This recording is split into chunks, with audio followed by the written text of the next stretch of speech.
Hey, what's up, guys? What's going on, everybody? We are back. What's happening? What's happening? What's up? Shout out to everyone that's in the chat already. I see you, Replica. I see you, Sunny. I see you, Roland Curtis. What's good, Jihad? Philly Trees. What's happening? Everybody hit the thumbs up. We are here for Ryan Garcia, Mario Barrios, live coverage. All right. How's everybody feeling? Hope everyone's feeling good. And we here, man. We got a lot to we have a lot to talk about. I'm gonna talk a little bit about a couple of these little preliminary fights that we just saw, and we'll get into some news. Actually, we're gonna. I'm gonna wait till a little bit more people join up, and then we're gonna go straight into Richardson Hitchens. All right. If you didn't know, Hitchens pulled out of the fight today. He's not gonna be fighting Oscar Duarte. All right. I did hear, or I did see on Twitter that he does have a replacement opponent. He will be fighting at some point tonight, but we'll see. All right, but we'll talk more about that in a few. All right, what's up, the future? What's up, Cosmic? Shout out to everyone that's in the chat. All right, it's gonna be a long live. We're gonna be here really, really late. They pushed up the Bekdamir Sina Abeko fight, and they also pushed up the Amari Jones, which is going to be the first fight of the night. I don't know what's going on with Oscar Duarte, which order or whatever, but they're gonna get these. I got a feeling at this point, because we have a Amari Jones fight pushed up from the prelims to the main event. That means that we're probably gonna have 6 fights on this pay-per-view, and it's 8 o'clock now. The main event is scheduled for midnight. And then this is Eastern time. It's scheduled for midnight, but I have a feeling that this might be another late one, depending on how this fights go and how long they're going to gap. They have a gap in between each fight. Okay. Recently the Shakur Stevenson Teofimo Lopez card had a lot of time in between each fight, and that fight started really, really late. I have a feeling that this fight is probably going to start really, really late as well. Okay. Yeah, hold on. Give me 1 second. Let me.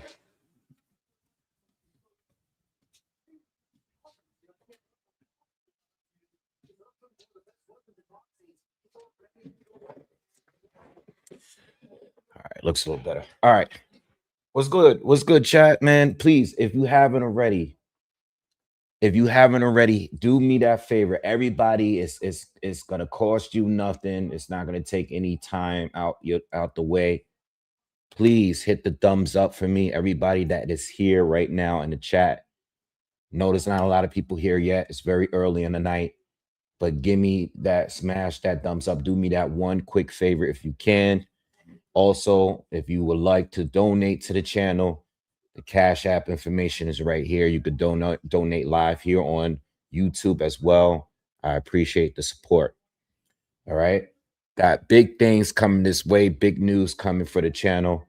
That I will probably put out there probably this upcoming week. All right. So be on the lookout. But we got some big news coming on the way. We got some new things happening. All right. So where do we start? All right. Well, let's start a little bit with the preliminary cards that I just saw. The preliminary card fights that I just saw. I was watching a little bit of it, and there was 2 fights. There was Joshua Edwards, who's the up and coming, heavyweight prospect from America. This is probably like the 3rd or 4th time I've seen him fight. He needs a lot of time. I don't know if you guys were watching the prelims fights, but what is going on with the heavyweight boxing scene in America, man? Why can't we get any real talented American fighters? I don't know what's happening. I mean, I still think that ability-wise, Jared Anderson has potential, but mentally, he's just like not there. And I hope he can bounce back and get it going. But man, I'm just so disappointed. I'm watching this kid, Joshua Edwards, and it's no disrespect because I just think that he needs a lot. I know he's an Olympian. He's young. He's 25 years old. He's only his sixth professional fight tonight. But I'm watching him fight, and I'm like, there's so many flaws in this game, and he fights like as if he's like an overly athletic fighter. And I'm tired of watching these guys switching and doing all these fights when their hands down. And dude, just get the basics down. Stop the switching. Everybody wants to be Crawford now. I'm getting tired of these fighters switching and they don't even have the basics down. Like you're getting hit with right hands by a club fighter. This guy is not anywhere on your level, yet he was continuously landing right crosses. I'm just tired of watching the same thing over and over again with these American fighters that's on the come up. They're just not that good. And they want to be flashy. They want to be all doing all these tricks, looking like fly, like just get the basics, get the basic, like just have good technique. I would rather you just be, if you watch basketball, I want to see more Tim Duncans, fundamentals. You know, I don't want to see all the other tricks. All right. I don't want to see that. I don't want to see guys doing all these tricks and stuff. Like, nah. I don't want to see Jamal Crawfords. If you watch basketball, you know what I'm talking about. Let's get less Jamal Crawfords, who plays more like a street baller. And he's one of my personal favorites to watch when he was playing. But we don't want guys coming out the gate trying to fight like Roy Jones. You know what I mean? Like these guys, especially these heavyweights don't even have the fundamentals down, but they're in there switching. What are you switching for? You don't even look better in the other stance. Like just lock in with something until you get good enough to where you can switch like that. He's not good enough, and there's a lot of new guys that's coming in the game and they're doing a whole bunch of switching, yet they don't even have the fundamentals and the technique down yet. This guy was fighting, the guy he was fighting had a mullet. All right. And he won the last round. It's a 6-round fight, and the journeyman won the last round. This guy he fought is 29 years old from Canada. Look like he's 40 something years old.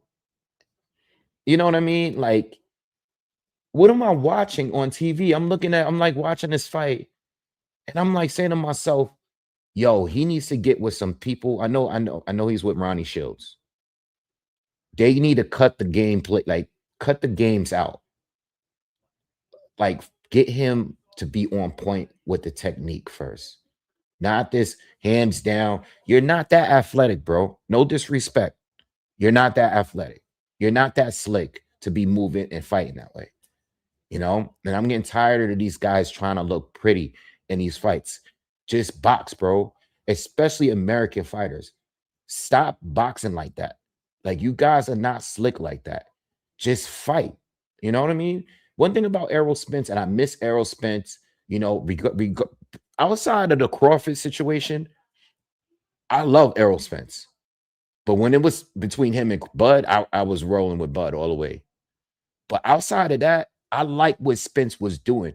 He was walking these guys down and beating the hell out of them. No fancy tricks, no shoulder rolls, none of that. Just walk you down and beat your ass. I love that. I'm not saying everybody has to fight that way, but if you're going to be a slick fighter and have the defense, and you're going to be moving, boom, boom, boom, ducking and rolling and doing all this slick rolling, if you're going to be doing all that, at least be good at it. If you're going to be switching, at least be good at one stance. Why are you switching and you're not even that good yet? They were saying in the broadcast that Oscar, because he's signed with Golden Boy, They were saying in the broadcast that Oscar is going to be working with him for a while before they start putting him in with good fighters. Thank God. Like, please do, because I'm tired of these fighters just coming up though, and just looking this bad, especially with the American heavyweight scene, man. That American heavyweight scene, like, I know Wilder technique was not good, bro, but he brought something to the game that was special. You know what I mean? He was fun to watch.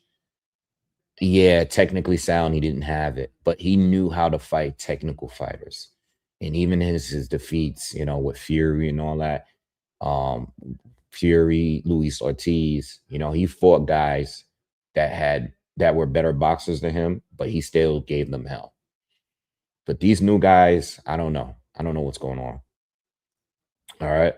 Um, Coach Fire Boxing, what's up, man? He said, exactly. I'm a boxing trainer, and I'm constantly telling my kids that master the basics and forget about the fancy shit. Master a freaking jab. Word. I was just saying on a live, yo, Philly Cheese, like, bro, you 250 pounds. You not Roy Jones. Word.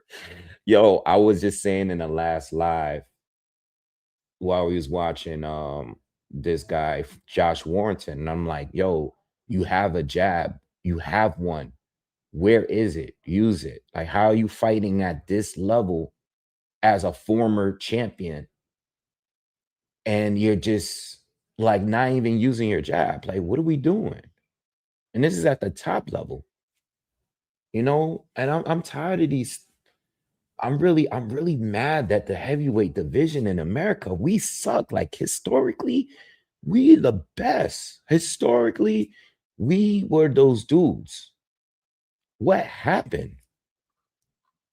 What happened? It's sad to watch, like, what I'm watching. Like, what are these guys doing? And I seen somebody leave a comment about like former football players or something like that. Oh, James Jones said it. He said the NFL took all our heavyweights talents away. And you might be right. And the problem is they go into Luis Arias is fighting. Is he fighting Amari Jones? Hold on, chill. Hold on. Give me a second.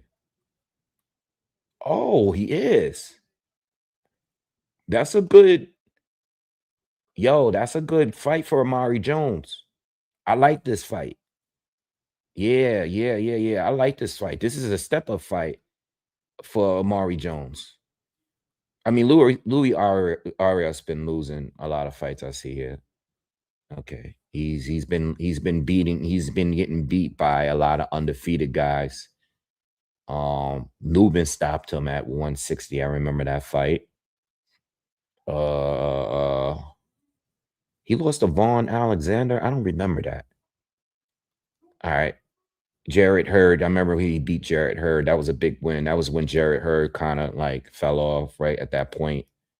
But anyway, yeah, man. I was watching the undercard, and I was like, bro, what's happening? Yeah, we're gonna get to Richardson Hitchens in a minute. Definitely gonna talk about him in a minute. Um, yeah. So, but yeah. All right. I was watching a kid, Alec Hill, the Saudi Arabian kid that they always have on the card. He's looking sharp. I'm not gonna lie. Like, I think maybe if I'm forgetting somebody, out of my youth that had recently lost, I never thought he was good. But Alec Hill was good. He's looking sharp. But they got to start putting him in there with people his size. You know what I mean? Like, listen, I understand that these are the early fights in his career, and he's developing. But I mean, I've seen him in there with guys that he's like maybe he's at least uh a division or two bigger than, you know. So yeah, they need to get him in there, but he looks good, man. He got a stoppage, nice body shot. Like, he's sharp. He's super sharp. He's patient. His jab is getting on point. He's out there with, what's the coach that's out there in Big Bear? Um, Garcia. Yeah, Garcia. Yeah. He's got a stoppage, nice body shot. Like, he's sharp. He's super sharp. He's patient. His jab is getting on point. He's out there with, what's the coach that's out there in Big Bear? Garcia. Yeah. He's got a stoppage, nice body shot. Like, he's super sharp. He's patient. His jab is getting on point. He's out there with, what's the coach that's out there in Big Bear? Who's Golovkin's old coach? I forgot his name. Let me know in the comments. I can't. Is it Abel Sanchez? Is it Abel Sanchez? Let me know in the comments. He's with him. He's out in Big Bear. He's from Saudi Arabia, but he stays out in Big Bear and trains with him, which is good. And you know what? That's the thing. I think, you know, you linking up with some of these American coaches, um, even if you have your main coach or you link up. I think if you link up a certain period in time with these young guys, with some of these American coaches and these gyms where they could get the good sparring, people don't understand how important what Shakur recently said in the interview. Shakur's been going on a press tour. He was just with Stephen A. He was just with Najee from Cigar Talk.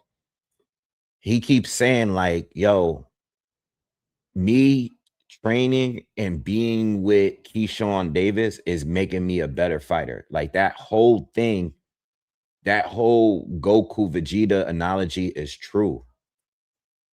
You know what I mean? It's true. Richard Torres Jr. is fighting Frank Sanchez, by the way. Nah, Abel's with him. Abel was with him tonight. Abel Sanchez is with him.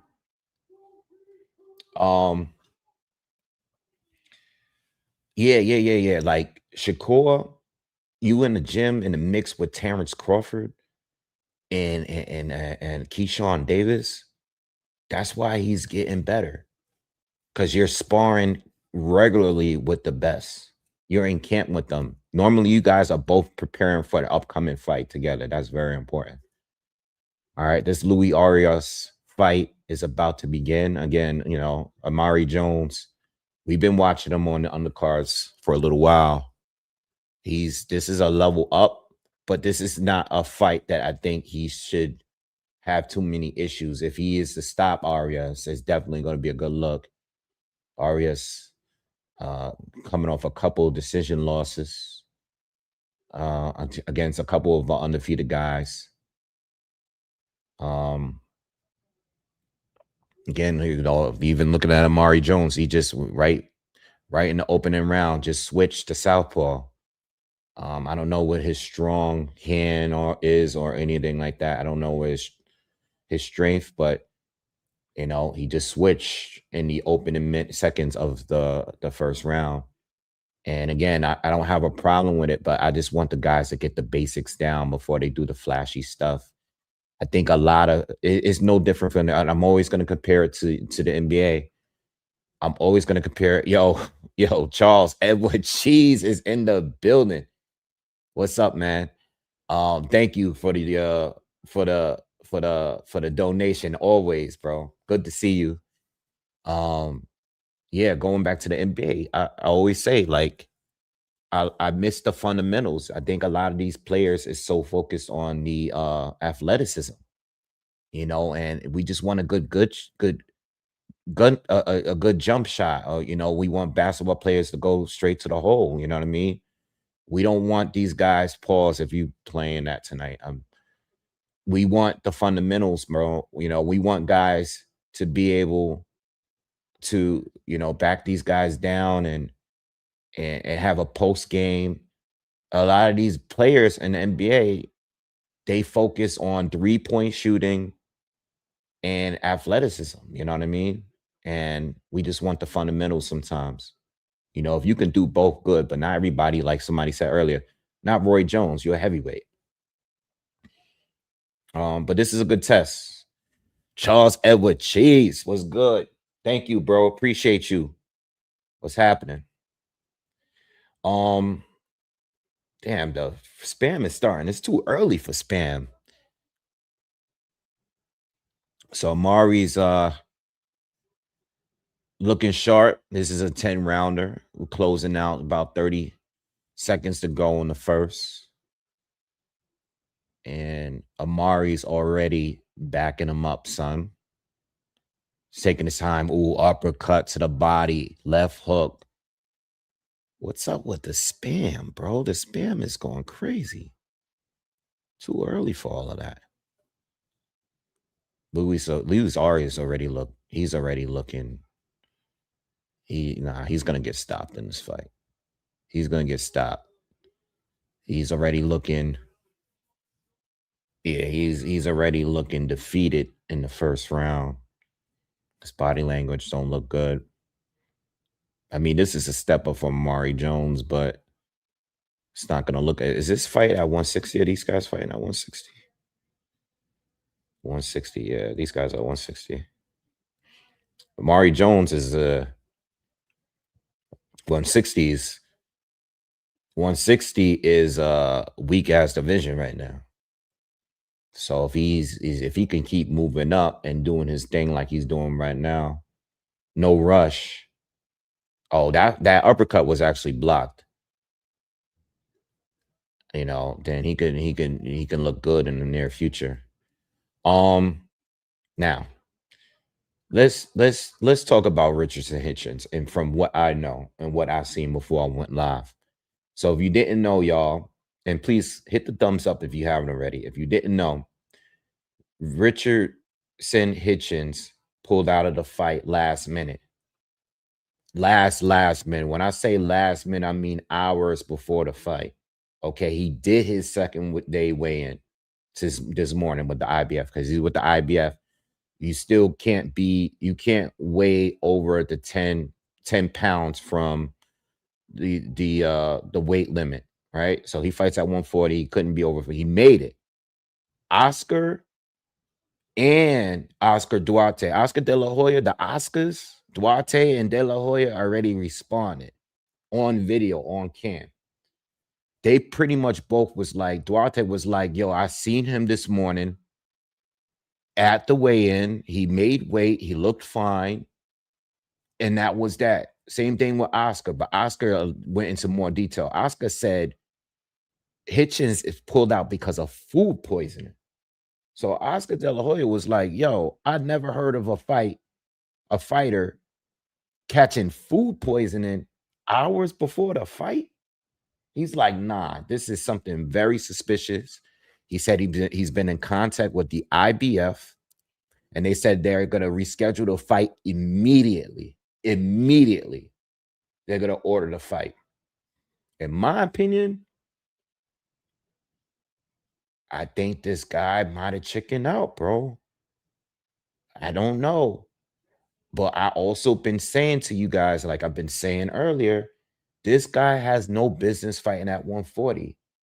You and all of the people that you came up with, that class, Ryan, Shakur, Haney, bro, Amari Jones corner with a hook. Did he lose a tooth? I seen something fly out when he got caught. He's getting up. He's going to make it up. Yo. Oh, they hooked together, I think. And Amari Jones has got to him first. Oh, he's beating the hell out of him now.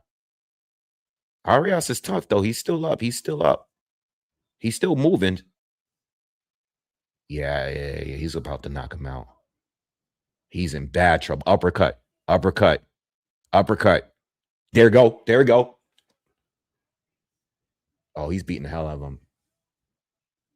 Harvey Dogs are ready to jump in.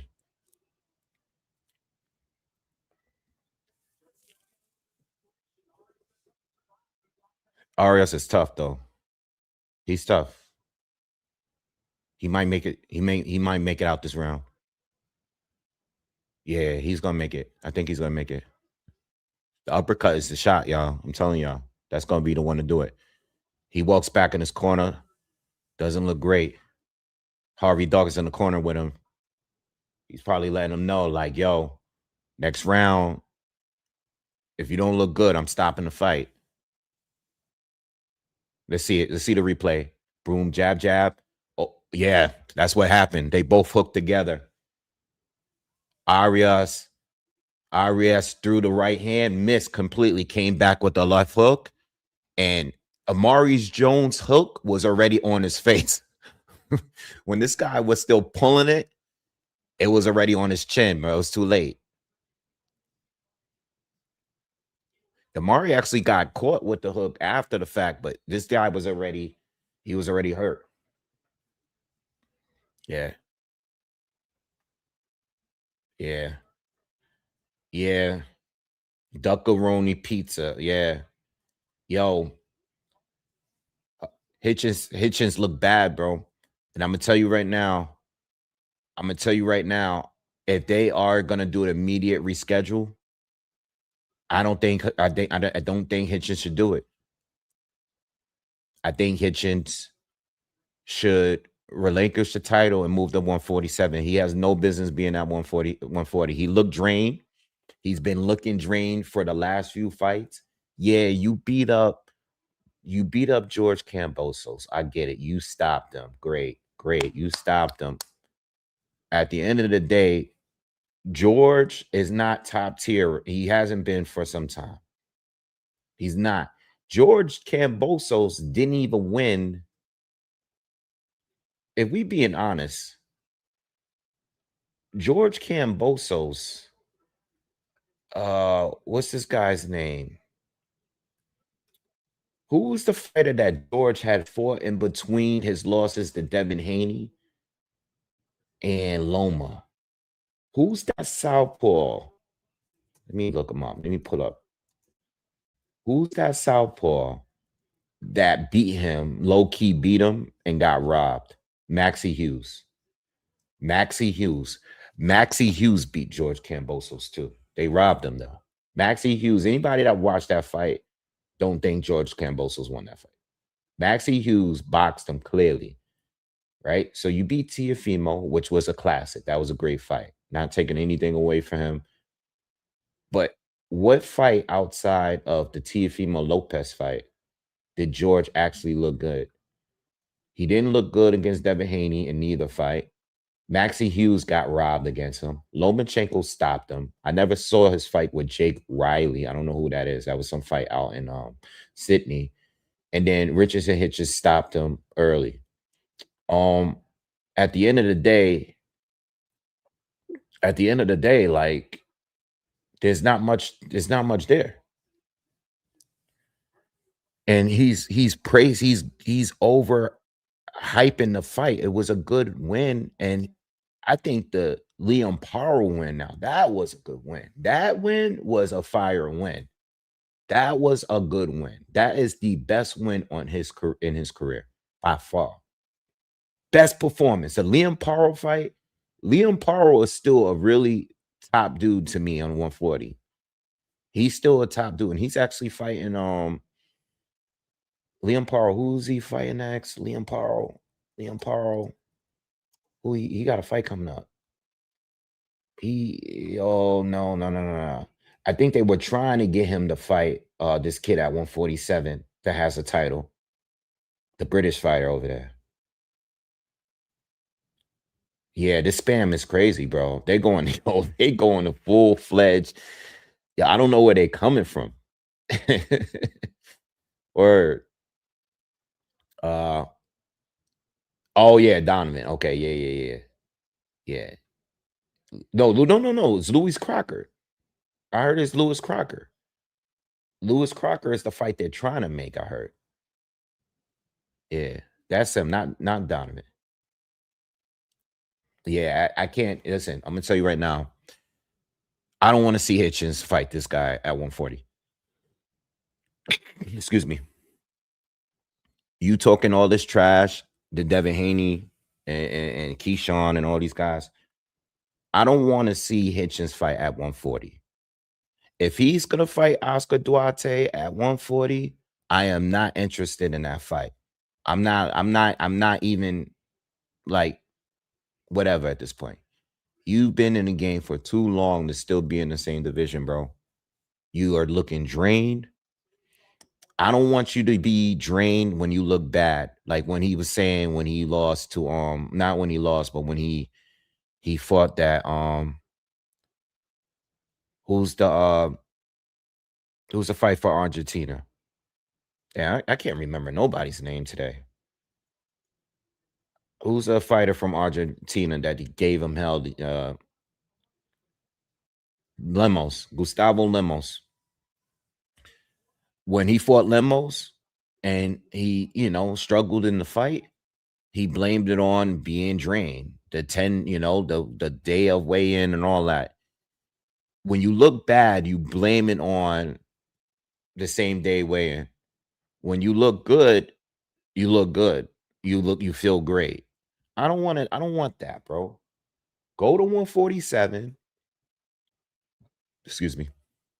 Work something out. What champion is he? He's like, what is he? WBO? Oh, he's IBF. Go up to 147, bro.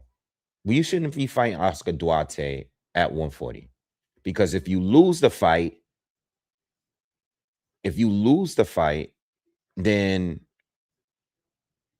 I'm paying attention. I'm freezing up because I'm paying attention to this fight because it's just kind of turned into a dogfight a little bit. Yeah, if you look bad, you got an excuse. If you look good, there's no excuse. I don't want to hear that from Richardson Hitchens. And it looks like Amari might get him out of here this round. Arias looks exhausted. There's a minute left in the fourth. Yeah, I think the next time Arias gets hurt, I think Harvey Doc should jump in. He's still throwing, he's showing that he got a lot of heart. But I think the next time he gets caught with a good shot, I think Harvey Doc, and he's watching close, but Harvey should jump in. He just got hit. It was a little bit behind the head. He's down. Stop the fight. Took a knee.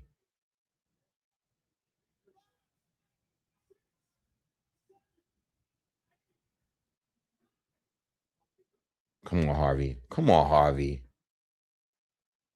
He got up at 9. Oh, he took another big right hand.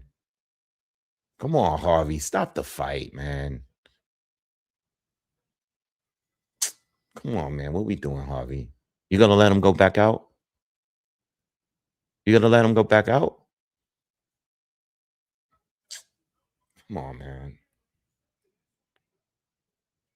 Stop this fight, bro.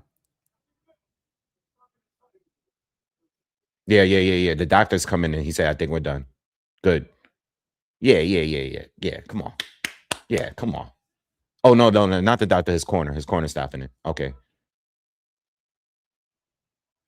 All right. Yeah. Good. Yeah. Yeah. Stop this. Enough is enough, All right. All right.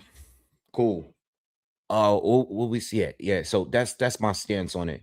Hitchens, move up to 147, drop the belt.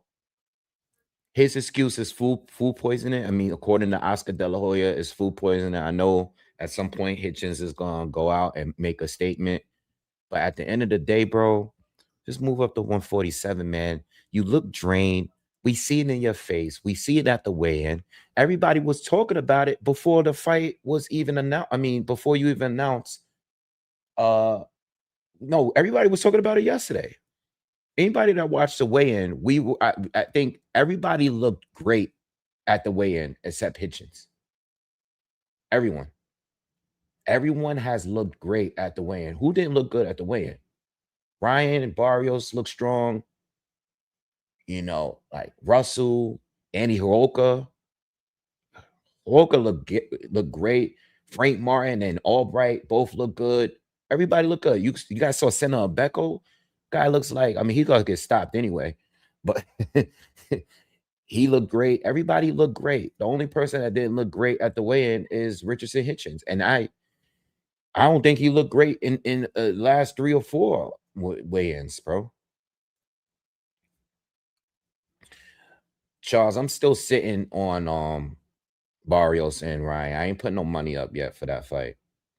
I'm still trying to decide if I want to put money on Barrios. I'm thinking about it though. I'm thinking about it. I was talking about that earlier. We might as well talk it now. Let me just get some water real quick. I'll be right back. We'll talk about Barrios and Ryan real quick.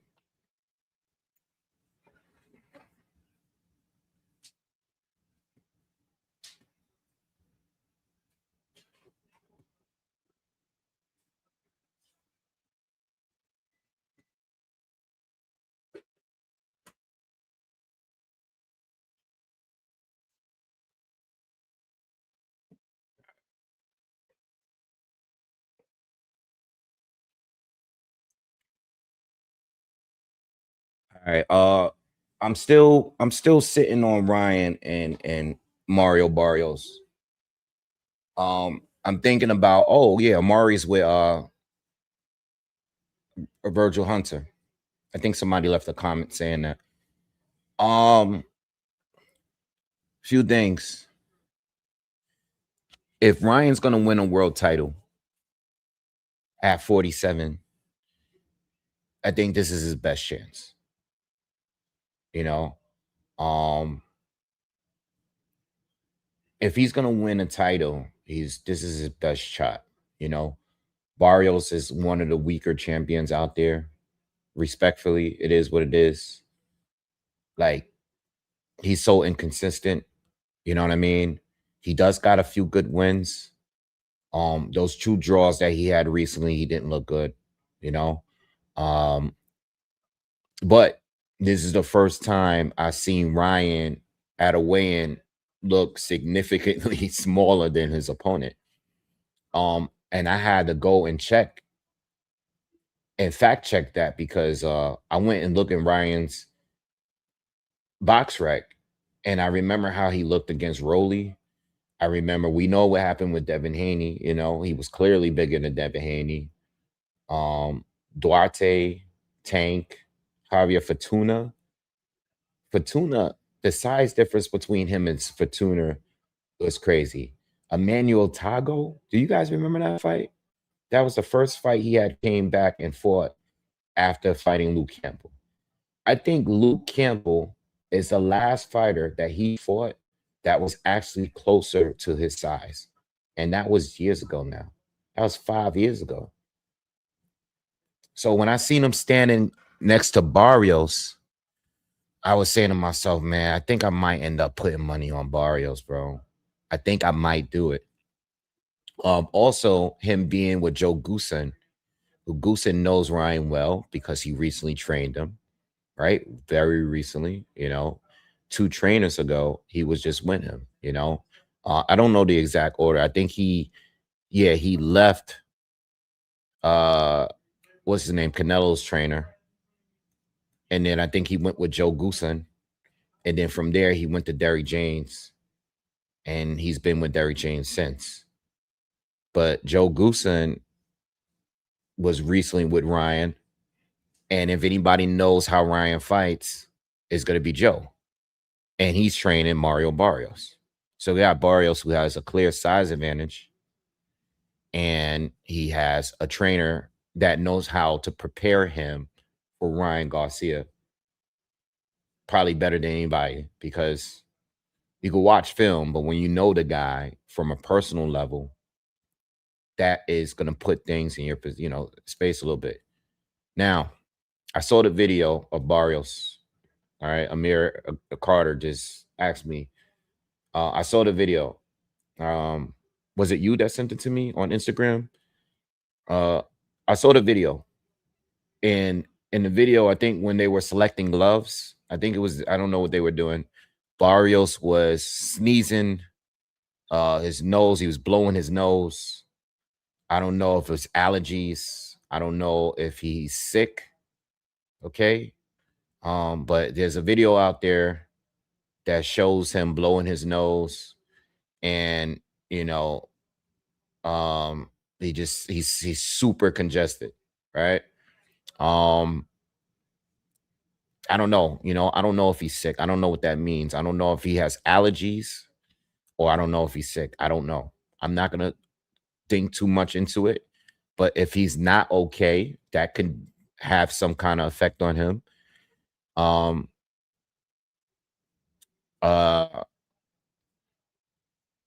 mean, outside of that, Barrios, what I will say about him is that he's a dog. But he's very inconsistent, man. He's very inconsistent. He's actually looked better to me in some of his losses than some of his most recent draws. It's those recent fights that make me question whether or not he wins. It's those recent ones. I didn't like how he looked against Pacquiao at all. And in the Ramos fight, he started out really good and really fast, but he was tired by like the fourth, fifth round. You know what I mean? So, I don't really know, man. He finished strong against Pacquiao, but we're talking about a guy that's like 47 years old when he fought him. You know what I'm saying?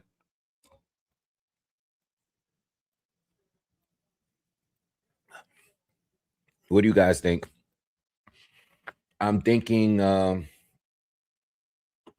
Barrios is not a heavy underdog though. Like Ryan's not a heavy favorite. I think you only get plus 200 on Barrios right now. It's not that much. And I mean, you get plus 600 if you can get the KO.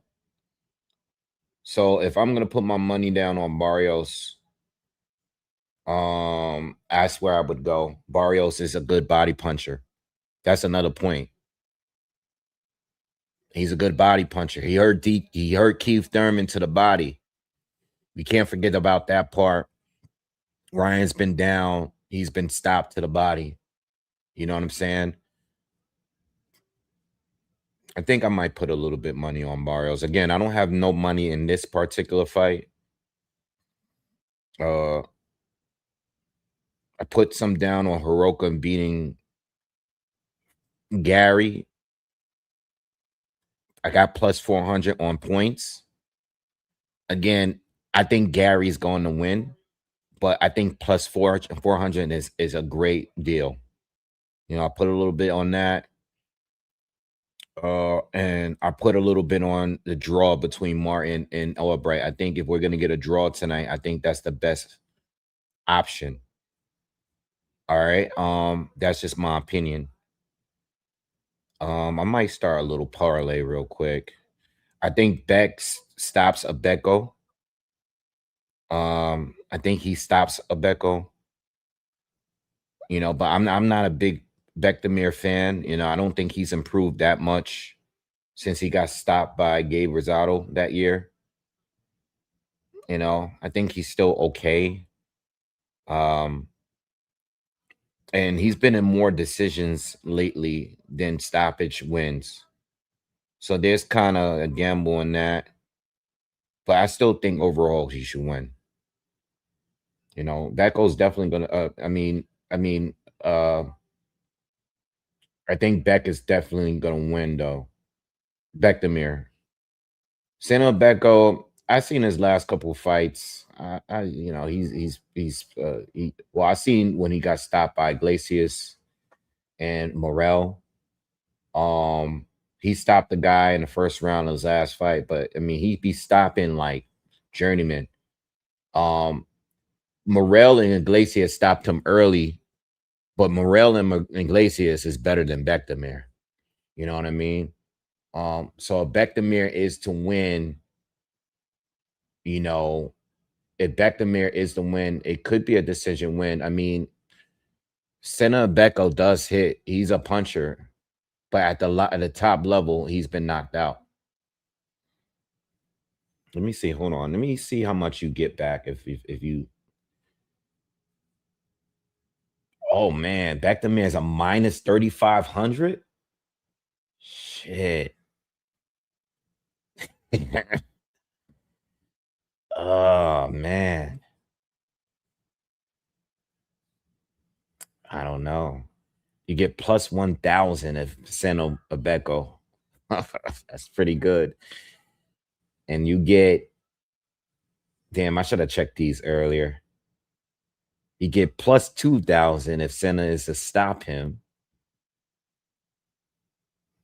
Oh no. Get plus 2,000 if he gets you get plus 3,500 if he wins on points. I might have to think about that. Fight's about to start. Time is running out. I gotta think about that one. That sounds good. That sounds good. Senna Becto be getting stopped though, man. It's 4 losses. He got stopped 3 times. He be stopping like guys that's not that good. Vladimir Shishkin went to decision win over him. See, the thing is, Senna Beko's not that good of a boxer, man. He just has power. He's not that good of a boxer. And neither is Bekdamir, neither. You know? Hmm.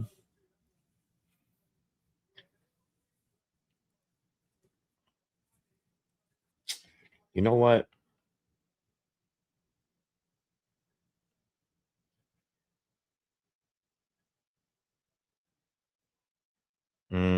What's Bekdamir on points looking like? Plus 290? Nah, I think I'm gonna leave this alone. I'm gonna just put a little bit down on Senna just in case he lands a lucky shot and gets the KO. Yeah, I think I'm gonna do that. I'm gonna put a little bit down. I'm gonna put a little bit down on a Becko. That's plus 2,000. Yeah, I'm gonna jump on that real quick. Yeah, that looks decent. I'm gonna do that.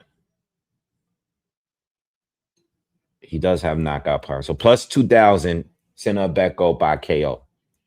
That's what I'm going with.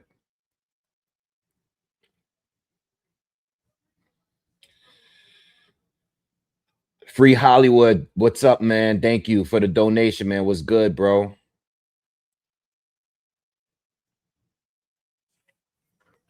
Yeah, I'm probably gonna put a little bit down on Mario Barrios. That's what I'm gonna go with, man. I think it's worth it. It's worth it. Like it's worth something. I think I think Barrios can win on points too, though. That's the thing. I mean I might just put plus 205. It's not a lot, but I'm gonna do it straight up. I don't want to mess up because I picked what was the upset from last week that the other week when who did Brandon Fig stop? Who did Brandon Figueroa beat the other week? He beat Nick Ball. And I put him to win. I put him to win. I think I picked him to win on points, Brandon Figueroa, and the guy stops him in the last round. Oh man, I'm just gonna go straight up tonight, man. I don't want to make any reckless mistakes here. I'm gonna pick Mario Barrios to win straight up, and I'm gonna just leave it at that.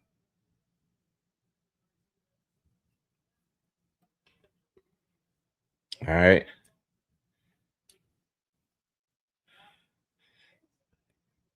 I mean, listen, they said I'm gonna tell you like this: if Ryan loses tonight,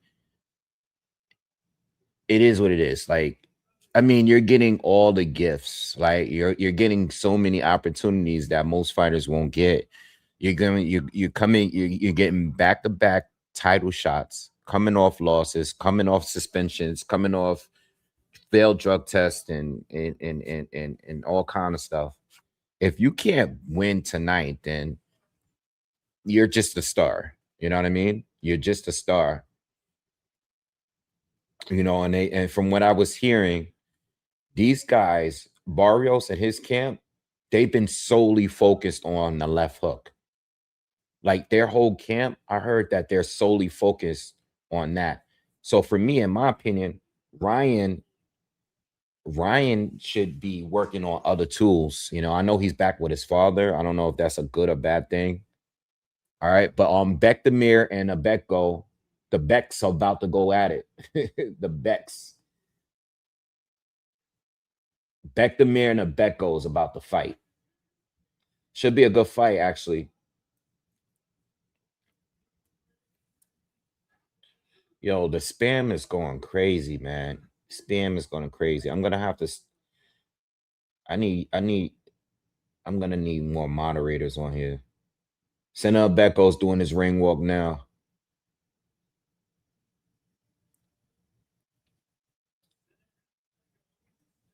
Senna Beko might be skipping leg day, bro.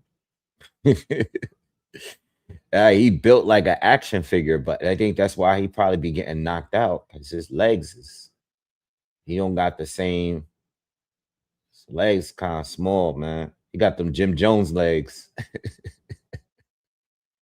He got them wheelchair legs. He's top heavy. He got Jim Jones. 50 got Jim Jones looking crazy. 50. Jim Jones ain't Jim Jones look crazy right now, man. 50 got Jim Jones looking crazy, man. Yo, Jim Jones is having a tough year, man. Between the Dame Dash video. Oh my God, man. Let's leave Jimmy alone, man. Jim Jones looks crazy, bro. Damn. Why is he too old to be kicking down doors, bro? Just pay your rent, brother. Yo, he should start a GoFundMe, bro. They need to start a GoFundMe for Jim Jones and raise some money so we can get him in that building and cut the heat on. They was doing a whole podcast with their coats on. This is too much, man. And I love these guys, man. I'm a big Fab fan. I think Mano is hilarious. But Jimmy, get your stuff together, man. Like, oh my God. Looks bad.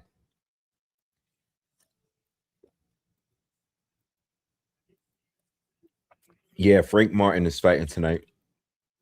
I don't know if it's the next fight or the fight after because they're rearranging these fights because Duarte and Hitchens canceled.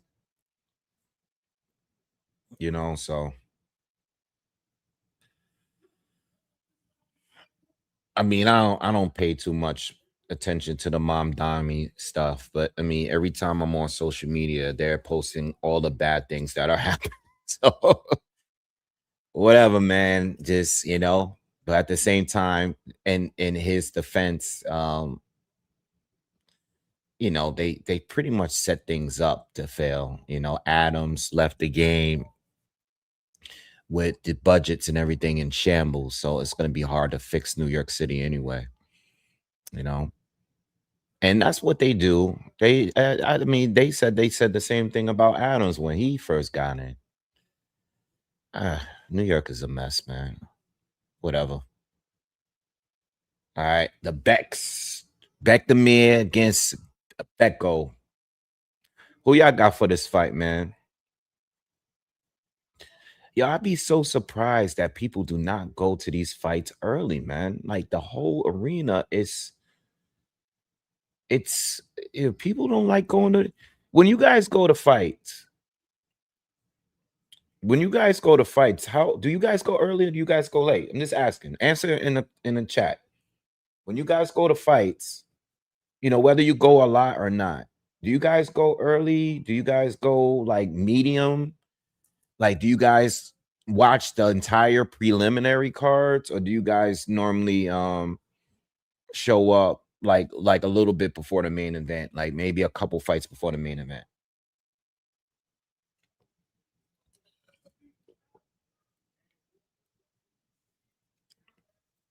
Dude, when I be going to these cards, I'll be there like at 6 p.m., bro. I'll be watching everything. Even if I don't watch the entire fight, I like to be there where I get my fool's money worth. I want to watch everything, bro. Even if I'm chilling, like I'm walking around, like I run into people, or I have my drinks, I get my food. You know, I like to be at the arena. Like I'll be in there for 6 hours, bro. Or I'll be by the time the main event starts, the alcohol be kicked in. I'll be hyped up. My belly is full. Nah, I like to get my money's worth. You know, people be paying money for these tickets. You paying money at the concession stand and drinks. You know, they be giving you them watered down drinks for $20, $30. All right, let's go. Yeah, the alcohol done kicked in. My $30 drink, watered down drink. I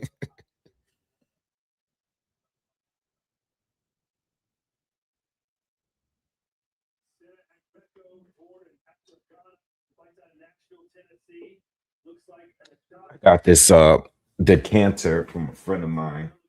I don't want to knock it over. It's pretty cool. Uh actually just filled it up today. It's inside of a boxing ring. Pretty dope, right? Got this as a gift. I got too much boxing stuff in here. All right, round one, let's go. Oh, Becktermere's already had a little head clash there. Yeah, already. Becktermere's the southpaw, so Becktermere's starting fast. He knows his opponent got knocked out twice in the second round, so Becktermere's coming straight at him.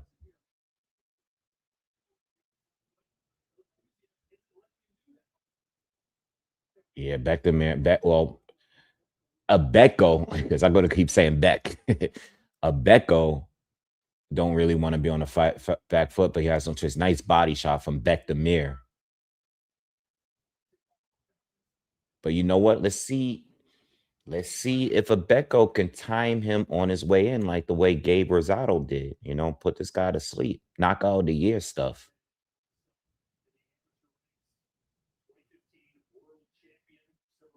Becktermere just be launching himself in with his hands down. Oh, heavy shots from Becktermere. You could hear every punch. Oh, uppercut lands. Becko landed a nice uppercut right there.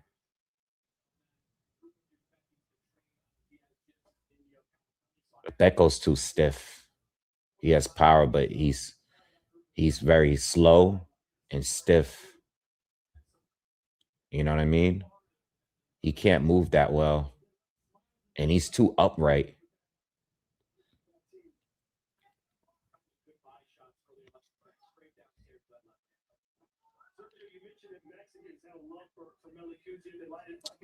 But he can catch, like, if he had the ability to, he can catch this guy Becktermere with an uppercut, man. I mean, it's there. It's there. But I don't know if he I don't think he has that. He's too stiff. He's trying to time it. I can see what he's trying to do it. But he's too stiff and he can't fight on the back foot. He needs to come forward. He needs to be coming forward. He can't do that against Becktermere. He's too strong. And he's a better boxer than him. Nice body shot again from Becktermere.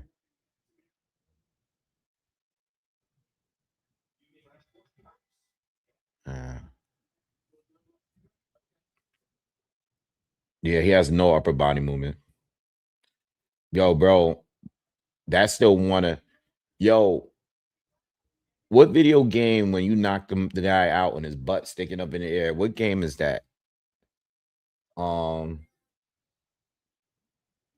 that's the way Becktermere was knocked out by Gabe Rosado. That was definitely knockout of the year, bro. And Gabe was getting punished, bro. He was already past it. He was getting bullied. That win actually put Gabe back on the map. Because remember, Gabe got a couple good fights after that. I think he fought Shane Mosley Jr. He fought Jaime Munguia.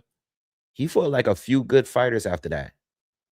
That head clash was crazy though. Oh man.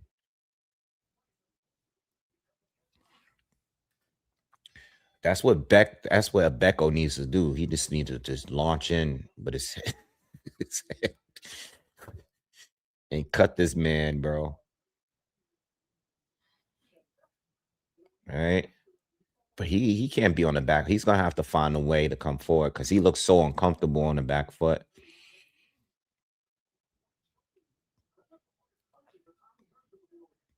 Ooh, Beck man, nice combination right there. Beck man's trying to leave that lead hand out, but Beck man's hitting him with the harder shots right now. Yo, this is a good fight right here. They turning it up the second round. Beck is trying to get him out of there.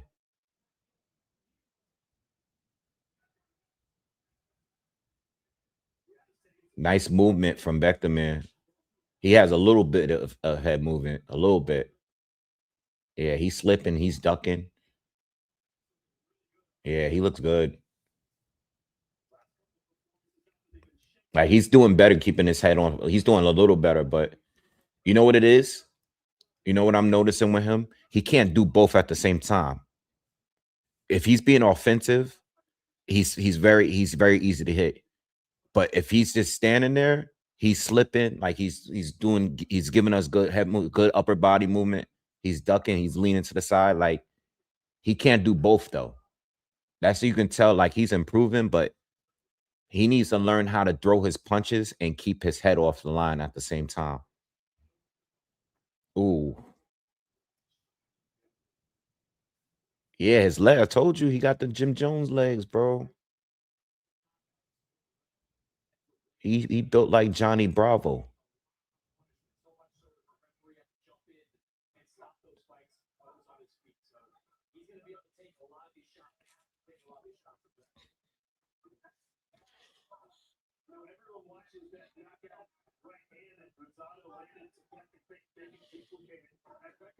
Becco's already looking slow and stationary. He's already looking slow. Them body shots from Beck is hurting. Those hurt, bro. It's the body shots, bro. And then he brings it right back up top. Beck is feeling himself because he got his hands low. Yo, Beck in there, he's feeling himself crazy.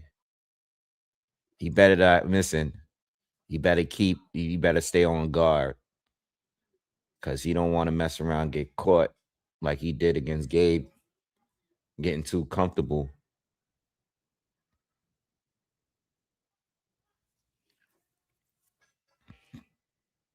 All right, 2 rounds. We got Oscar De La Hoya, and Turkey Al Sheik.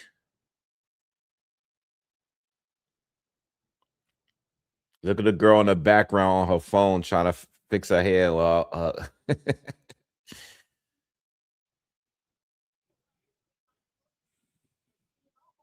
yeah, easy money for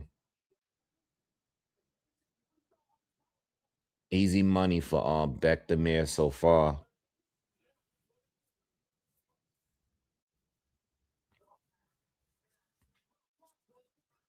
Yeah, his coach telling him to relax. He's already breathing heavy out of his mouth.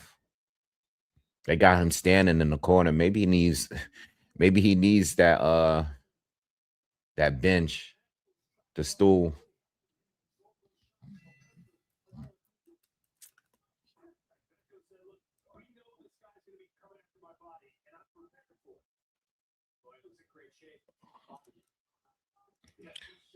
All right, we're in round 3.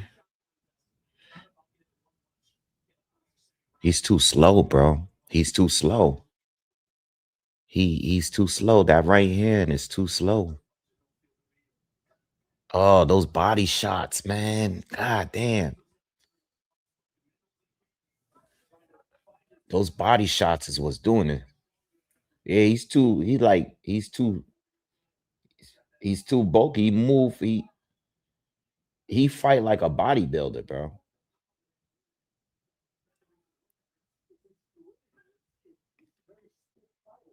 That's what Sergio Moro said. Yo, Sergio Moro saying the same thing right now. He's too bulky, bro. Too many muscles, bro. Like Beck is just this is bad now. He can't miss.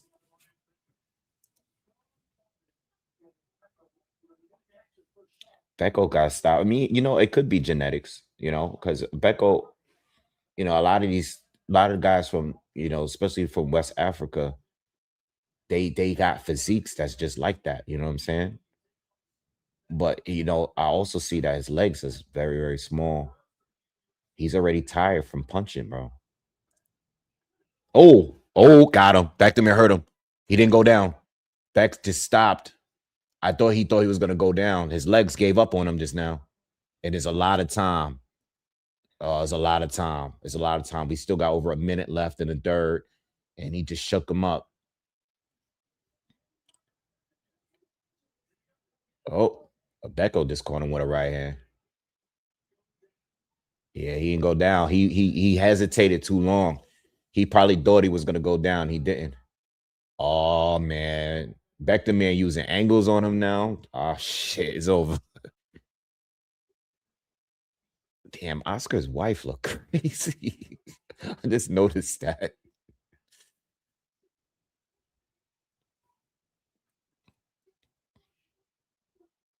Overhand left from Beck man. Beck man. Becco can't move, y'all. He can't move. His legs are done.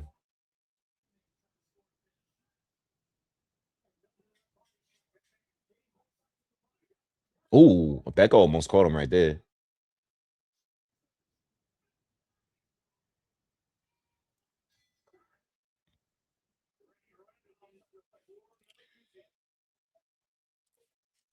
Yeah, he got them Bambi legs, bro. It's a lot of time left. I kind of wanted to see a Becco go for the kill, but he still played it safe.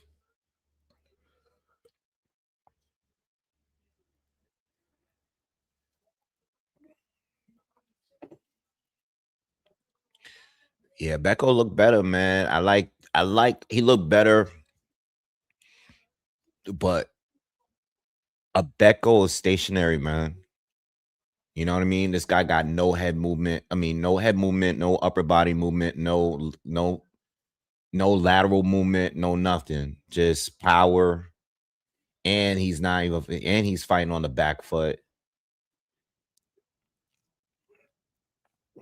Yeah, I don't know.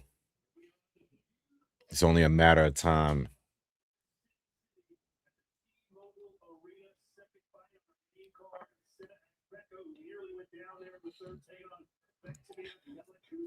All right, we in round 4. It's been a shutout so far.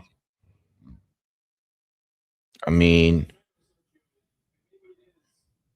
I would think that Malikuzinev should stop him, but he hasn't put him down yet. I mean, I would think it's coming.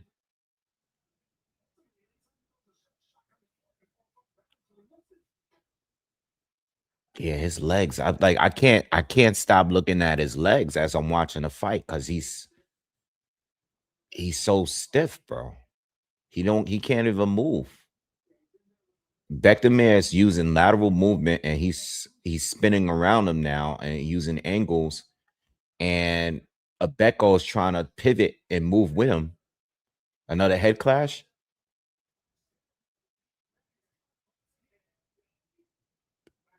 Let me see. Hold on. Back the mare's cut. Yeah, that's not a good cut. He got 2 cuts, bro. Yo, he got a cut above his eyebrows, both sides, bro. Both sides. The first one from the first round and the second one from the other eye. Both eyes are cut.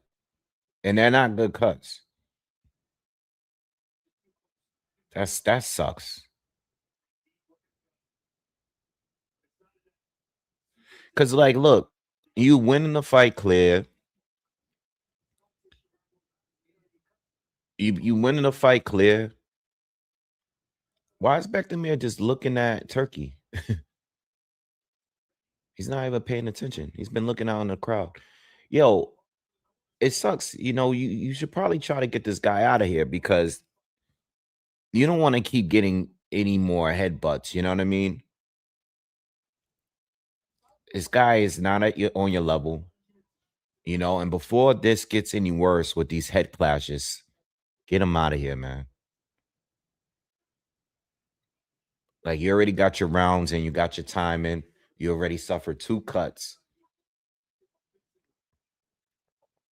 Yeah, he's pushing the pace now.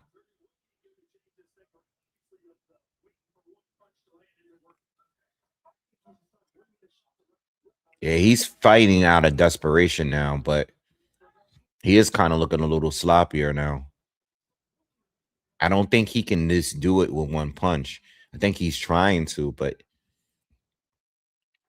start going back to the body like he was doing earlier and then bring it back upstairs. Becco just caught him with a right. Becco's actually having more success right now than he was earlier because he had a lot of time to break. Good body shot from Bekdamir.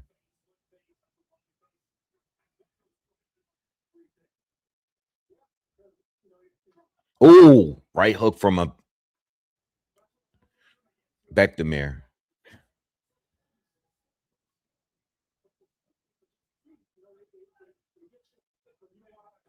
Oh, body shot from Bekdamir again. He needs to keep doing that. Stop headhunting.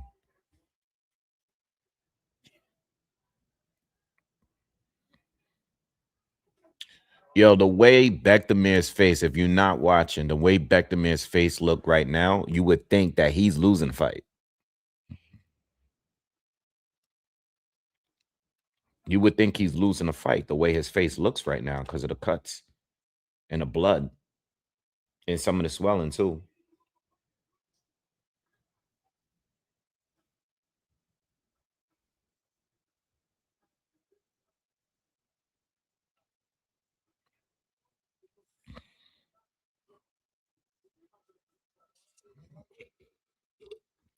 They're showing a close up on the cuts now. The one on the second cut looks worse. But both of them are more on the inside and not over the eye. They're both like more in the closer to the center.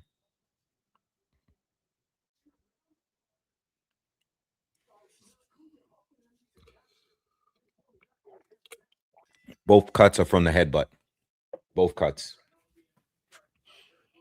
Bekdamir has been dominant in this fight so far, but those cuts are bad cuts, and we're still got a lot of time. Good sweeping right hook from Bekdamir.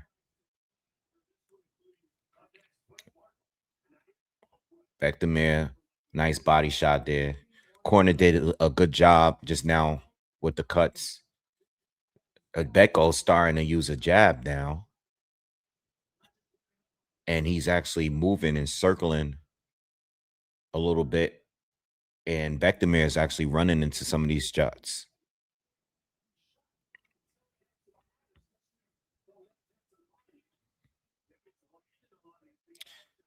Yo, Bekdamir is doing a good job slipping the shots, but he needs to slip and counter. You guys are watching this?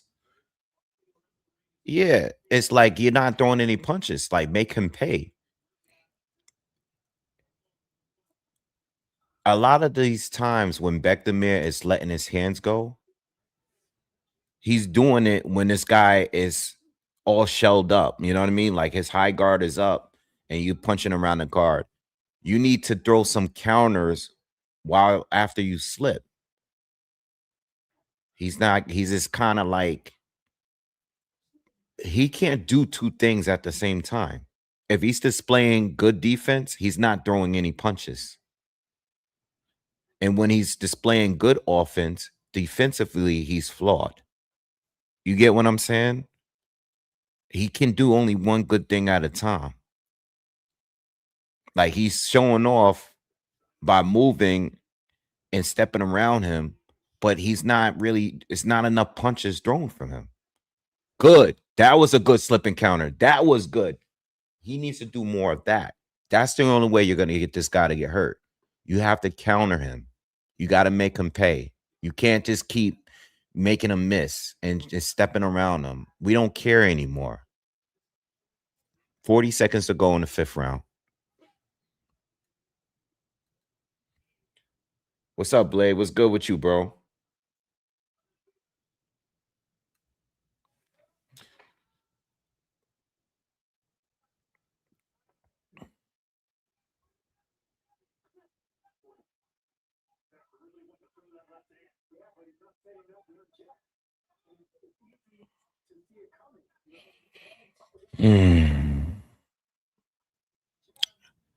This, I'm starting to feel like this might end up becoming a decision win. It's just starting to look like a decision win, which I originally thought about putting some money down on. Ryan Garcia is in the building. They're showing him enter the arena. Starting to look like this might be a decision. Doesn't look like Bekdamir is really looking to stop him. I mean, he's winning clearly, but he doesn't have another gear, especially with those two cuts, those headbutt cuts.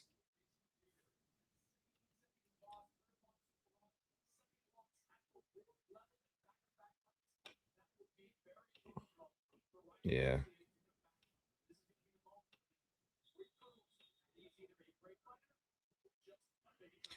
Everybody, please hit the thumbs up, smash that like button for me real quick. Appreciate it. All right. Oh, good jab from Bekdamir. That's not something I've seen a lot of. They must have just told him to do that because he's coming out, popping that jab now.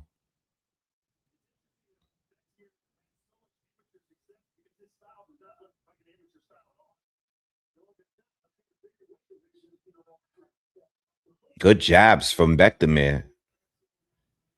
But what else is he gonna do?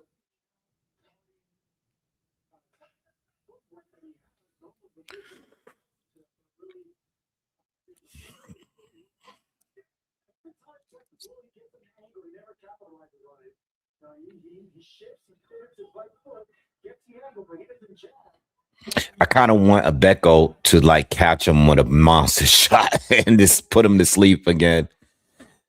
That would be so funny. Plus, I'll win some money. Bekdamir is starting to take over.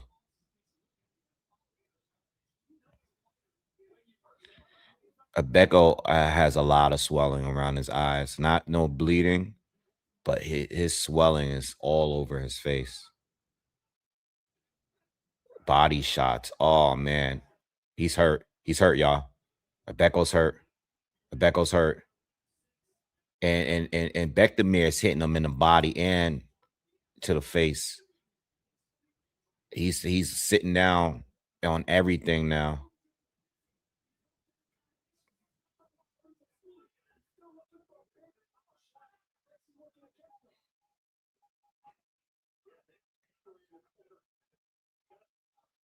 Yeah, Beko can't even move now. His legs are just, he can't move. He's still standing right there. Yeah. And Beko actually wants to catch him with the one shot. Oh, overhand left.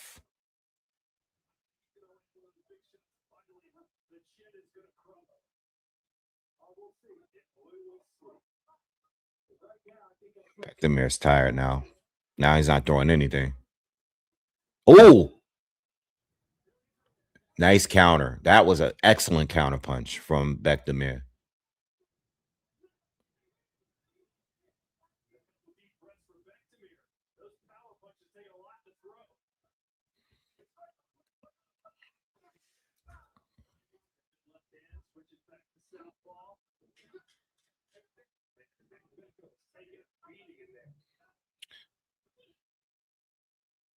I got a little bit of money on Barrios to win straight up, plus 200.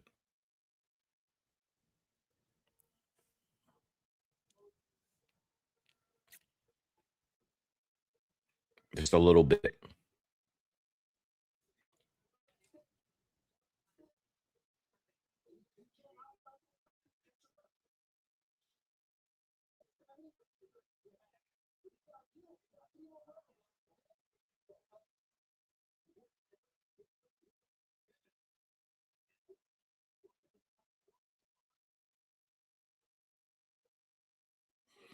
Yeah, I want to see something happen, man.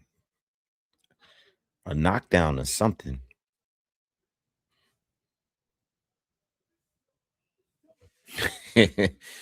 So I hope Ryan took a bunch of PEDs. I want to see the roids work.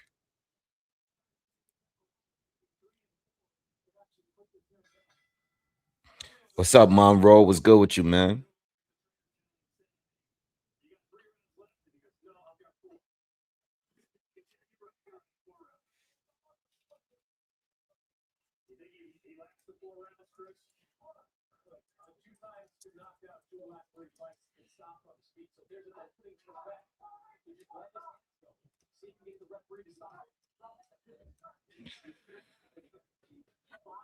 Yeah, I think it's. I agree with you, Kato. He does have some good qualities. Um, but he fights in one gear. It's just, it's kind of like, all right, if he doesn't get the stoppage, he's gonna just keep doing what's working. Um, but I mean, it's just kind of been on cruise control since.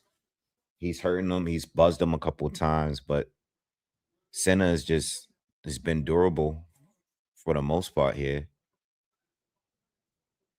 I mean, Beck is doing everything that he can. You know what I mean? I mean, he's hitting him to the body. He's throwing combinations from time to time. He's he's countering him. He's doing some decent stuff, but it's just nothing else really there. As good of a Steven Espinosa is there. Even as good as this performance is for him, I do think his power may be a little overrated. You know what I mean? It's just a little overrated. Um, Becko hasn't fought in over a year too. He's kind of inactive. He didn't fight in 2025. So that's another thing too. And that fight was a journeyman. He got stopped twice before that.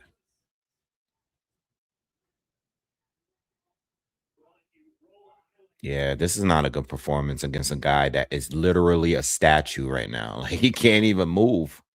Oh, he's hurt. Oh, that's it. That's it. He's done. That's it. He was doing the noodle leg dance, and Bekdamir hesitated again because he was unsteady. He's out on his feet. He can't even stand straight, ref. I don't think he should let him continue. Nah, nah. Yeah, good. Good job, ref. Nah, he's complaining. Nah. That's a good stoppage. That's a good stoppage, right?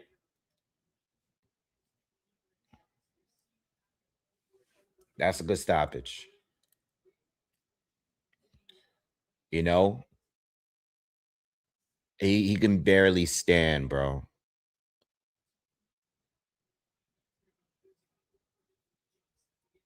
Yeah, he's done.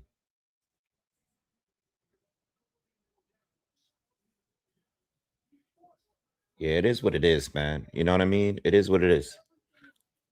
He couldn't even stand up.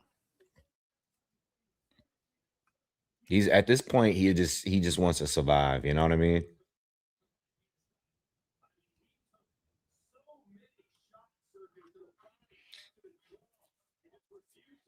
Yeah.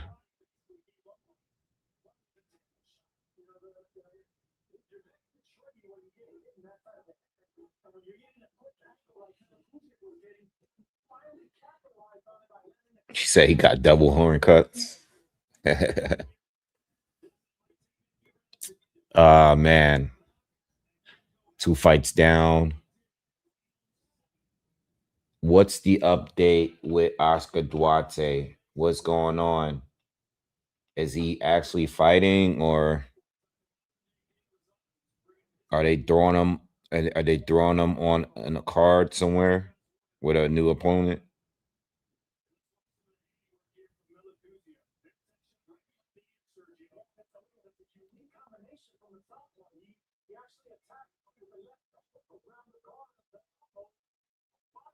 Yeah, what's the deal? Is he gonna be?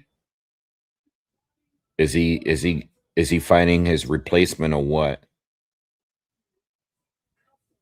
What's going on with that?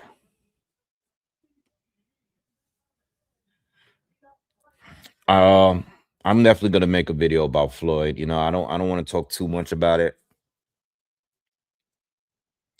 No, I'll talk a little bit about it. We got time. In fact, give me a second. Let me just do a quick bathroom run, and I'll be right back. We'll talk about Floyd. We'll talk a little bit about Manny as well. We might as well, because both of them are coming back. But Floyd's coming back unretired, and he's not doing exhibitions. All right, give me 1 sec. I'll be right back. I'll just do a quick bathroom break.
All right.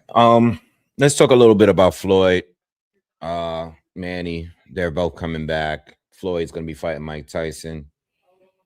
I believe in April. Um, um, I'm not really excited about Floyd coming back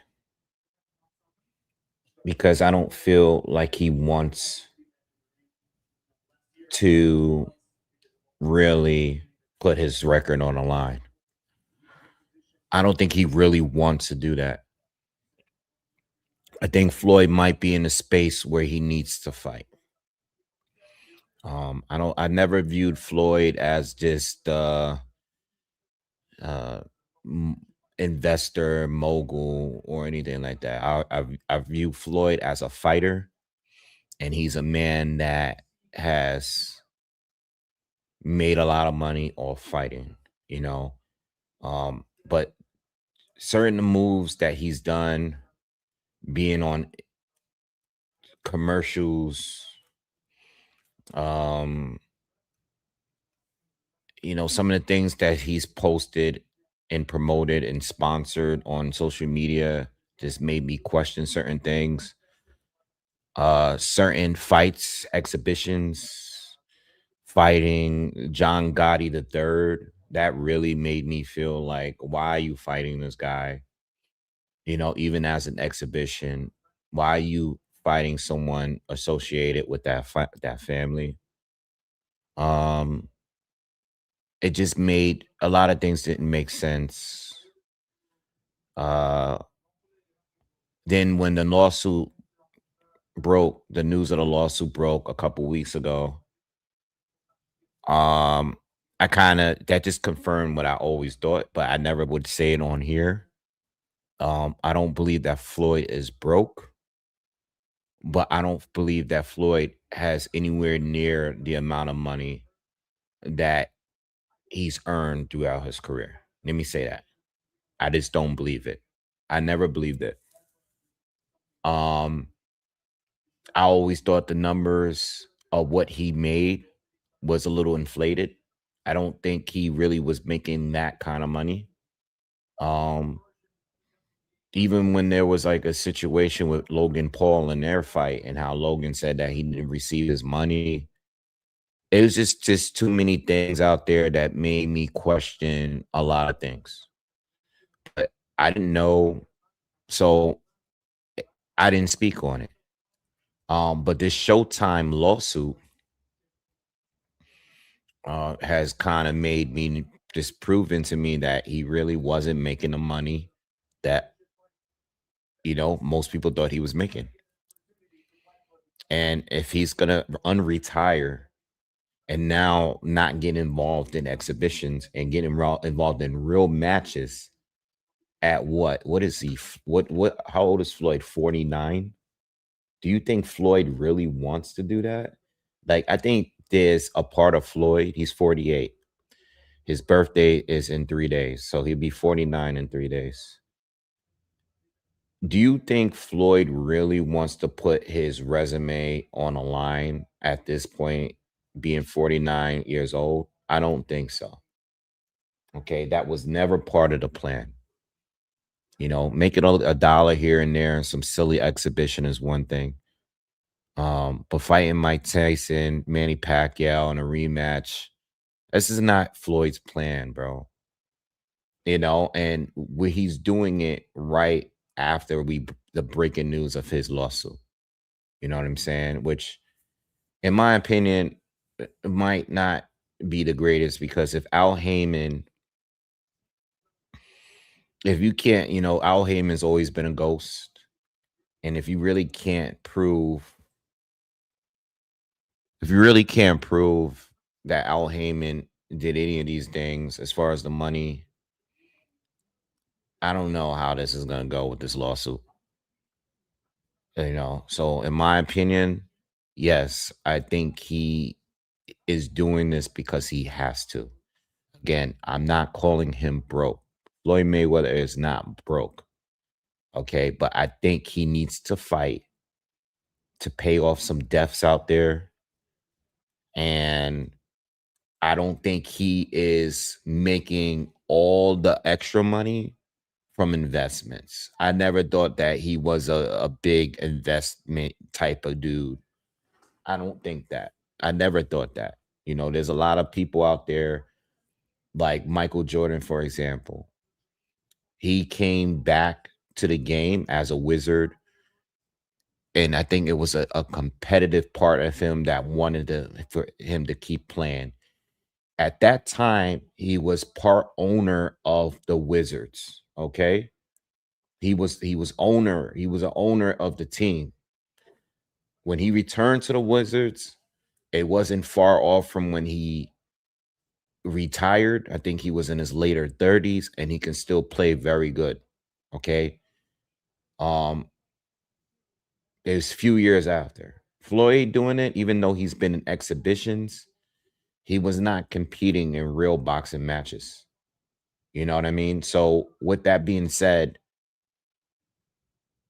I can't compare Michael. Michael was doing a million different investments. He was part owner of a team. You know what I mean? It's totally different from what Floyd Mayweather. I don't think Floyd Mayweather is, like, any news you hear about him, there's also bad news that comes with it. Like, not every day we're hearing news about being tracked over in Saudi Arabia. Like, if that, I don't know if that rumor was true when it came out. But every time we hear these rumors, it has to do with him owing some money or something money related. Even a building, buying 100 apartments or whatever buildings that they claim that he bought in New York. Even with that news, there was also news of the people that really own it saying that that was fake. You know what I mean? So I don't know what's really true with Floyd. All I know when I look at all of these billionaires or all these, when I look at LeBron, Magic Johnson, Michael Jordan, Jay-Z, Rihanna, all the black elite celebrities that are making tons of money, like that's billionaire status. And when I look at Floyd, I can't,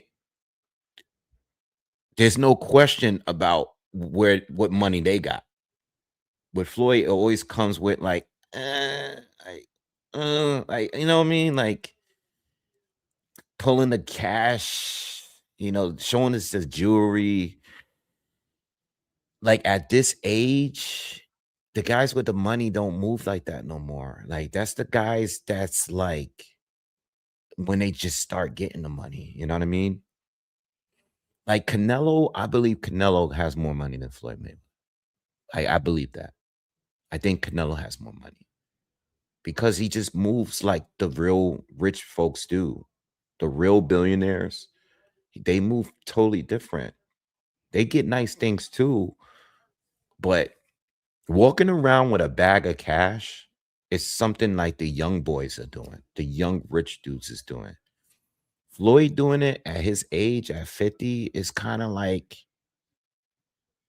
it just always seemed. I might not even make a video on this because I don't even want to put this out there like that. Like I'm telling y'all because y'all here, but I don't even want to put that energy out there because I know Floyd got a lot of haters and I don't want to give them any ammunition. So I'm talking to y'all. I might not even do a video on this no more, but I do believe Floyd needs the money. He's not broke, but he do need the money for his lifestyle and probably taxes he probably owe. You know what I mean? This lawsuit, all this stuff. I think he do need the money. And it was never part of the plan for him to come back and put his career on the line. You know, it was never part of the plan. So I feel bad. I don't know. I don't want to say I feel bad because I don't feel bad for him because I don't know the situation. So I don't feel bad. I don't want to say that because you got you getting something that most people will never get. But I think Floyd Mayweather, with the money that he made, if he had made the right investments, I think he should be worth 5 billion. Oscar Duarte is not fighting. They're interviewing him right now. He's not fighting. Hold on. I want to hear this real quick. Hold on. They doing a translator.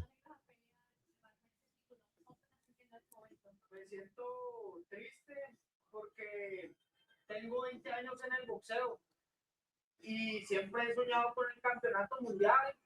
Hoy era la oportunidad de consagrarme campeón mundial, de darle un campeonato mundial a México. Me siento triste por lo que pasó.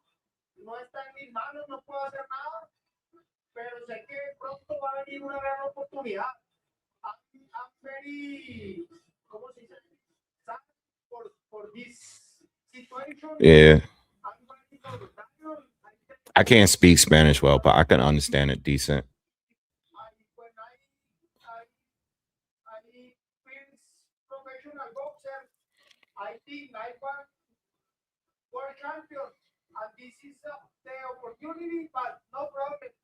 I go for the world title in the next fight. Yo, Charles, you crazy. You funny dude. You were given for why Hitchens could not fight. Me comentaron que se puso enfermo, pero la verdad yo pienso que le dio miedo, que no tuvo los huevos para. He say don't got no balls. Richard Hitchens, ¿cómo se hizo? And they let know that he was sick, but they didn't really specify. Really, what he thinks is that he got scared of the most. Yeah, he got scared. How surprised were you after you saw him at the weigh-in this morning? How surprised were you that he wasn't able to fight tonight? So he basically saying what I was saying earlier on the live. He seen him this morning. He looked good this morning at the same day weigh-in.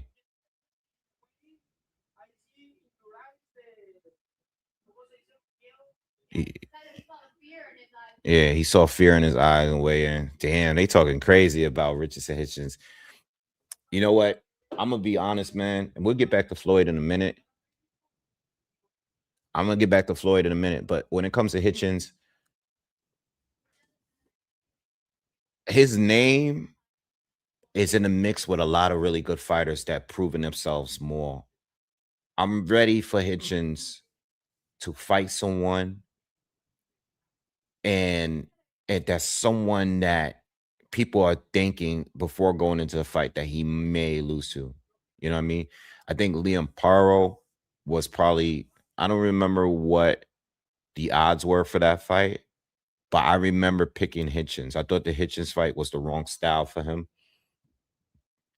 Just like I thought that Paro was gonna beat Sabriel Matias. I thought Paro's style was wrong for Sabriel Matias. You know, Sabriel, dangerous volume puncher, well, pressure fighter. You know, I just think certain styles were all wrong for him. Hitchens, I want him to fight like a Gary Antoine Russell. Like I want him to fight someone that we know before the fight. I want you to pick apart a style that doesn't favor your style. You know what I mean? And I feel like the people he's fought up to this point, for the most part, his style, it favored him. The only one that didn't favor him was Gustavo Lemos. I actually thought Gustavo Lemos was a more difficult fight for Dan Duarte because Gustavo Lemos, even though there's similarities there, Gustavo was much shorter, right? And he has much quicker legs. And he was able to get underneath of Hitchens, you know, and Hitchens, unlike guys like Shakur, Hitchens' defense, a lot of it relies on his legs. You know what I mean? I don't think Hitchens can stay in the pocket and move his upper body and make a person miss like the way Shakur can. Because when he fought Gustavo Lemos, whenever they was in close range, whenever he was in striking distance, I didn't see no magical upper body movement or none of that in that fight. He was getting hit the most when he was in close range and he stayed in the pocket. You know what I mean? Yeah, Karate Body says Hitchens and Power odds were almost even. So that's what I'm saying. Even though Power was coming off of the better win, and that was your best win, he still wasn't really like an underdog going into that fight. You know what I mean? It was more like a pick 'em fight. Power had the better momentum because Power had beat, and what's the dude with the colored beard? Montana Love. Montana Love, the dude that used to come with all the ink on his beard and all that with the puppy. Yo, I be remembering people the weirdest way sometimes. Yo, and then Hitchens be talking crazy, bro. He be talking like he's a top killer. And I'm like, you still haven't proved that. We still want you to see, we want to see you dominate and outclass someone. You know, we don't want to see you outclass George Kambosos. We want to see you outclass one of those guys that we really know is a real dog. You know, we don't want to see you go on life or death with Gustavo Lemos just for Keyshawn to go in there. Keyshawn's situation was much crazier because Keyshawn went in there with Gustavo Lemos and came in 4 pounds overweight at 140. He wasn't even in the 135 division. He was a whole division up and had more pounds on him. That was crazy. You know, Keyshawn made quick work of that guy. And y'all both boxers. You know what I mean? We understand styles make fights, but you guys can do some of the same things. And he walked through him. He's a boxer. Keyshawn made it look easy. And the dude came in way overweight. But you went life or death with the dude. A lot of people thought you lost the fight. So You know, Hitchens to me, it's not a bad look right now. It looks bad right now because it's like, yo, like, what can you really do, bro? And you staying at 147, I think him staying at 147 makes him worse. He needs to be at 147. I mean, I think him staying at 140 makes him worse. He needs to be at 147. He can't be talking about, yeah, he said he talks about sparring. Yeah, I don't want to hear these sparring stories, bro. It's just like Martin Bacoli, yo. I love Martin Bacoli, but bro, stop talking about your sparring stories.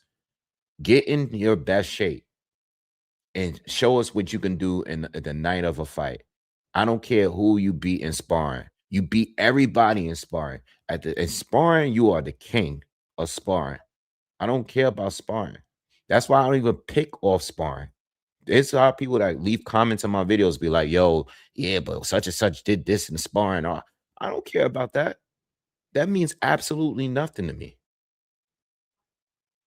You know what I mean? Like, that's why I don't really care when these guys be telling stories about sparring. Sometimes, like, some of the stories are interesting, and some of the videos that we see on YouTube is dope. You know, I think some of the sparring stories we've seen. I mean, some of the sparring videos what we've seen with Devin and Haney, for example. I remember seeing. Oh man, remember the video of Andre Durrell and Jade Leon Love? Oh my god. Remember that video? If you never seen that video, I hope that's still on YouTube. Check that video out. Um yeah, just check that video out. That that fight, that was like some crazy sparring right there. Yeah. Yeah, I talk too much in the chat.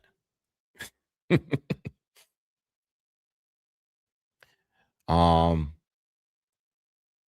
what was I about to say? Going back to Floyd Mayweather, you know, and I know I don't want to stay too long on it. Unfortunately, I think Floyd needs to fight. I don't think he really wanted to. I don't think it's ever been part of his plans to come back. The money is there, you know what I mean? So he's a grown man. There's money there that wasn't there before. I mean, even though he made the most money in the biggest fights, he clearly didn't make all of that money. He didn't recoup all that money. So whatever hundreds of millions of dollars that he got or he supposedly got from Conor McGregor or Manny Pacquiao or maybe some of the other fights in between or before those fights, he didn't make. If he's suing Showtime and Al Heyman for 340 million, that means he really didn't make all the money. You know, he probably made a lot of it, but there was a lot of money on the back end he probably didn't make. So with that being said, I think Floyd needs to fight, you know, to maintain his lifestyle. Um, and that's it. You know, I don't think he the residual income is just not incoming. You know, I think the money he's made from fighting, a lot of it is based off the money. The money he got is based off the money he's made in fighting, and probably and he probably and he's a big time gambler too. You know what I mean? Um, I just think he has to do what he has to do. I think he's gonna fight Mike Tyson. You know, everybody wants to just fight Mike now and pick him apart. Um, you know, I just these are two of my favorite fighters of all time. How do I feel about it? I don't want to see it. I didn't want to see Mike Tyson against Roy Jones. I didn't want to see Mike Tyson against Jake Paul. I don't want to see these fights. I don't want to see the guys that I grew up watching having a fight at this point. I didn't even want to see Jordan as a wizard. But even at that time, I still felt like I don't want to see LeBron. I hate watching LeBron James play. It's killed my I'm not even a fan of him no more because I can't stand watching him how he plays and how he looks now.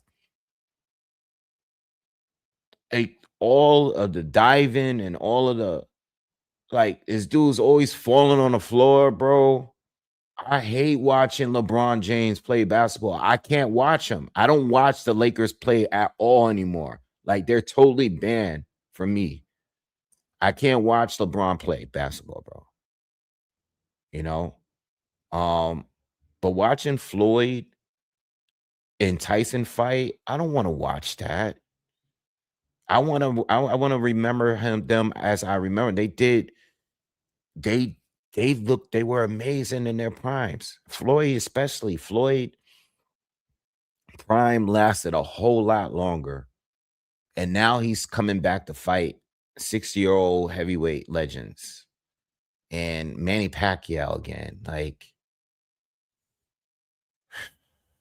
like, that's why I'm not doing a video. I'm not giving nobody ammunition, because I mean, I gotta hate. You would think Floyd Mayweather fought yesterday with the hate comments people still give me. People love coming to my channel and leaving. I'm not even talking about Floyd. Yo, I could be talking about I'd be talking about battle rap, and somebody will come in the comments be like, yeah, Floyd, they robbed Castillo. Like, I can't stand the people that hate Floyd will never get over the fact that he was that great.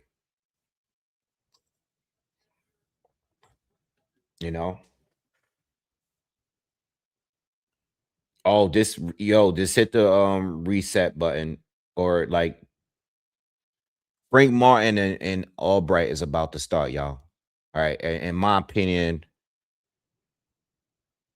this is gonna be a great fight. I think this is gonna be one of those ones. I even put a little bit of money on a draw. I love this fight. This can go whatever. Anything can happen with this fight. This is a great fight, in my opinion. And I would love for Keyshawn to fight the winner of this fight.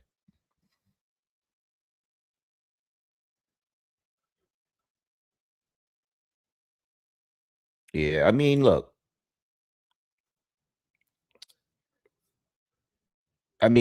Man. It is what it is. But let's not act like this is for legacy. These guys want the bag.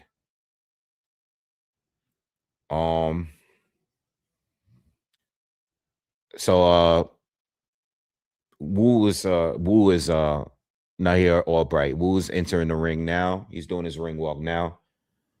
I like the J. Cole album, but I haven't had enough time to listen through it all the way through. I've listened to the whole album nonstop once.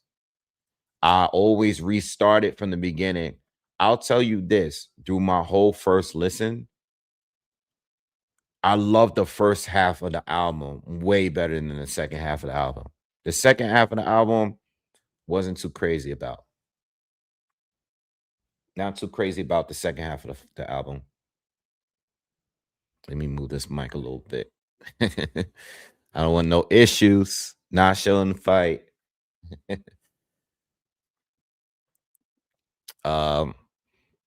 Yeah, I like the J. Cole album, but I haven't given it enough listens.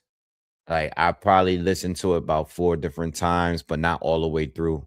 I could never finish it. It's a really long album. You know what I mean? And normally when I go back to it, like, I was listening to the car coming home today, and I listened to like maybe like 7 songs, but I really like how the album start.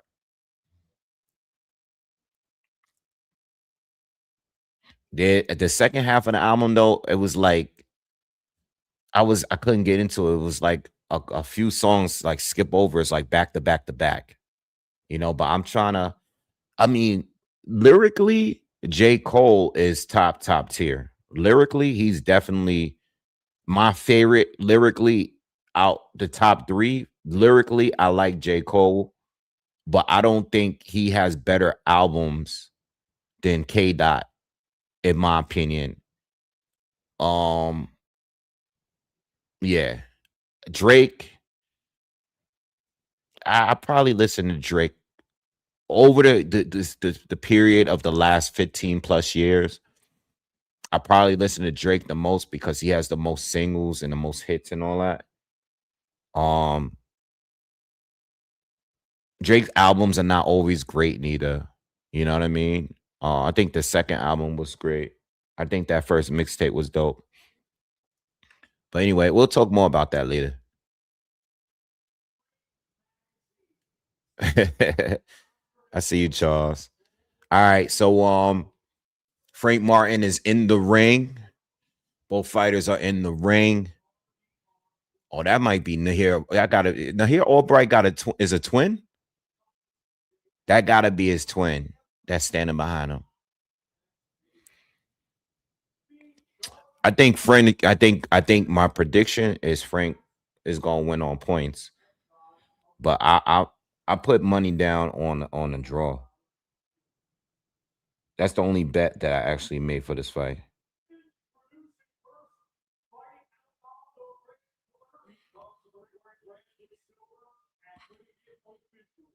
Let me see. Let me just double check because I can't remember if I put money down or anything else outside of the draw.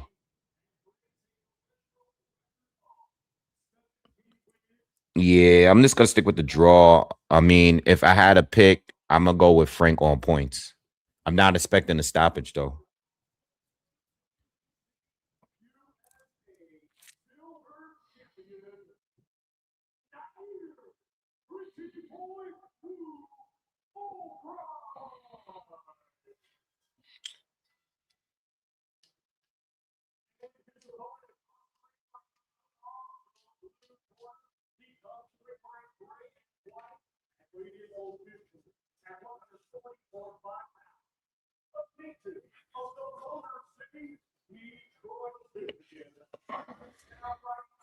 Who do you guys got winning this fight in the chat? Who do you guys got? You guys got Martin or you got Albright? Who you guys got in the chat?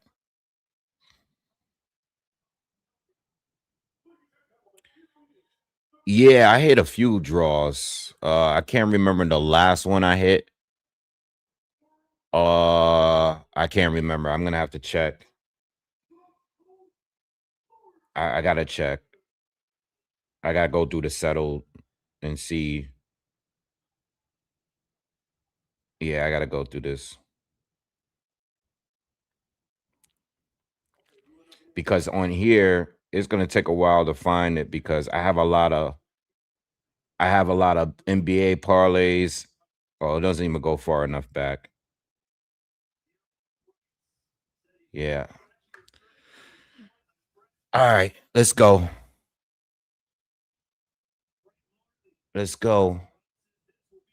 I like Frank Martin and he's the interview. I mean the presser too. A lot of energy, man. He was like, "Yo, you gonna stand the fight?" All right, here we go. Round one. Let's get it. Let's get it. Let's go.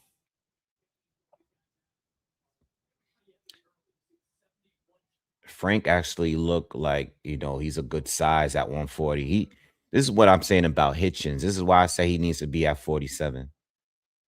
Because Frank looks like he belongs at 40.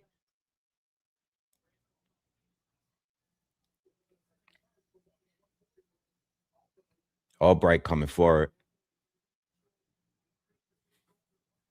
Good shot to the body from Frank. Go straight right to the body. Oh, then Albright. Albright's being aggressive very early. I like it.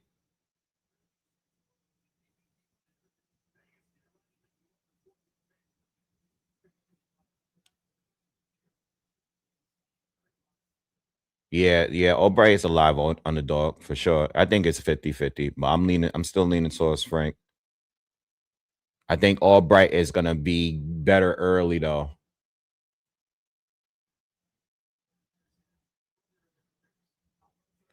I think Albright is doing a good job of keeping Frank on the back foot.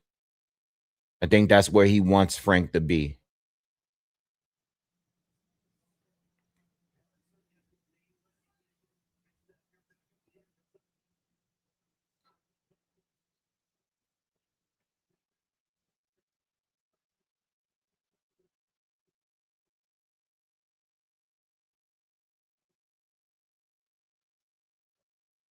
All right, they keep getting tangled up too much.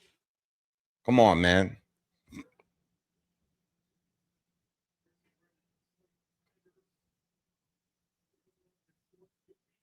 Good body shot from Albright. Wu is in control to me so far. Not much activity from Frank in his first round, about a little over 40 seconds to go.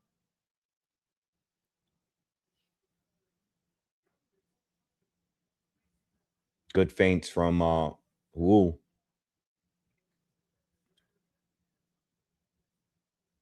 Albright got to be careful overextending there with that right hand.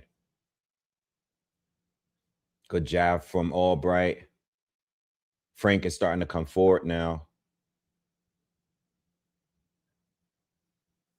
Good looping left hand from Frank Martin. His best shot in the round. 10 seconds to go. Frank is starting to, he's closing, he's trying to steal the round. Starting to be a little aggressive towards the end. Not much leg movement from Frank until the very end. Step into that weak side. But I think Albright, I gotta give Albright the first round. I think he was just more consistent. Frank seems to just be figuring things out. Not much really attack from him so far. But he finished the round kind of aggressive.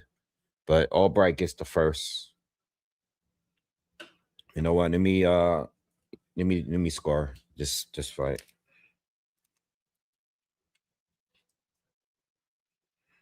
Round one, Wu.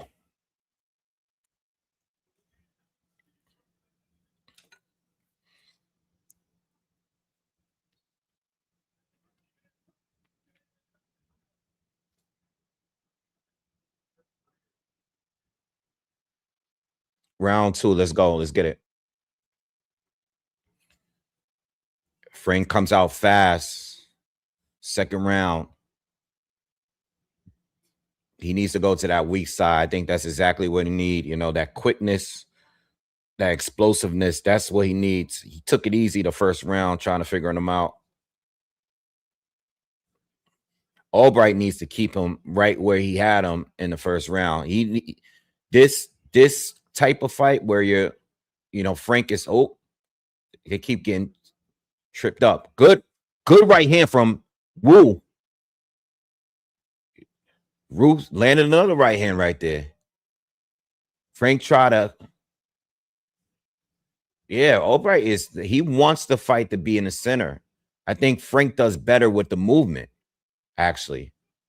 I don't think Frank just wants to stand, like he wants to move around him and use those angles. I don't think just standing right in front of Albright is his best move.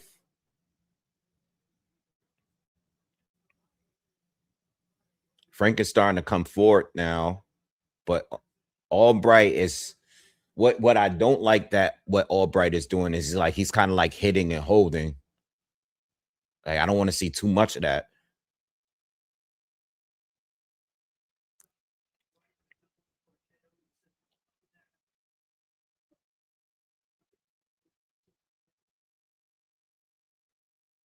Good shot from Frank. He caught him with a good short left hand right there. But most of the stuff is getting blocked for Frank this round. Nice jab from Wu. Caught Frank on his way in.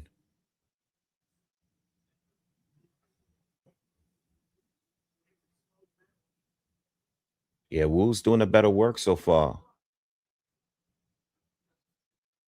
He's beaten Frank to the punch so far.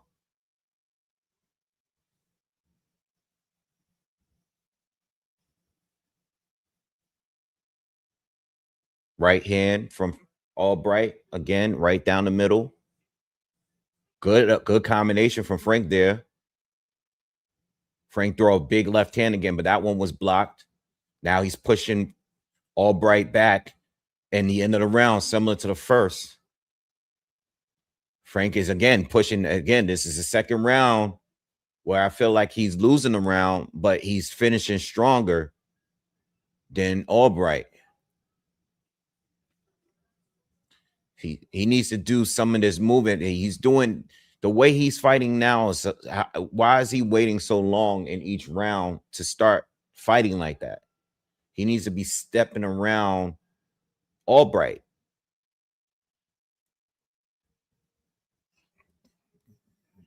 I'm edging it for Albright, man. I like what Frank is doing in the last 30 seconds of each round, but I want to see him do more of that the whole round for me. They're showing Mario Barrios enter the arena.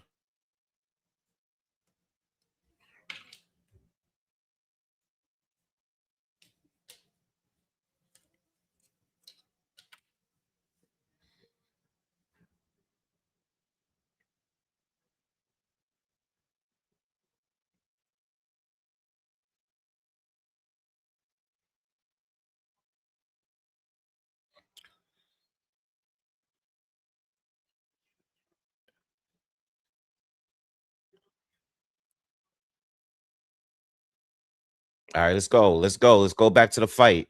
Let's go. Round 3.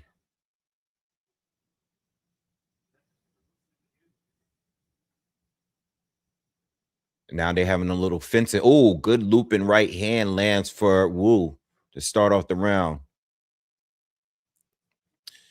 Wu doesn't look like he has power or anything, though. Like, I feel like when Frank's landed his, he has a lot more impact. Wu's landed some good shots, but they don't seem to have any. Oh, that was low. That was low. That shot was low from Frank. Almost got a head clash. Another right looping right hand lands for Wu.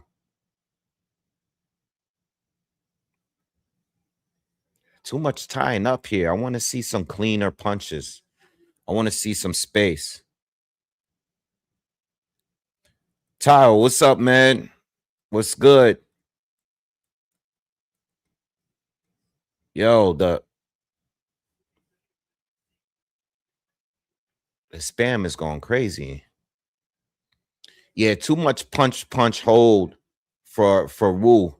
I don't like it. Yeah, it's Frank gotta find a way to get out of that because this is killing his momentum. This is not the fight that I thought we was getting. I wasn't expecting this kind of fight here.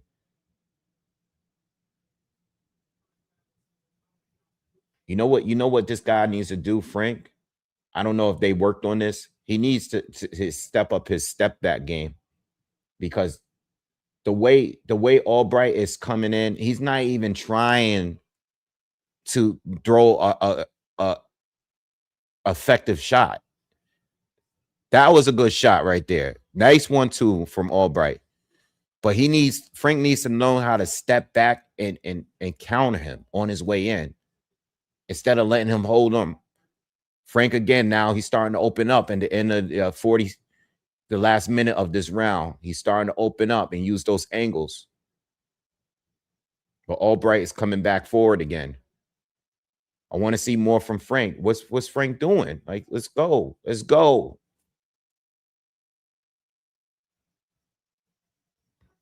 Oh man, this is what is this? He's fighting like Klitschko right now. Uppercut from Wu lands.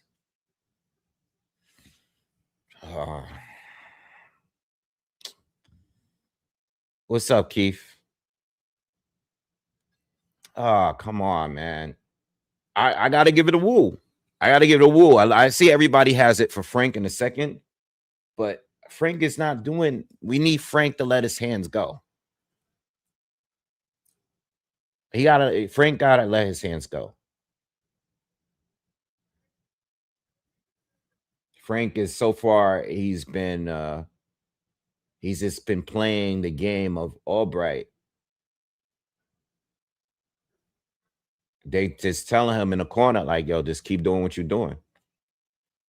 Frank right now, what Frank got to understand is that he has to be explosive to win. He can't let this fight at this pace. Albright, this works for him. Frank needs to be explosive. He needs to use those angles. He got to let his hands go. In the breakdown, though, and I did say this in the breakdown, if you guys checked it out, you would know. The earlier rounds are going to go to Albright. I think he's going to struggle a little bit, similar to the fight with Frank had with the Havanesian, that guy. Havanesian, was a Havanesian, where he was down on points, but he pushed later heavy on the fight and won the later rounds and dropped them late and ended up pulling off the win.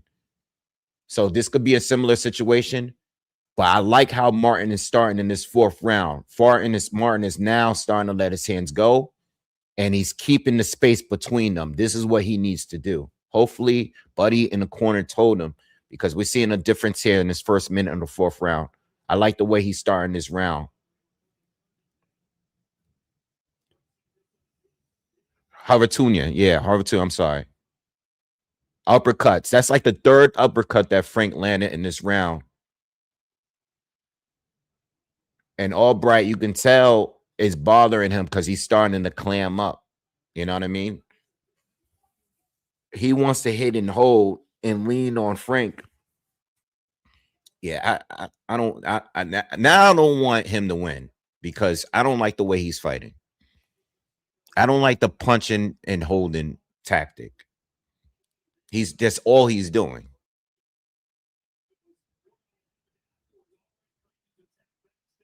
Frank needs to be more aggressive. Good 1-2 from Frank. Didn't land the cleanest. Frank needs to start punching while he's holding. 1 minute to go in the fourth.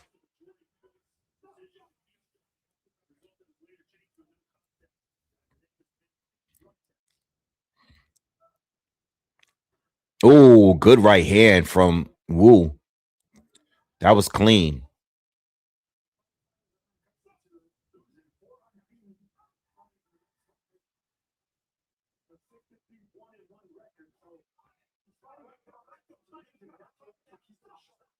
It's an ugly fight, man. It's a real ugly fight. 30 seconds in the round. This spam is going out of control.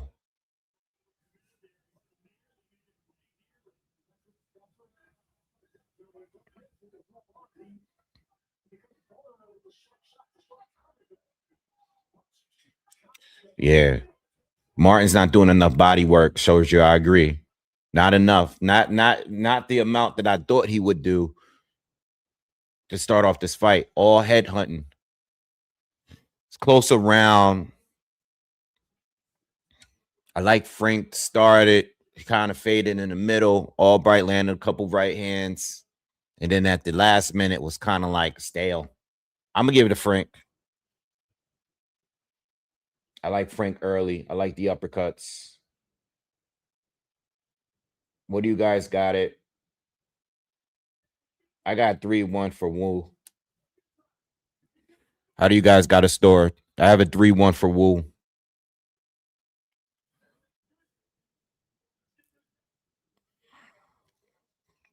Ooh, that right hand was nasty.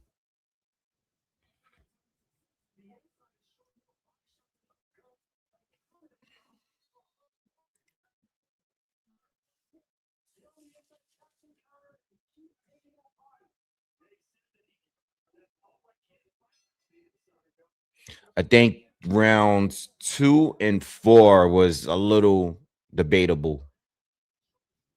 So I don't know how to judge this, but I'll just make a note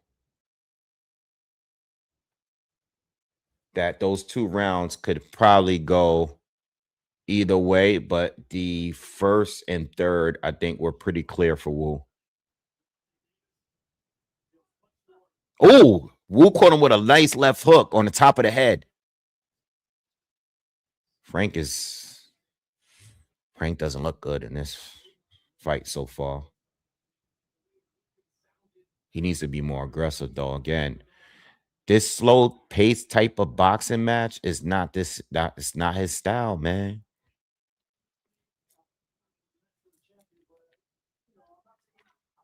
Straight right hand and left hook lands for Wu.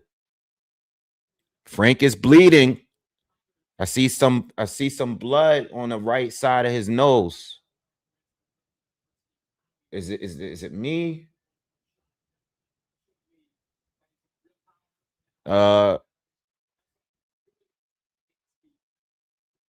Chris Manis has unofficially has it 2-2. His rounds, his scorecard is all over the place. He gave the first and fourth to Albright and the second and third to Martin. So we all over the place at this point.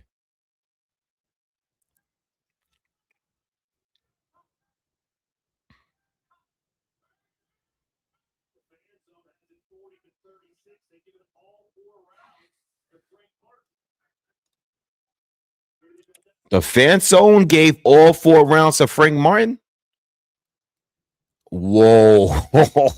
Did you guys see that? Yo, I'm about to start thinking the fan zone is rigged.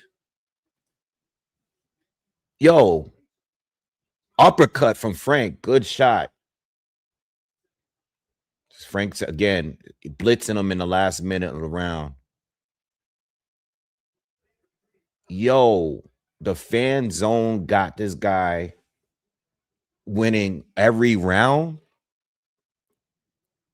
A good uppercut from Frank. That's just Frank is having a great end of this round here. I mean, this is what I want to see from him. This is exactly what I want to see. 1-2-1 land for Albright, but still, Wu's is more consistent. Frank has his spurts, but Wu's more consistent, and he ain't holding him in this round. He's hitting Frank clean. Frank caught him with a big looping left hand. Oh, Frank hurt him. Frank hurt him. I think Frank stole the round, y'all. That last minute, he did a better work. I think he might have stole that round.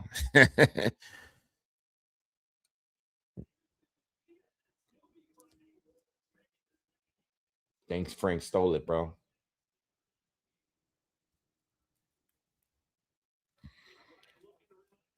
He stole that. He stole that shit. What Tekashi 6ix9ine say? Stole that shit. Stole that shit. Yo, as much as I don't like that dude, he's very funny. Ever since he started doing these interviews, he's hilarious. I'm surprised he hasn't had a podcast yet. I don't like him at all. I don't listen to his music. I don't, but he's funny as hell. I think Frank got that one. Stole that shit. All right, what round we in? Round 6. I got it 3-2 for Wu, but Frank is pushing the pace now. I like what I'm seeing from him. Wu got to get back to landing those right hands. Oh, a body shot from Frank. Okay, we was waiting for that all night. Frank is on the inside. Nice uppercut. Short right hand lands for Wu. They're starting to open up. Less holding now. I love it. More punches thrown. Combination from Wu. Now they stay in the center of the ring trading. I like it. We're getting some good framing here.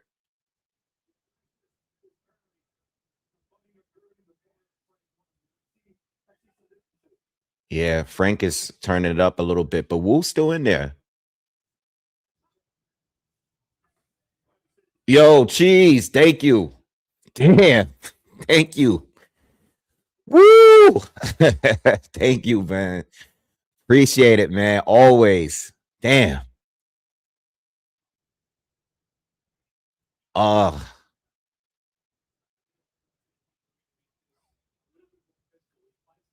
Oh, good combination from Frank lands halfway through the 6. Frank is starting to take control, y'all. He's starting to take control. He's starting to feel good. You can tell he's starting to feel confident. But Wu's still there, man. Wu's still he's still in the mix. He's still in the mix. But I'm still waiting for Frank to like really do what I thought he's doing. I still think he's fighting a much slower pace fight than I expected. Maybe he's gassed. There's points where I do feel like he looks a little gassed. He's only fighting in spurts. Good body shot right there from Frank. Good shot. Nice swivel jab for Wu. Yeah, he's doing a lot of those 2-1s. Just chopping 2-1. But Frank is pushing forward. He seems to be the more effective puncher between the two. Wu still landed, but I think the right hands we saw from earlier rounds were a little bit more effective than the ones now. He looks gassed already. No pop or nothing. Good uppercut from Frank on the inside to the body.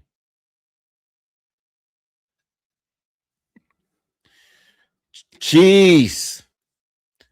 Thank you.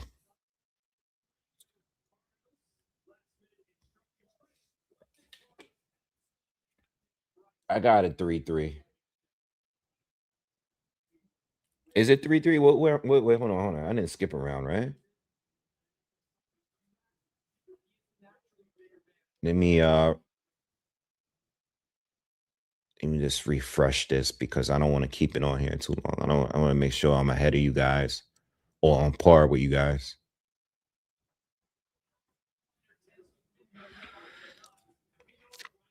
Yeah, I think I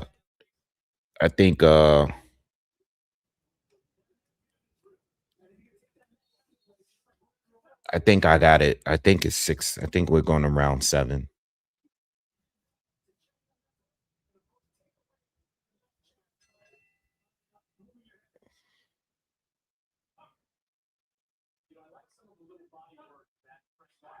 Good body shot from Frank to start this 7th round.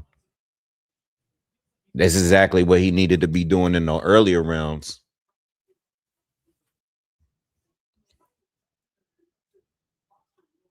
Good left hook to the body from Wu.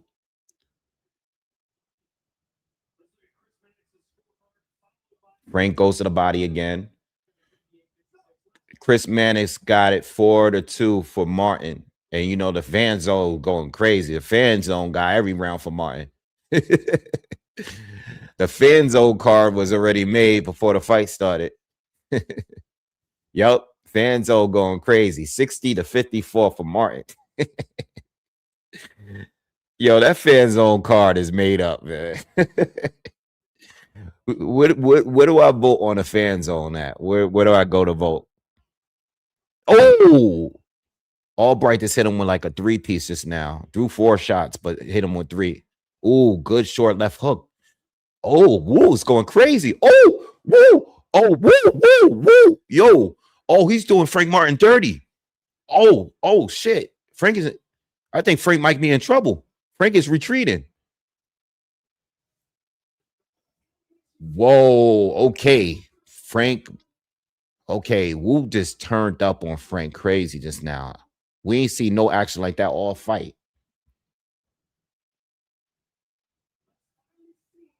All right. Everything's calmed down.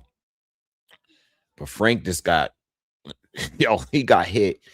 He got hit like 10 shots just now. Now Martin's back on it, throwing some uppercuts. Oh man, Wu's doing him dirty. Oh yeah, the fan zone gonna still have it for Frank Martin. Frank Martin got this round too. The fan zone going crazy.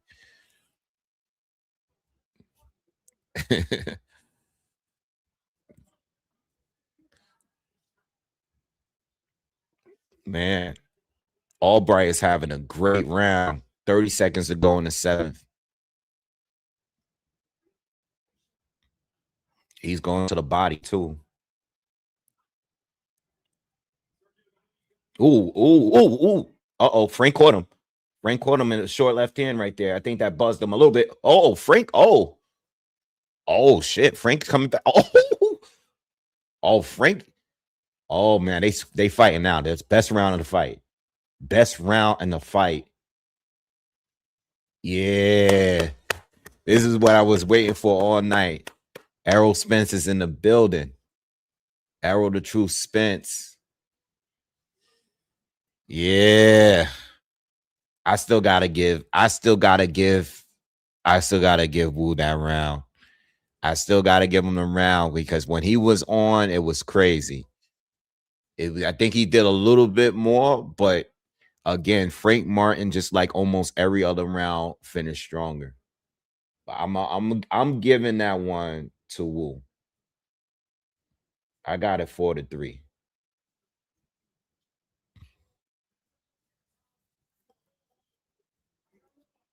Yo, that was a good round, right?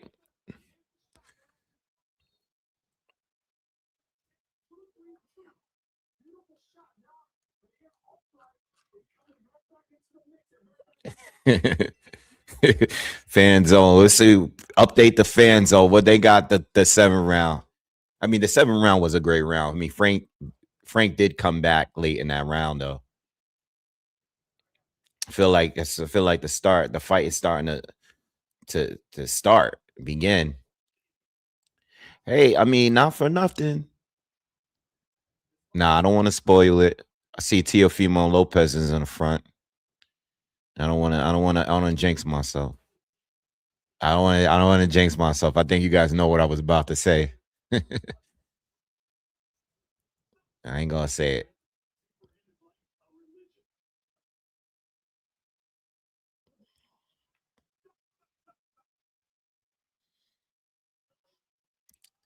Yo, Nair Albright gives everybody issues, man. He gave Keyshawn Davis issues, man. He beat up big bro Kelvin Davis. And he's giving Frank some work right here. Another combination landed for him. He catching Frank clean, man. I think Frank's sleeping because he don't respect his power enough. And he's getting hit with unnecessary shots. Frank is looking bad right now, this beginning of this round, just like the last round. What's going on?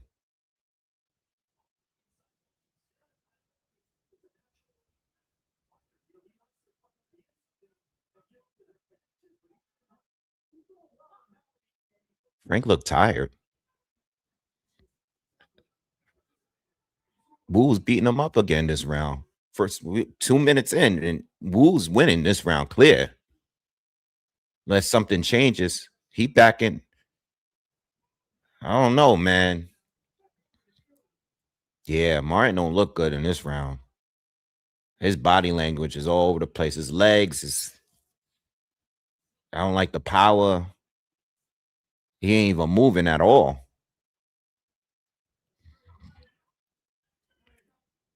They need to give Frank Martin a sensu bean. Because this is not it.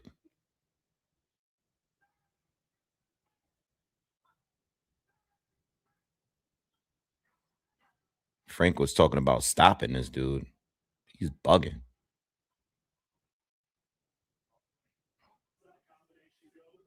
This is crazy, man. Ooh, straight right down the pipe on Frank. Frank, you gotta come on. What you doing, bro?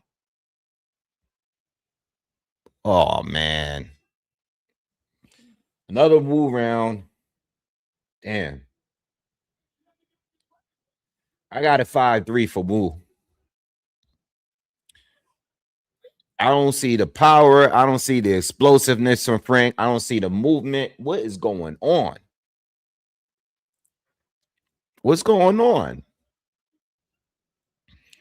And you know, in the earlier rounds, I was annoyed because Wu was like hitting him and holding. But now Wu is just letting his hands go. I got a 5-3. Fan zone got all rounds for Frank.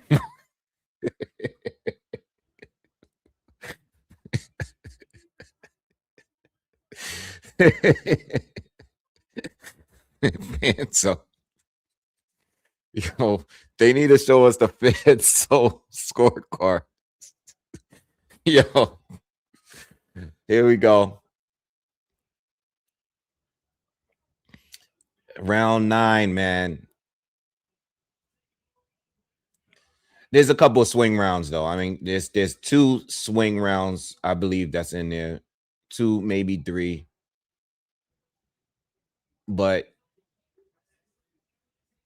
I got a 5-3 for Albright.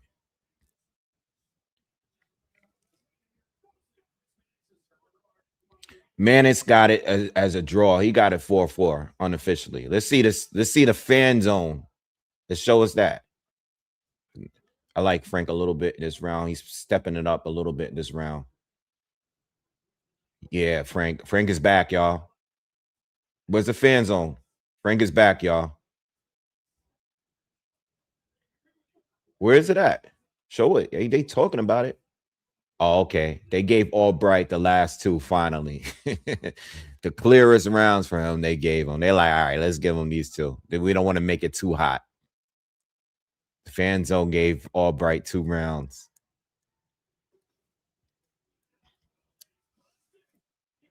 Oh, Wool's hurt. Wool's hurt.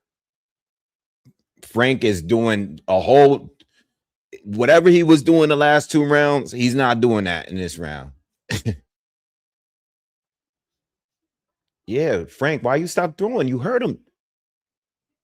He must be tired, bro.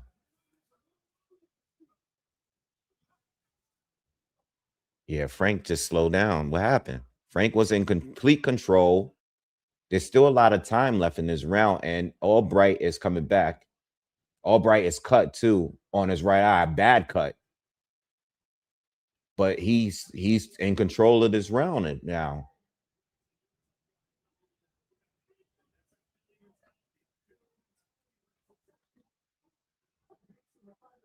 All right, Frank is giving us something.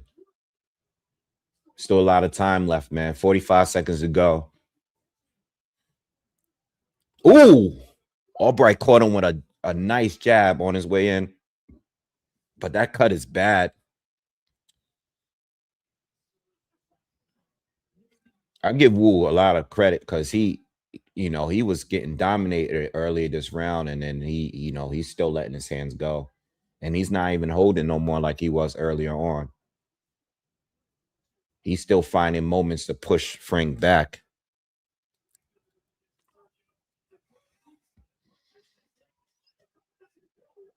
They're trading. They're just straight trading now, y'all. They've been trading for a minute. But they both tired.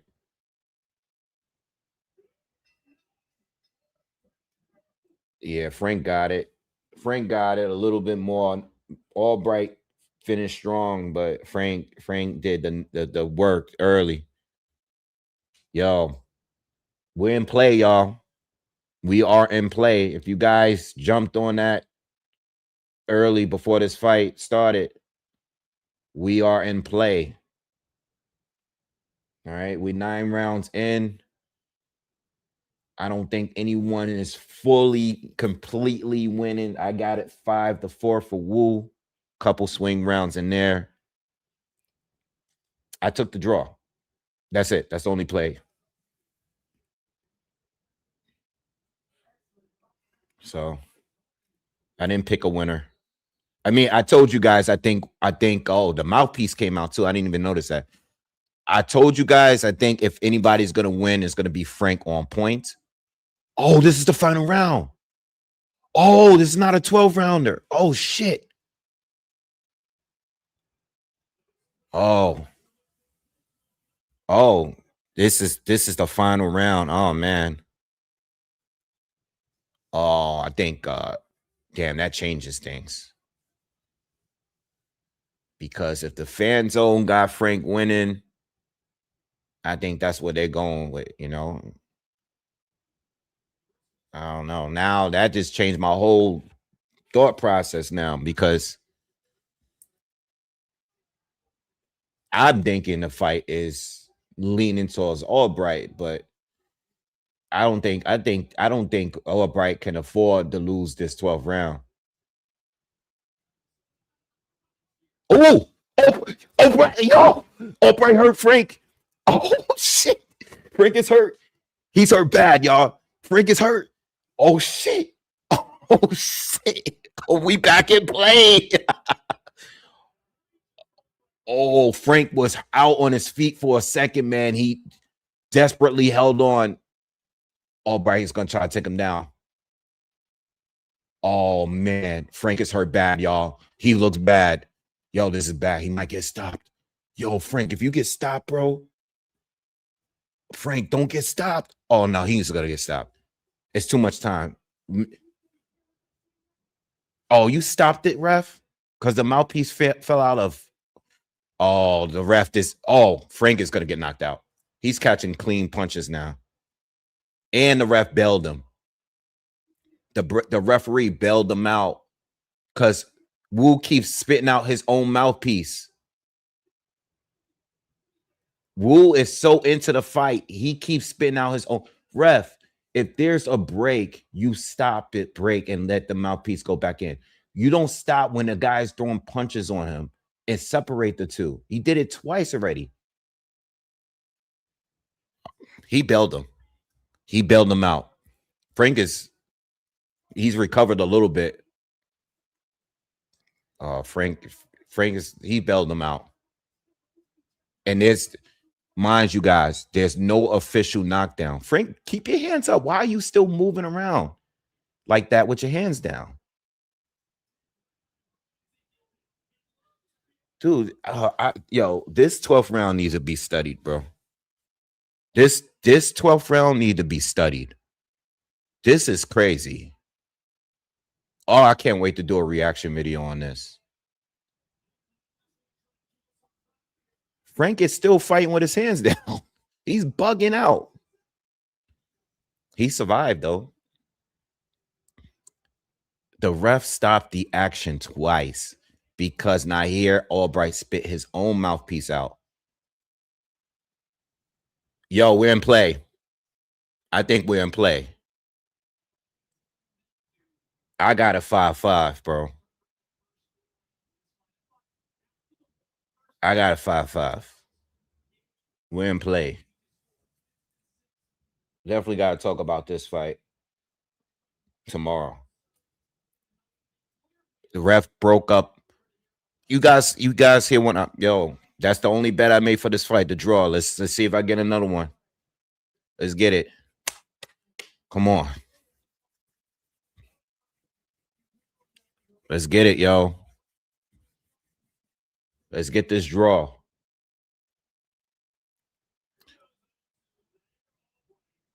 And let me tell you something. I don't want to hear no 97-93. I don't want to hear no 98-92. I don't want to hear none of that. Yo, that ref screwed Nahir. He was about to stop this dude.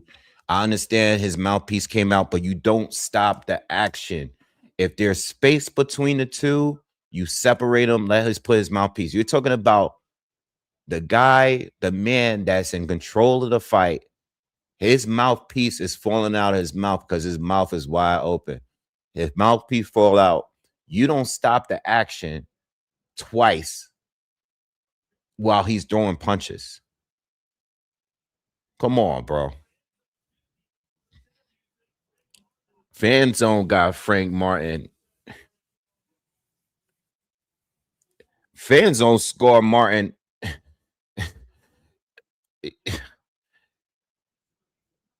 They even gave him a knockdown. Fan Zone is button.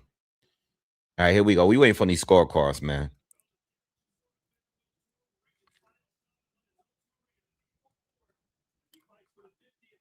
Listen. If we're getting a winner, I think Albright should win.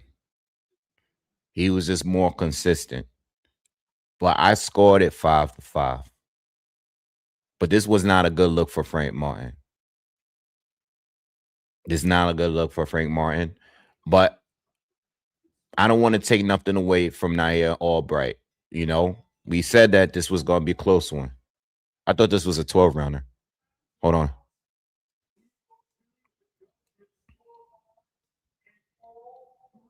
All three judges.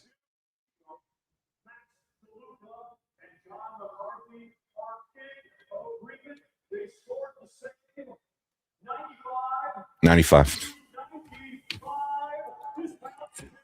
Yo, I'm the GOAT. I'm the GOAT, bro. Yo, I'm the GOAT, bro. I'm the GOAT, bro. I'm the GOAT, bro. Y'all, yo, listen. I don't get all the predictions right. I get a lot of them wrong. But when it comes to these draws, nobody's messing with me with these. I'm the GOAT, bro. Straight up. Yo, I'm happy. Yo, this is crazy. When it comes to these draws, I'm a generational great. Word. I'll be killing them, bro. I'll be killing them. That's why you gotta rock with me.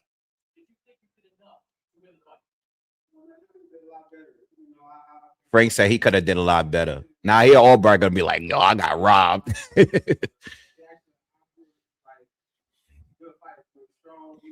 Damn, Frank. Yo, you might not agree with me. Frank is basically saying he's awkward. You might not always agree with me. I don't always get it right. But I told y'all in the beginning of this live, if we're going to get a draw, who asked me? Who was the one that asked me if we're going to get a draw tonight? No, I said this on the first live with Josh Warrington. I said that had potential to be a draw, and this fight here had potential to be a draw. And Josh Warrington Lee Wood fight was trash, but we got that drawing, man. Once you get a draw, it makes anything you get wrong for the rest of the night, it makes up for everything else.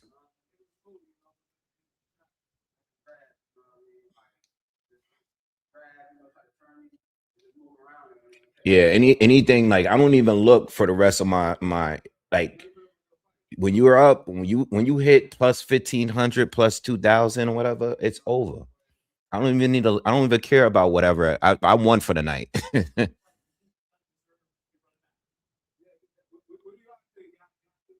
Of course we want John to win him back, but Frank tight. Let's say what Wu gotta say.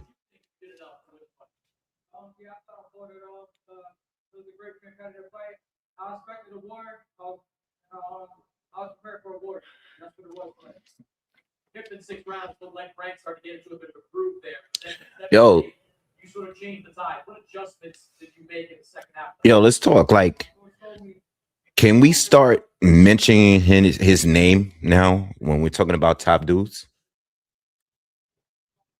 Can we start putting? Yeah, we gotta start mentioning him every single time we're talking about 140. We gotta, because the Keyshawn fight was a tough fight for Keyshawn. Keyshawn didn't look good in that fight. We saw what he did to Kelvin Davis, hurt him continuously through that fight. And I don't rate Kelvin nearly as high as his brother and all that, but at the end of the day, Albright at this point is a problem. He's a problem. I think we need to start like mentioning him every single time we bring up. Oh, this dude is single. He's singing. Oh man, this dude.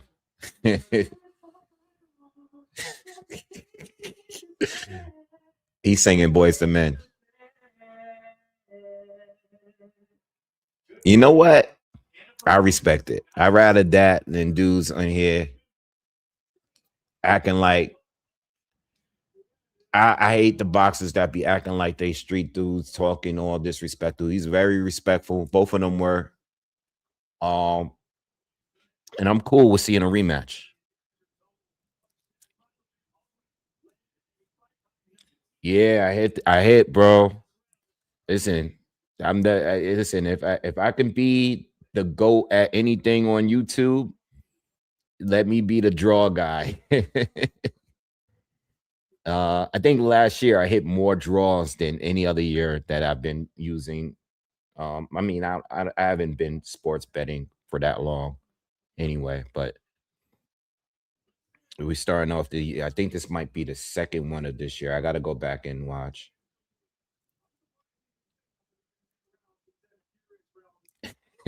Toro said Wade has spotted more draws than Hugh Hefner.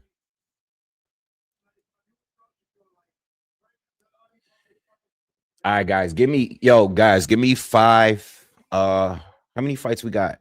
Oh, the next fight.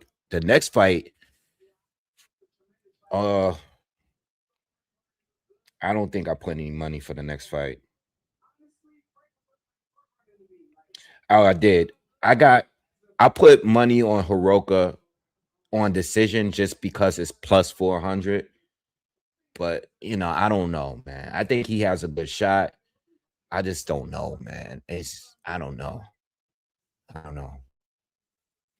I think Gary Antoine is going to win, but I think Heroka is a super live dog. Super live. So I got plus 1400 on the decision win for Heroka. All right. But on my breakdown, you guys know I picked Gary because Gary, the experience, the resume, Andy Heroka has looked good against mid-tier guys. All right. Frank Martin and Wu was a draw. All right. All right, guys, give me 5 minutes. I just want to put some food in my stomach real quick. All right. And then we're back for the next 2 fights. All right. So I'll be right back. Give me a few.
All right, guys. Thank you. Just had to eat something real quick because I know this will be my last time taking a break before we get to the main event.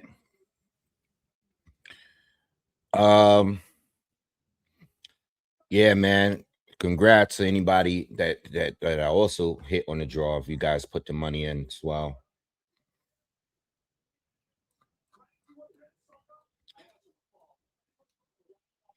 No, Andy Heroka is legit. But he hasn't fought anyone at this level. He's a tall, rangy fighter that moves well, has a lot of power. He's half Japanese, half Ghanaian. Okay, his father's from Ghana. His mom is from Japan. He was born and raised in Japan.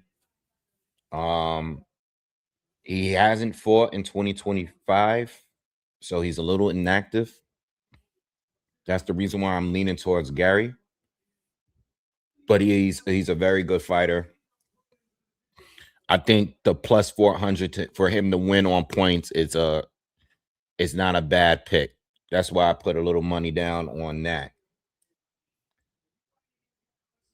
But Gary, is a guy that is so better. He's so much better than Andy's comp. Andy hasn't fought anybody that's even close to as good as that's even close as good as Gary Russell. So we just gotta wait and see. But he's definitely worth checking out. Like, if you haven't seen him fight before, his last fight was against Ismael Barroso. That's the guy that Rolly had fought, and they stopped it prematurely for Rolly to win, but Rolly kept getting hurt. That's the best person he has on his resume, if I'm being honest with you. He also stopped Jin Sasaki. Who did you guys see that knockout? The knockout of Jin Sasaki. That's the guy that was stopped by Brian Norman last year. He just made his comeback fight this week, and he destroyed this dude. Like, the knockout was crazy. Check that out if you haven't already. But yeah, Andy Heroka stopped him too. All right. So right now we're entering the new co-main event because Hitchens and Duarte is not happening. Duarte is not fighting tonight. I'm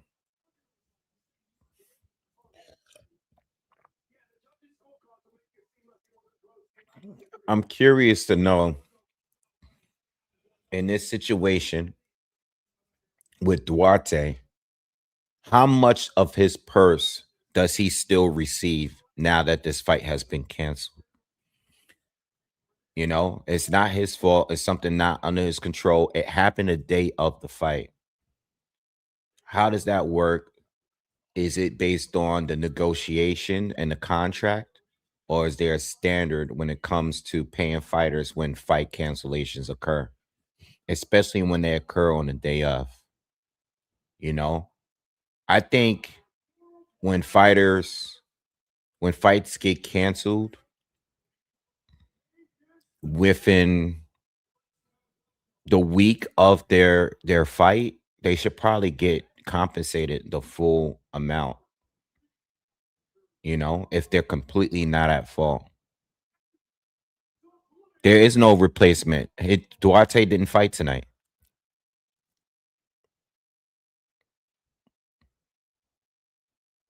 No, I don't think Hitchens should get compensated for, I mean, if he's legit sick and it's not due from rehab, from just being drained. I mean, I don't know, man. It's one of those topics where it's like some fighters do really get sick. But in this situation, I just think he was drained. He looked drained yesterday. Andy Heroka is doing his ring entrance now.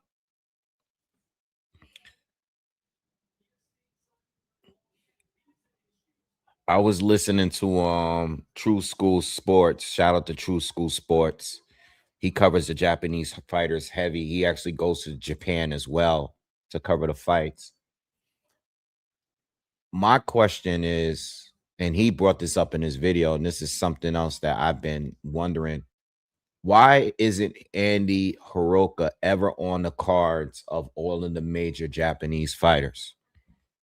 Why is he never like on? Is it because of politics? Is he being promoted by a promoter? Like, I don't know. Is it because of race? You know, I mean, I'm sure there's not many Ghanaian Japanese fighters walking around over there.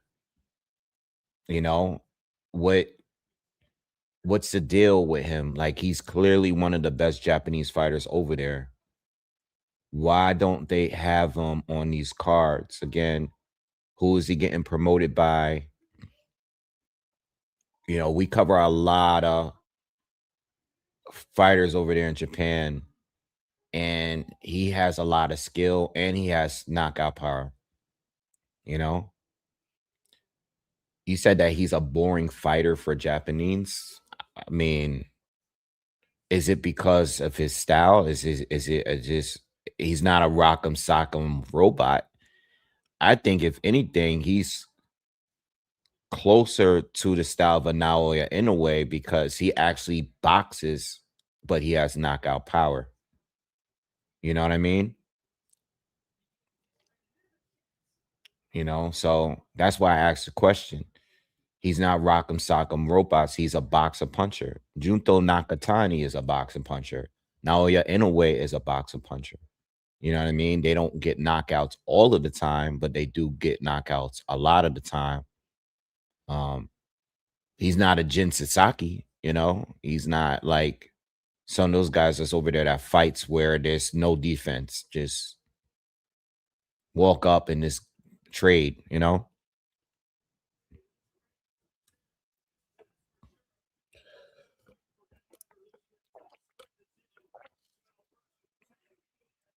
But shout out to True School Sports because he brought this up. But when I first saw him knock out Israel Barroso, the first thing I said was, why haven't I heard of this guy? I've never heard of this guy. Why am I just now seeing him fight for the first time? You know?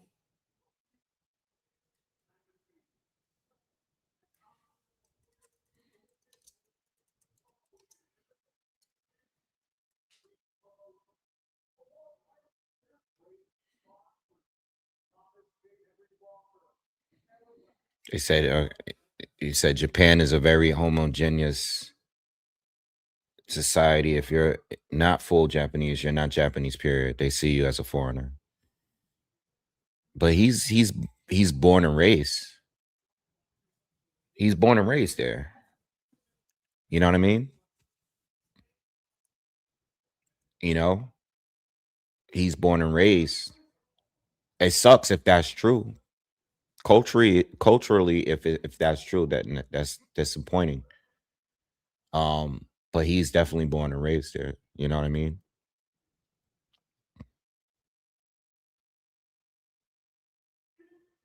But at the same time, I'm sure there's not many Ghanaian Japanese people running around out there in Japan. You know what I mean? You can look at him now, like they're showing him in the ring. He looks like he's mixed, you know, like he looks like he's half black, half Asian, you know? Like you can see it in his face. Just even his features, you know what I mean? But that's my thought when I first heard of him, or when I first seen the knockout of Ismael Barroso. I was like, why isn't this guy on any of the cards that I've covered in Japan?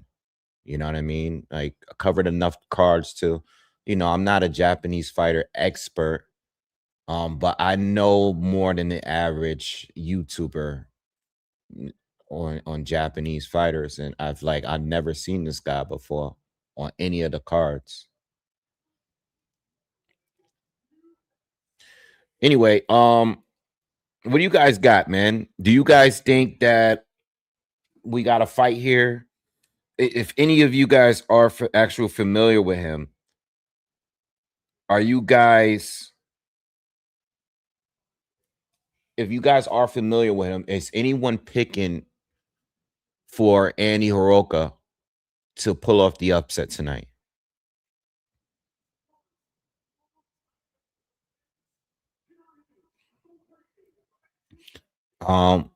Gary looked like he improved in his last fight against Jose Valenzuela.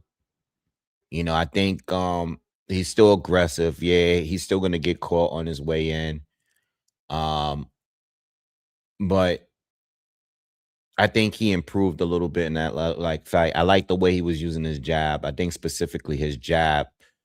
He improved with his jab in that Jose Valenzuela fight. Like Ryo couldn't do nothing with that.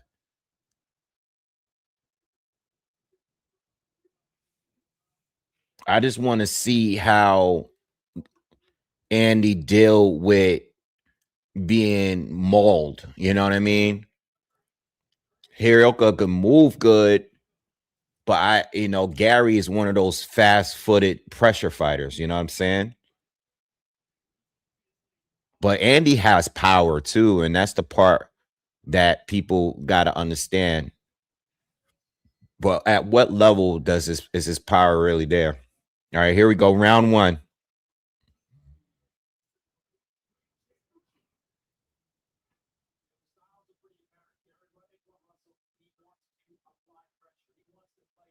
Two southpaws, by the way, two southpaws, and they both have fought another southpaw recently. Both of them have multiple fights with southpaws.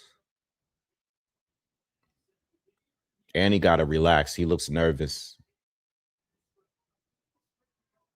He looks very nervous. Looks very jittery.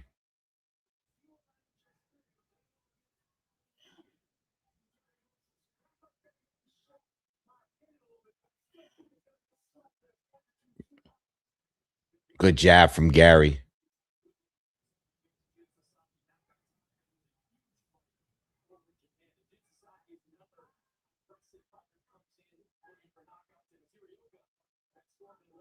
Nice feints from Gary. He's already getting him to bite off the feints. Gary looks very relaxed. It looks like another day in the park. Whereas Andy needs to calm down a little bit. But maybe with time he will.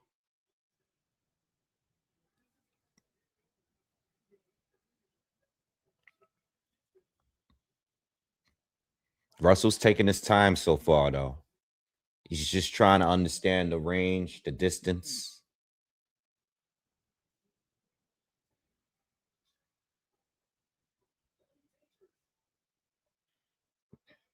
Gary's starting to be aggressive now. Andy ties him up.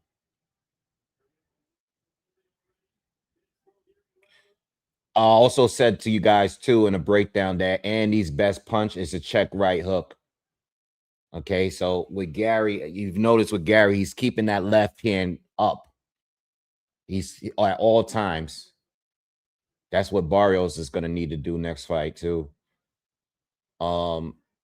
Gary's keeping that hand up. Oh, good caught. He caught him with a left hook there.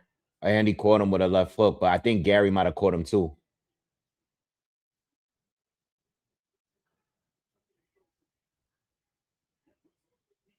This is a 12-round championship fight, y'all. 20 seconds to go. Not much action. You know, kind of filling out round. Not much really going on. Good jab from Andy, connects barely. Another jab from Andy. Nice counter jab from Gary. If I had to score the round, I probably would give it to Andy. But I don't really feel like anyone really did enough in that round. More like a filling out round. More activity from Andy, though. A little bit more from him. Gary's still trying to fill out the range. And he's been very quick on his feet. He needs to stop going back in a straight line, though. I think that's going to be an issue for him down the line with Gary.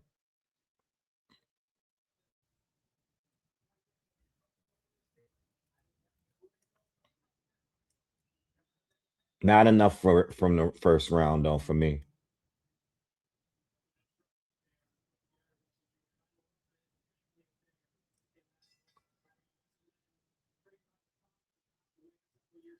All right, round 2. See if Gary starts to open up a little bit more.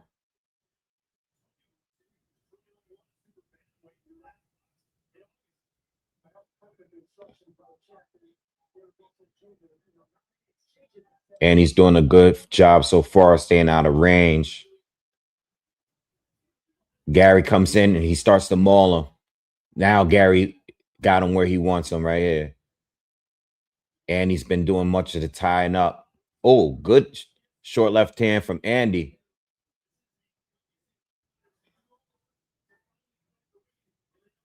Okay. Andy hit him in the back of the head. I don't think it was really clean in the back of the head, though. They both roughed up each other on the inside. But it's clear that Andy doesn't look comfortable on the inside. A lot of tying up on the inside, as anybody probably would against Gary Antoine Russell.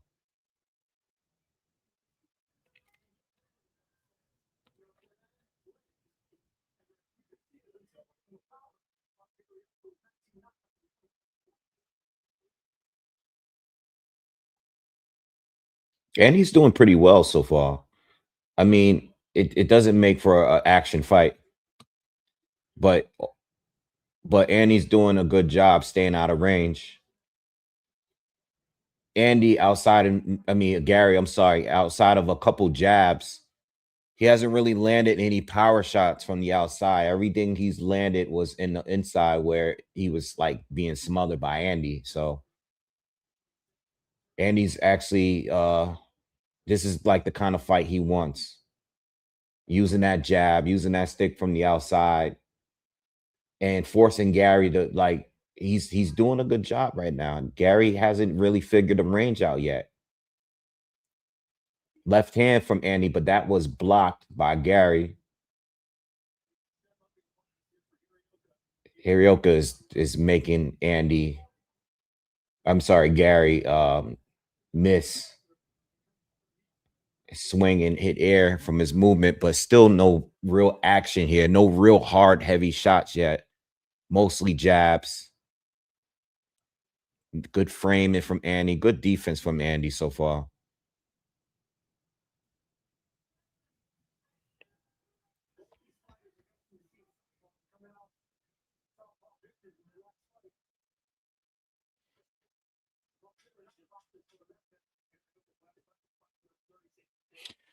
I'll tell you one thing about Andy's style is very Soviet-ish, you know.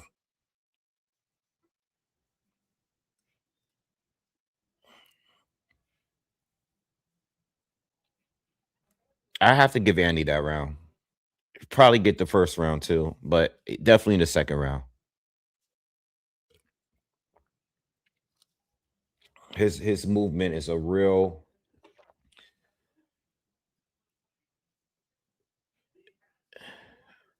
Oh, I hit Amir. Did I? Oh shit. I'm sorry.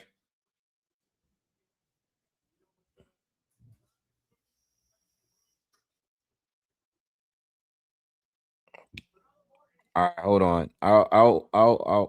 I'm sorry, Amir. I got you.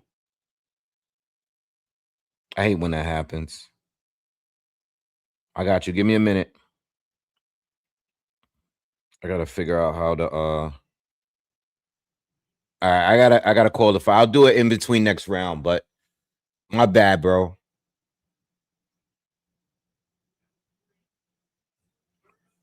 The thing is, they don't have an option for me to undo it. You know what I mean? They don't have it here. But you know, I'll figure out how to do it in a moment.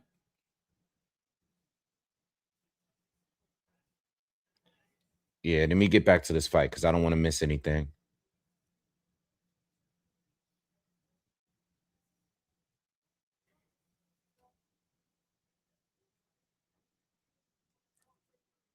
It's kind of a boring fight because Gary caught him with a good jab, and he's unleashing to his body. Hook from Gary. Gary stepping up. Gary caught him with 2 hooks, and Andy is bleeding. That's where Gary needs to be. Andy took 2 hooks there, and he's already bleeding just from those 2 hooks. And in the exchanges, you can see how quick. That's where you see the hand speed difference between the two. Because when they're exchanging, Andy's easy to hit.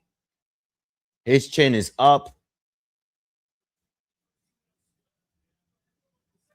And Gary's hands are shorter and got quicker. Got him to him first. That's exactly where he needs to be. Connor Ben is in the building.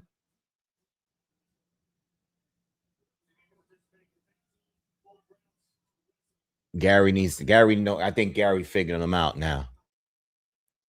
Good 1-2 from Andy, but he got countered with a right hook.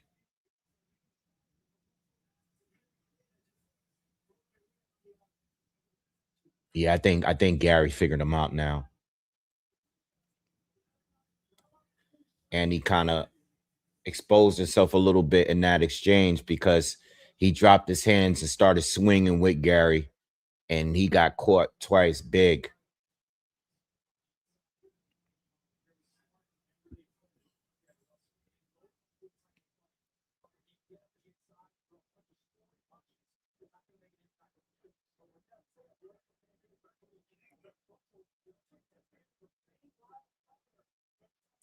Gary's really physical on his side, man.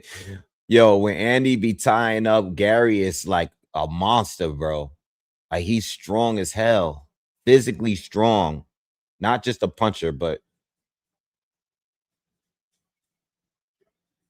haven't seen any real good, clean check hooks landed from Andy, except like maybe one. That goes to Gary that round.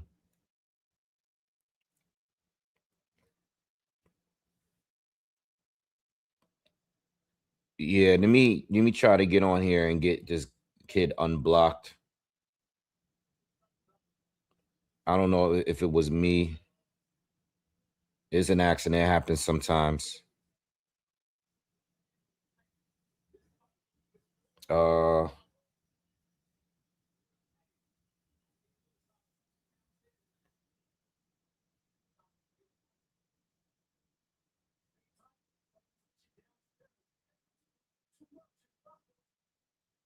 Yeah, I don't like the fact that YouTube doesn't allow me to undo it. I'm trying to do it.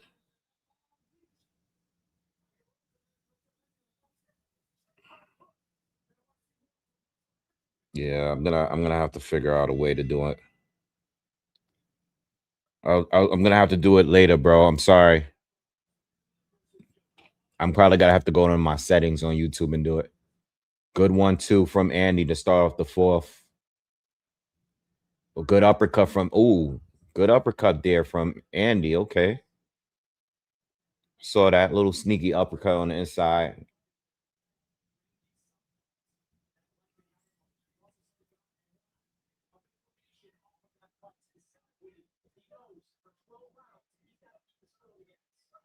Good shot from Gary.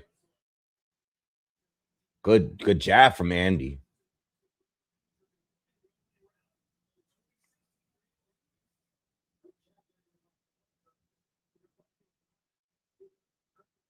Heroka's starting to look a little bit confident when there's space in between them. He's doing the thing, but he's not taking any chances at all. His jab is on point this round, though. Good overhand left from Gary. Gary got to keep that fight on the inside.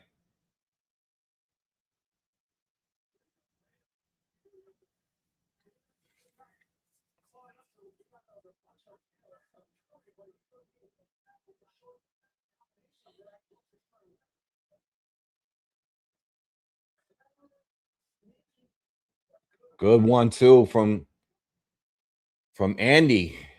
He's having a good round this fourth round.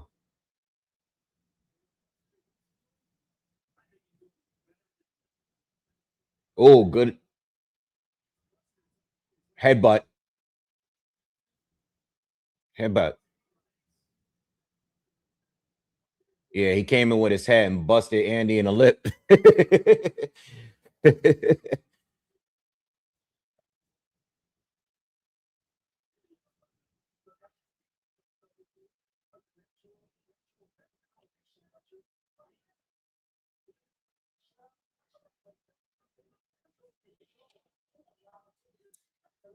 40 seconds to go in the fourth.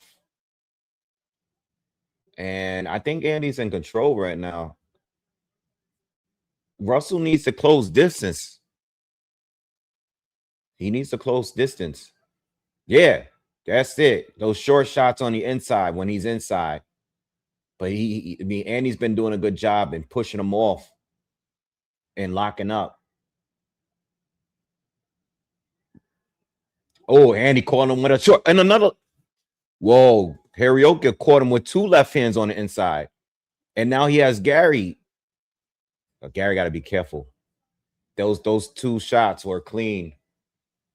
Gary got to be careful, man. He caught two heavy shots on the inside right there. I think I might have to start scoring this. I think we want to score this.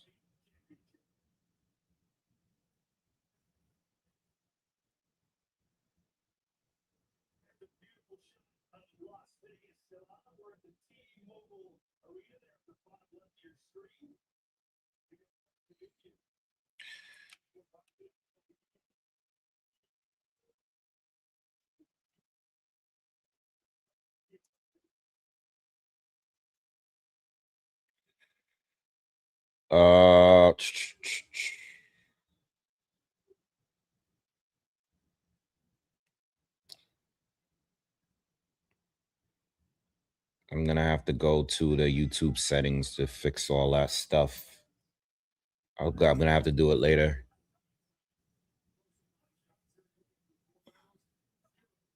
All right, we're in round 5. First round's 10-10 for me. Second went to Andy. Third went to Gary. Fourth went to Andy.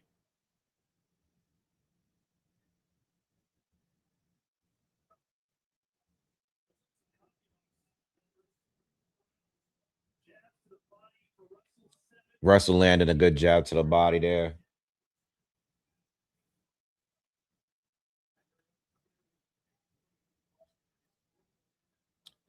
Gary's back on the inside, throwing combination, but Andy ties up.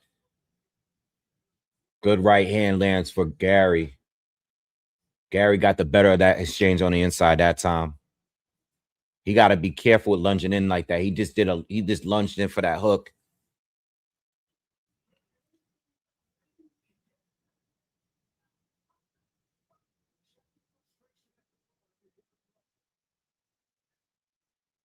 This fight's kind of boring. Chris Mannix has the fight even so far.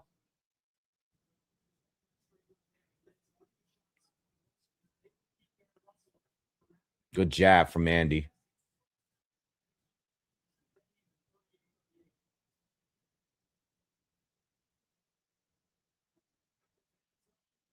Fan zone got Russell winning all 4 rounds.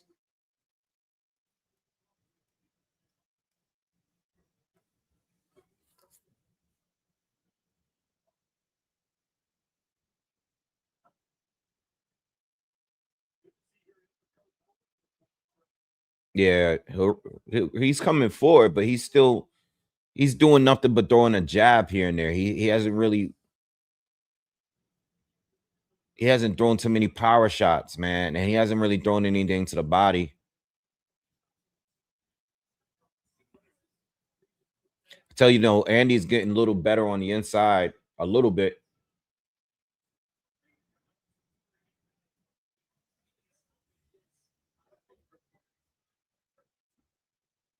Russell got him pinned right now, but And Russell caught him with a right hook. I don't know if he was off balance or hurt by that, but Russell's taking over right now. That shot might have hurt him or kept him on balance. Yeah, Russell's doing the work. He's going to his body. He's hitting them everywhere. He got to keep this momentum going. Good round. He gets that round. He gets that round.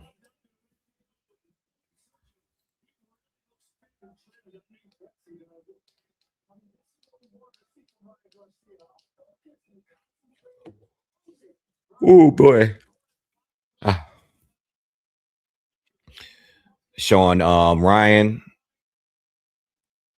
got his gloves and everything taped. Everything's taped up. Everything's ready to go. He's ready to go.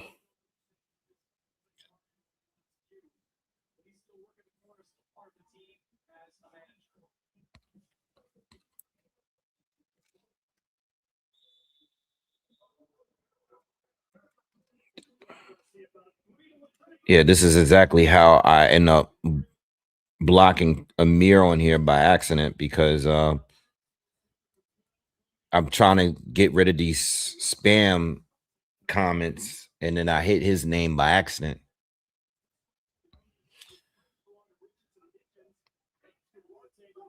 It's just too much of a tactical fight.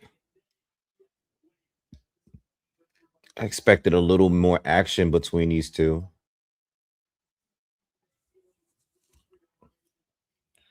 I like the work from Gary. Gary's starting to close distance a little bit better. He has to get back. He has to pin Andy down though. He has to do it.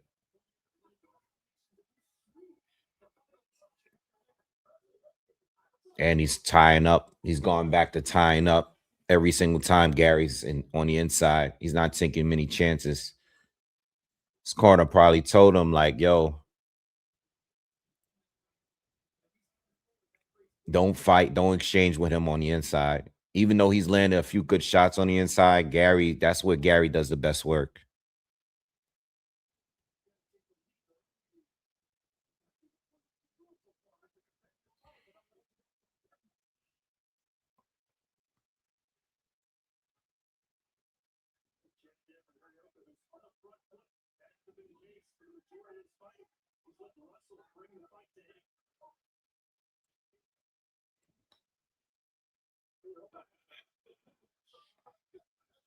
Ugh, this fight is just, come on.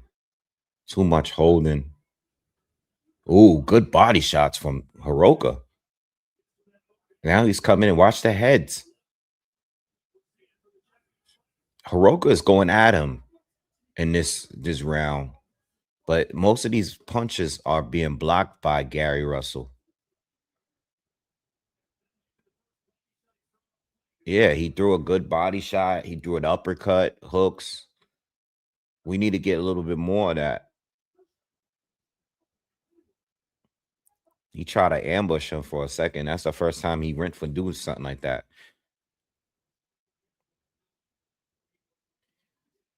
Heroka that has shown to have such a good check right hook.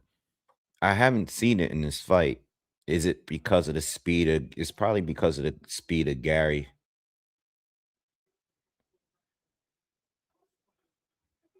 Oh, good uppercut from Gary.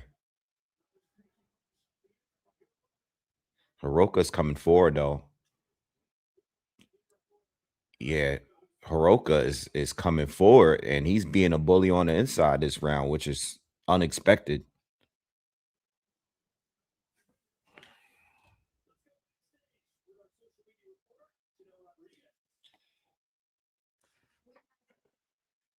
Turkey looks disappointed in every card.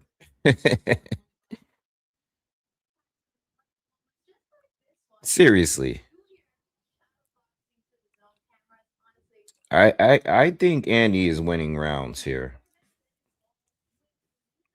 I mean, I don't know how the judges are looking at it. But I think he won that round. I think he won the 4th round. And I think he won the 2nd.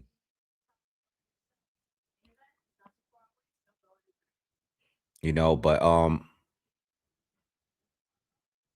that round outside of the 4th and 6th rounds, Andy didn't look, you know, not very entertaining to watch. But I liked him in this last round though.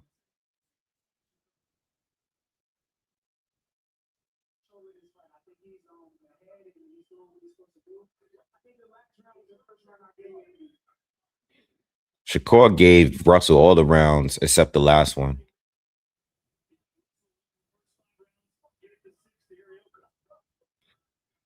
Good left hand from Andy, but Gary rolled that one.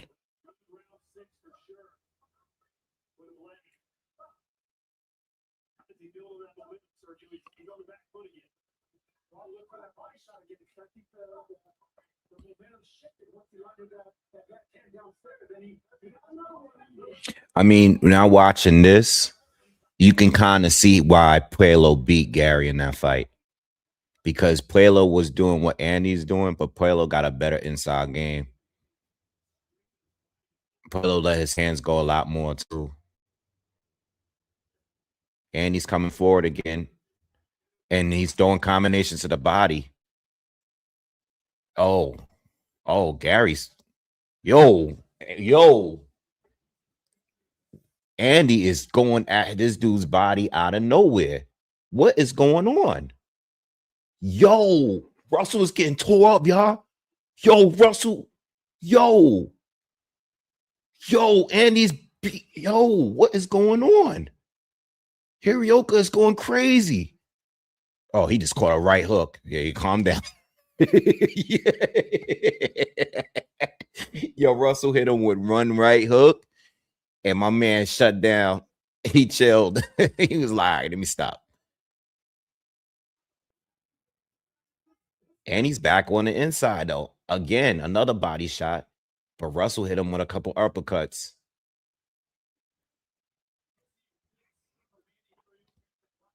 This turned into a whole different fight, y'all. Oh, left hand from Heroka.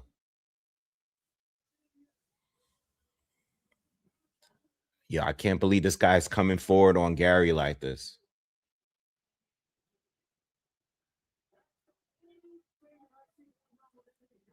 Good jabs from Gary.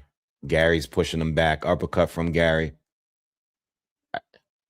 Gary's in control now.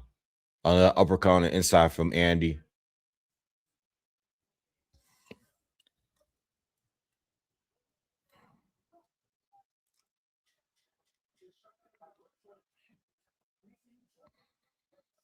Another body shot from Andy. Another body shot.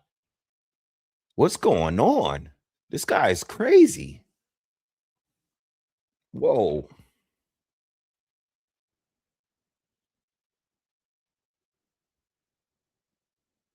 Give me a second, guys.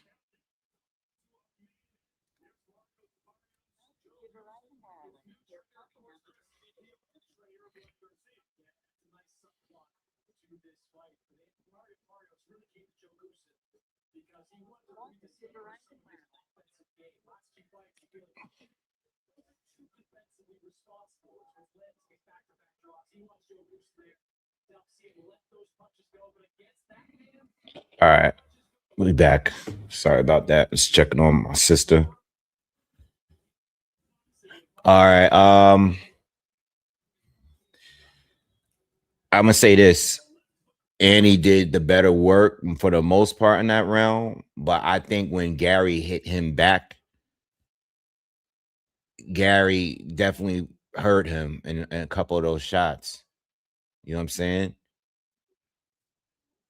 But he, you know, Andy Heroka is. I wasn't expecting this kind of. I mean, you know what? I was, but the way he's been fighting it is made me feel like he hasn't wanted to engage. You know what I'm saying? But he did take some shots too in that later part of that round. Watch the head, Russell.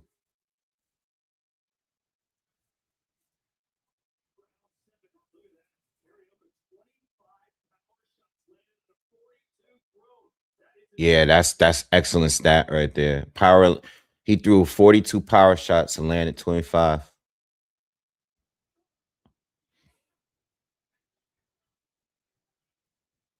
Things kind of calmed down the beginning of this 8th round.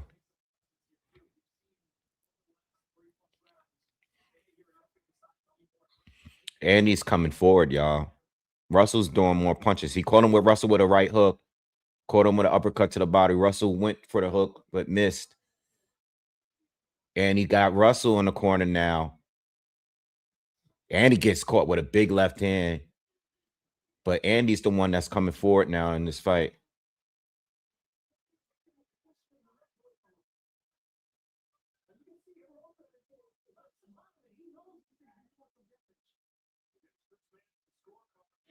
Chris Mannix has it 4-3 for Russell. Good jab from Andy. Fan Zone has it 5-2 for Gary. They gave the last 2 rounds for Heroka. Pretty much the same scorecards as Frank Martin.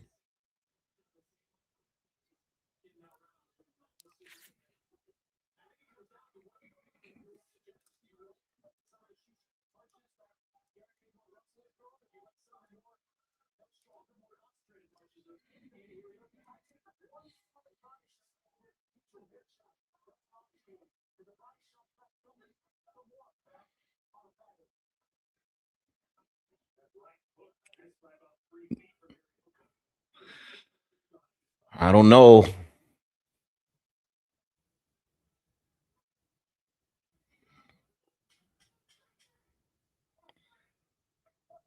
They both look tired this round.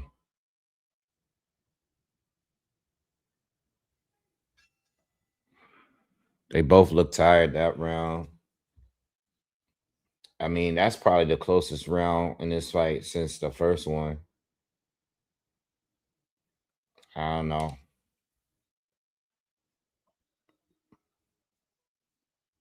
I think Gary might have edged that last round.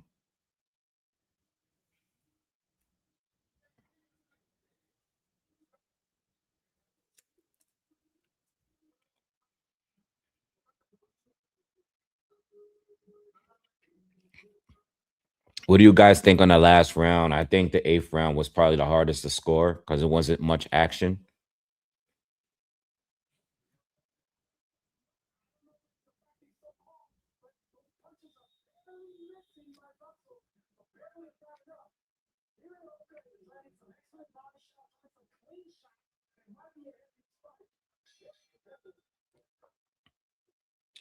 All right, well, it's a competitive fight. I'll tell you that, at least in my books, at least in my scorecard. We're in the 9th round. Again, this is a 12-round fight. No one's been badly hurt. No one's been knocked down.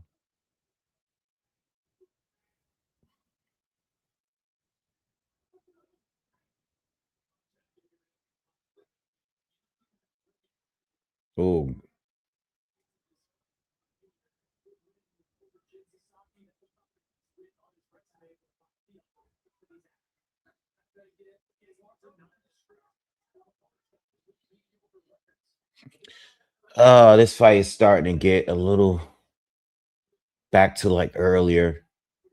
Not enough clean punches for neither. And he seems to see slowing down a little bit. Gary Russell just landed a combination to the body.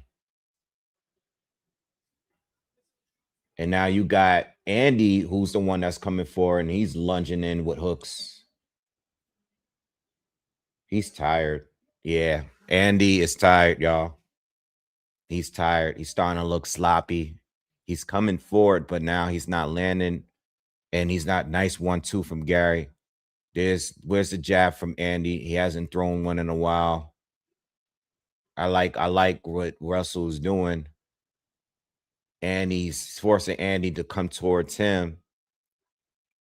and he is more conditioned, in my opinion, better conditioned.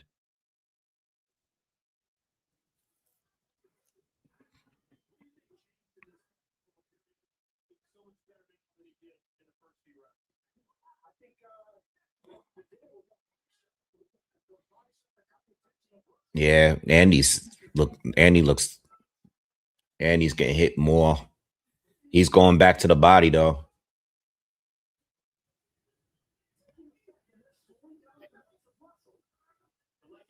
And he's hitting him with heavy body shots again. Russell, watch the head.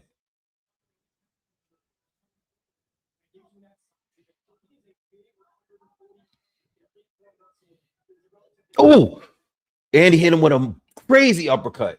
Whoa. Oh, no.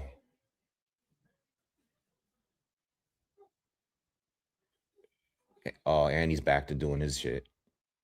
And he's back. He's uppercut. I can't believe the way he's fighting Gary Russell like this. He stole that. He stole that round. I don't know what y'all talking about.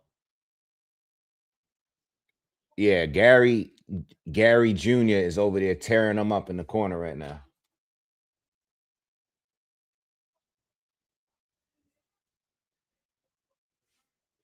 What is he telling him?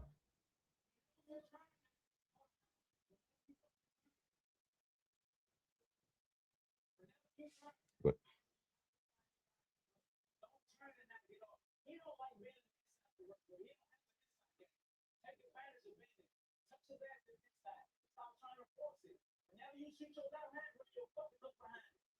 He's telling him shoot the left hand, bring the hook behind it.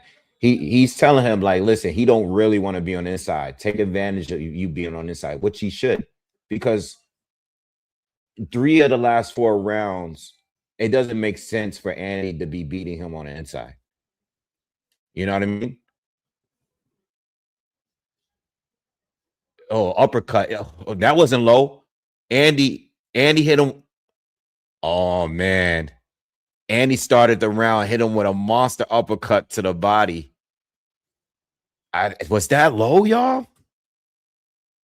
Oh no, man. I don't know. I didn't. Yo, live, it didn't look low. Yo, we gotta see that replay. Oh man, I don't know, y'all. Hold on. And Gary doing a lot of complaining now. Andy's getting frustrated. I don't know. I don't like the body language of Gary here. I know the complaining. I don't know. Andy's still coming forward.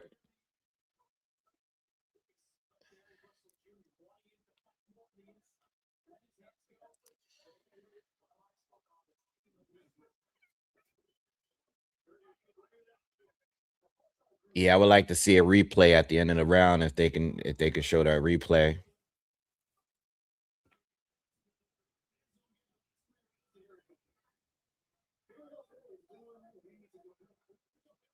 I mean, right now, to me, Heroka's coming forward, but Gary's edging him for now, halfway through the 10th.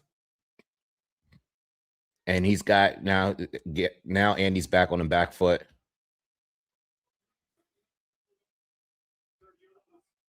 Yeah, I'm not feeling the refs tonight neither. But I don't think that body shot was low.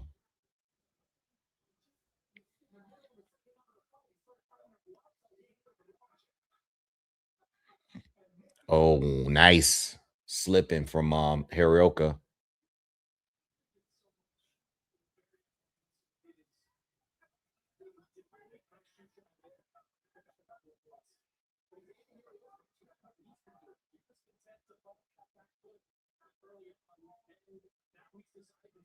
Nice jab from Andy. 2 nice jabs. Now he's back to the body, and Gary goes down. Is this low? All right, so now we got a problem, man. Oh, man. I don't know. No, I that's why the mic is sitting there, Greg. Dude, I don't. They're showing a replay now. Now they're showing a replay. Oh no, that was low. Okay, he was bending. That's why. Now I want to see the other one from earlier. That one is legit low.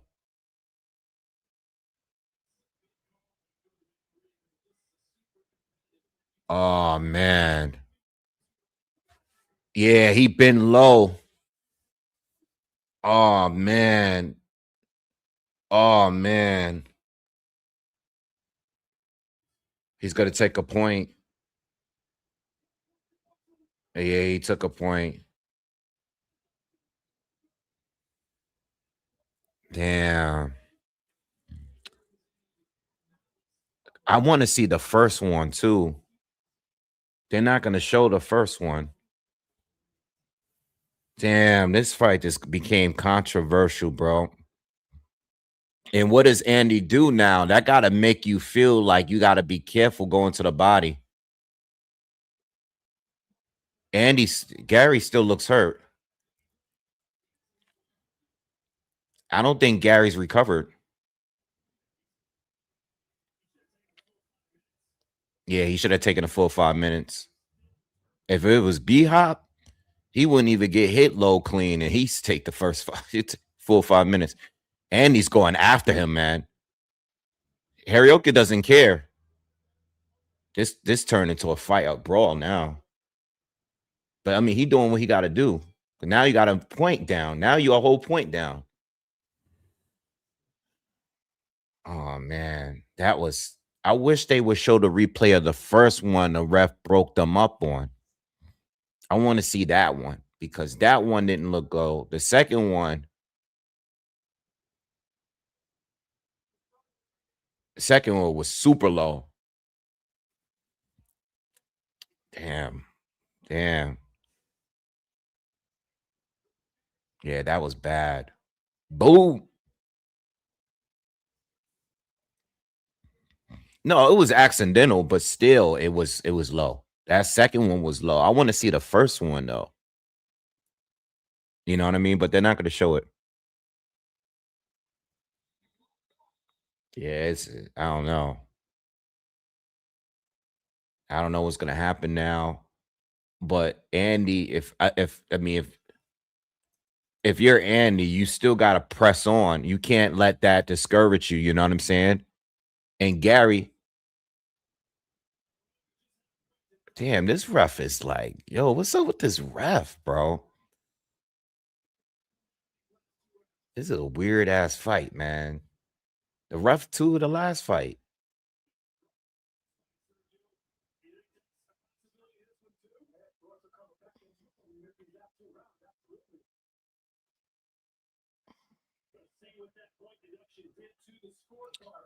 Heroka got to still go back to doing what he was doing.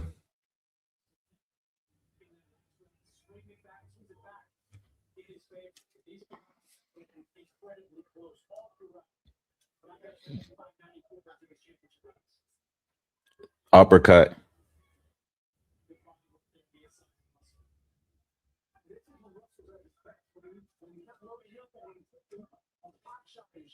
And he's right back on him with the body shots. He's right back on him. He's not letting off. He shouldn't. I wouldn't. That's the bread and butter. This is crazy, bro. I was not expecting this outcome like this way. I wasn't expecting Andy to be beating him up on the inside. Oh, good hook. Good hook from Gary. But Andy's coming for him.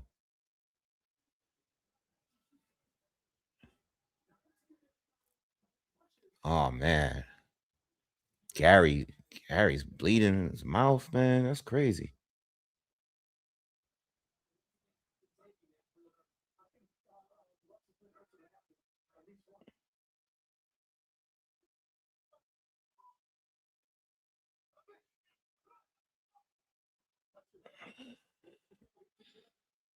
And he's going right back to the body again.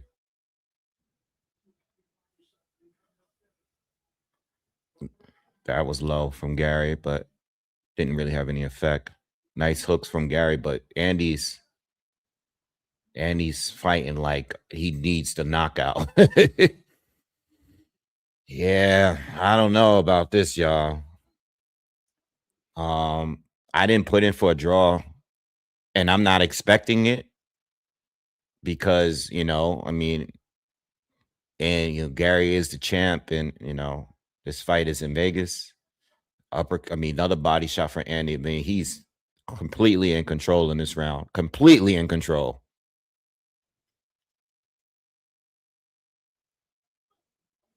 Yeah, it's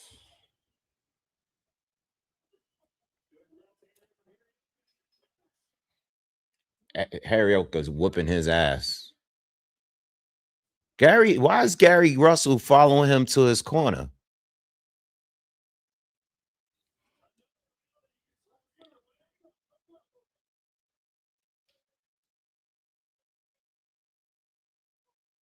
I mean, you know what?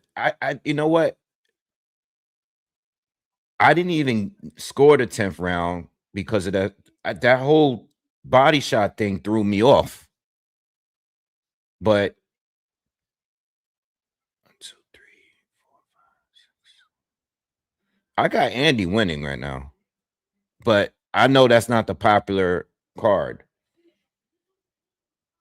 Gary got the 2nd, the 5th, the 8th, maybe the 10th. I mean, there was a point taken, but did he win that? Did he actually win that round? I don't know, man.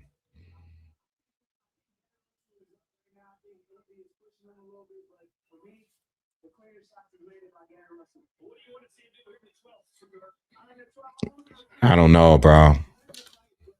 I don't know. I don't know. I don't know, man. This is close. I wish I put money for a draw, but Chris Mannix has it as a draw right now, even with the 10-8 round.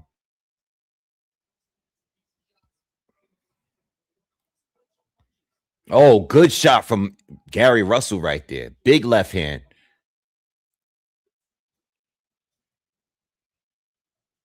Yeah, Gary's having a good round. Moving. Fan zone got a 10-10 for the 11th. Come on, man. Come on. The 11th. And he destroyed them in the 11th. The fan zone thing is trash. That's the who we want to win card. That ain't no real votes.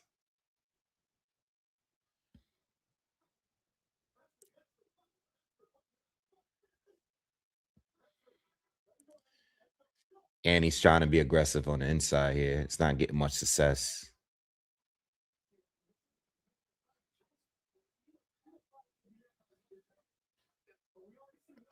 Good shot from the body from Gary. They're saying the commentator saying this got draw written all on it too. I mean, Andy made a name for himself with this fight. Win or lose, he's back to going to the body. They both hit each other's head.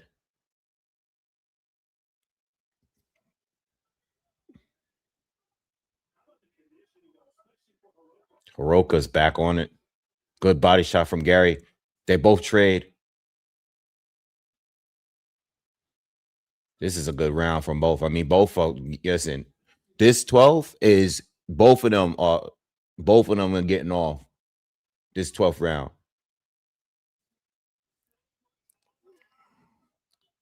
Gary's been on the back foot the whole round. But he's been landing better. Oh, big 1-2 from oh shit. Heroka got him in trouble a little bit. Now Gary's comfortable. He's all right. He took a good shot, but he's good. Ah, man. That's a either way round, man. Yo, I don't know, man. That was a good fight. It ended up being good. The first half was kind of whack, but the second half, Andy Heroka made a name for himself. Win or lose, if he loses, he's made a name for himself. I don't think they're gonna give it to him though.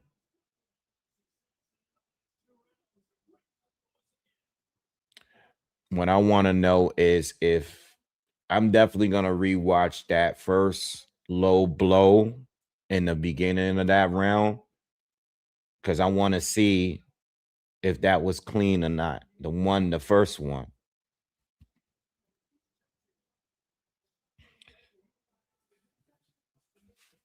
I don't know if they're gonna make it a draw.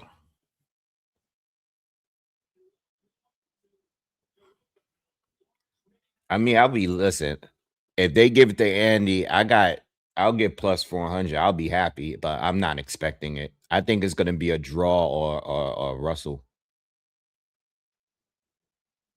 Yeah, Russell was doing some nice rolling, but that was a good fight. That was a good fight. I'm not expecting Andy to win. Let me just say that. You know, if he wins and I can get two good wins on my bets back to back, I'll be happy. But I think it's either gonna be a draw or they're gonna give it to Gary Russell.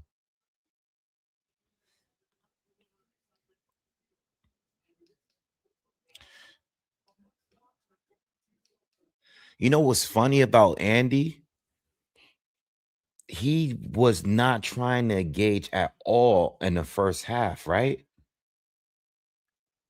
He went so long with just trying to avoid him and keep range. And then out of nowhere, this guy just started abusing Gary Russell's body. Like, and he was coming forward for the second half of the fight.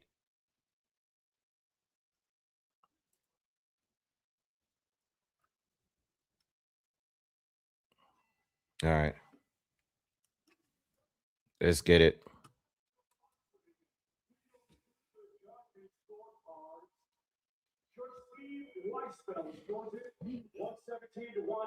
$117, $110.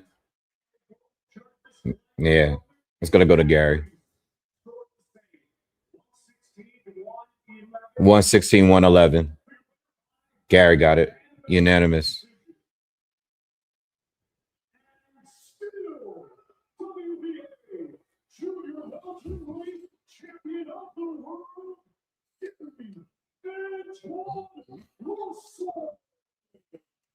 I mean, Fan Zone came through.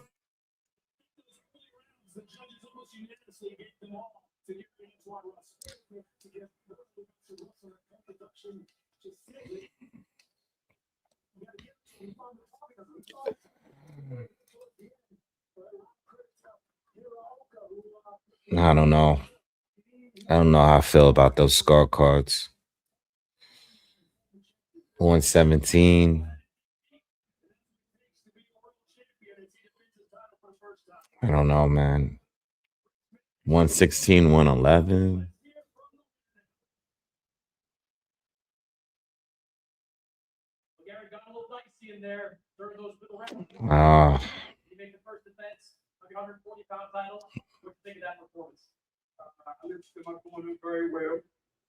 It was a little too wide for me, man. It was a little too wide. There's no cap to the learning experience in this profession. You know, so we're gonna go back to the gym. I'm going shopping. I'll do that some more. Things changed during this fight in the middle rounds. Early on in the fight, we saw Andy fighting more off the back foot, throwing no body shots. And then in the middle rounds, he started to pick it up. It seemed like all he was throwing was body shots. You know, adversity is something to expect in this sport, you know. Yeah. I don't know, man. Like I said, I don't think Gary definitely sealed it, but I thought it was closer than that. You know, I like 115 for the winner, you know. If there is a winner, you know what I mean? Did he surprise you at all? Not at all. I went up against a lot of different styles, so I'm well versed. It's just about listening skills that ability to produce. That's what we train and strive for in our camp. If they have, I didn't hear it. Legend, I don't know. I mean, if that fight is for the ring belt, whatever. I think it's ridiculous, but whatever. I don't think nobody at 147 has proven to be the real champ unless they unify. You know what I'm saying? I mean, Brian Norman to me was the most dangerous fighter, but he wasn't the most proven either. There shouldn't be a ring champ and at 147 unless the winner of this fight tonight should be fighting the winner, or they should be fighting Devin Haney for that ring belt. You know what I mean?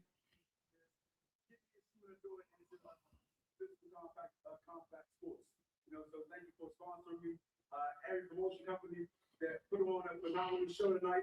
I thank y'all. I think my help, y'all, and I appreciate 140 is another division that's just like, who's really the best? This is like the second or third time where Gary didn't look all that impressive.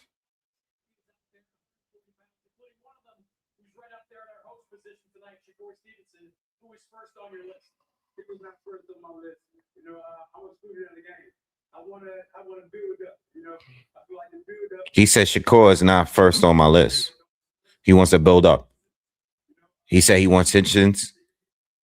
He wants Dalton Smith.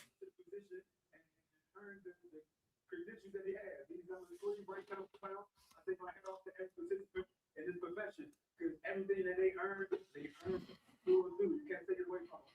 So Shakur, man, keep representing the 140 division down into this division. Keep making us look good. And I'm gonna do the same. Congratulations, Gary. Thank you. Damn, that's crazy. He said he don't even want to fight Shakur right now. That's crazy. But I mean, that's real though. You know what I mean?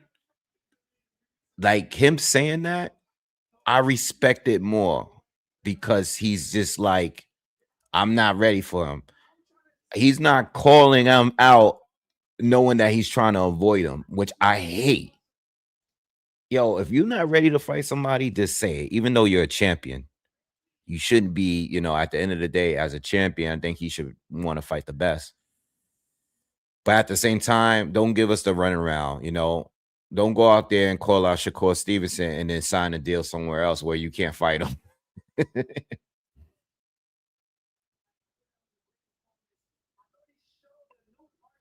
Shakur said Gary dominated the fight. Are these guys friends?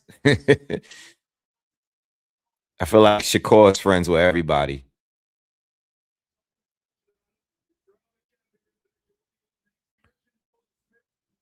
He says he won Dalton, Hitchens, and then Shakur.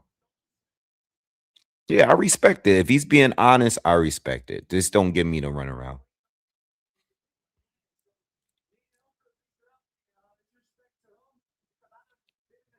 That's crazy because Shakur just moved to 140. He's only beaten one guy at 140. And the crazy thing is, he beat a guy that moved up from 135 too. You got all these guys like Hitchens and Gary Antoine Russell. That's like career 140 guys.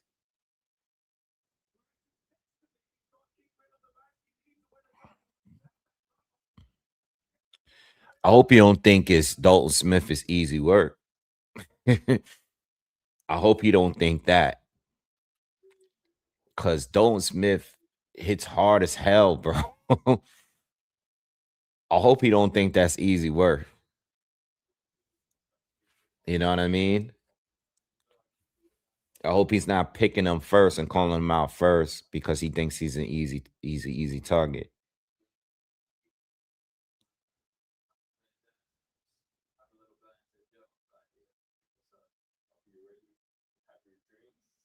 right. Let's do a quick roll call, man. Let's do a quick roll call. You know how we do. All right. We got enough people in here. First of all, please, everybody that's in the chat, man, please hit the thumbs up, man. Seriously. Like, let's get these likes all the way up, man. Let's get up to 200, bro. There's 200 people watching. Please, everybody, just smash the like button. It takes a second of your time. Please hit that thumbs up for me. All right, you've been here all night. We 4 hours in. You know, main event is coming up next. Let's smash that like button real quick. Everybody smash the thumbs up. Where is everybody from? Let's do a quick roll call. We know how we always do it. Let's see if we get some new locations we ain't never seen before. All right. Where's everybody from? Daniel is from Las Vegas in the building. Jake, H-Town, Houston is in the building. Who else is here? Who else is here? Charles Edward Cheese. Cali for life. New York City sometimes. Never Mississippi. It's in the building. Charles, thank you again for the donation. Baltimore, Florida, Brooklyn, Kings County, Alaska, 215. Brooklyn. Oh, Brooklyn's in here heavy today. Ireland, Japan. Japan. Shout out to Japan. New York City. Chattanooga.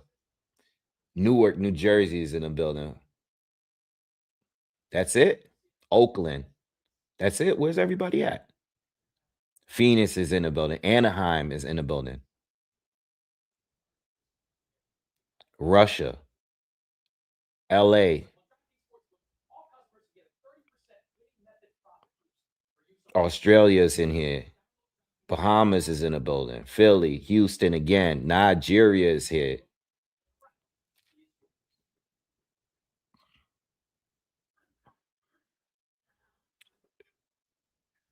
UK, what's up? Detroit's Angel, thank you. He says Detroit is in the building. Y'all already know.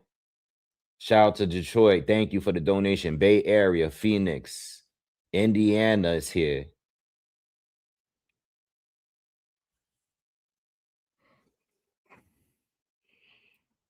All right, listen.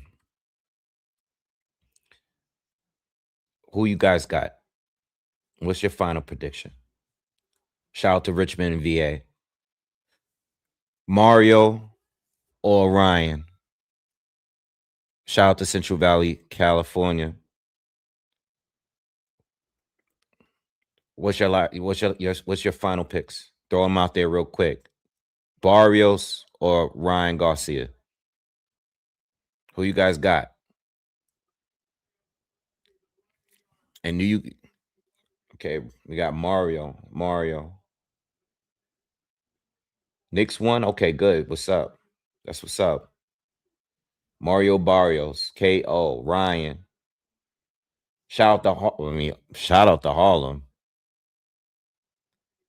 Barrios. A lot of Barrios in here. Ryan. It's kind of split a little bit more for Mario in here, though. Shout out to Jersey.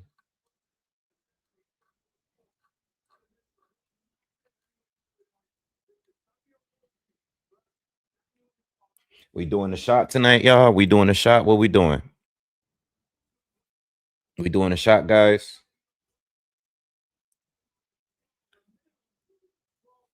What we doing, guys? We doing the shot?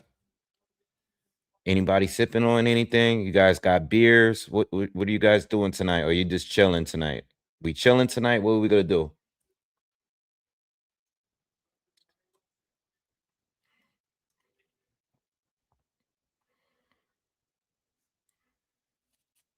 Yeah, you know what? What should I do? Yeah, you know what? I'm gonna get something. Give me a second.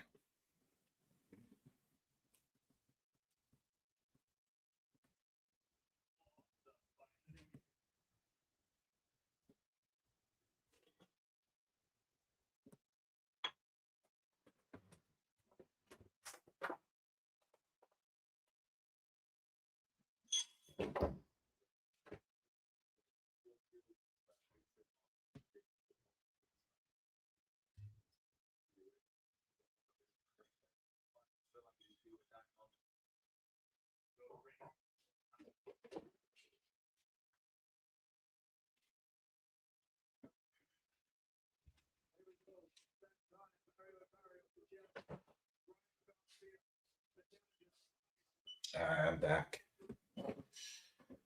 Cheers, everybody. Jameson Black Barrel is exactly what I'm drinking, and that's exactly what's in here. That's crazy. That's crazy. Jameson Black Barrel is exactly what I poured. Wow. Cheers, everybody. Cheers. Cheers. Cheers. All right, Ryan's getting ready to walk out. And it looks like they're on time. It's midnight. It's midnight. Shout out to everybody out there that made some money tonight. I hope a couple of you was able to hit on that draw. You know. What else? What other fights? I think that was the only fight. Yeah, I didn't. Yeah, I think I put some BS money on Senna and Becco getting a random stoppage, but that didn't happen. I think Ryan's gonna win, you know, but I put money on Mario just in case, you know. Basically my predictions for my breakdown videos was Ryan straight up.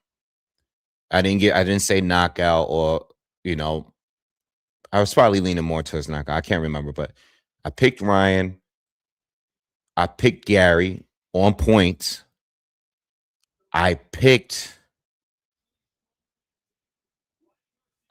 Frank on points, but obviously I made money on the draw. And then Hitchens and Duarte got canceled. So, you know, we didn't get that fight. But those are the only breakdowns that I did. But I didn't make money on the draw. I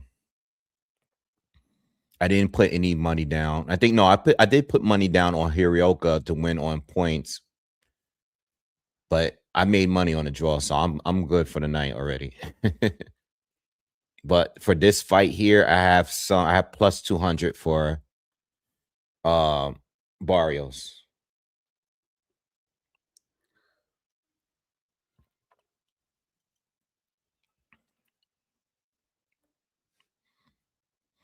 Oh, you know what? No, I think I'm forgetting something.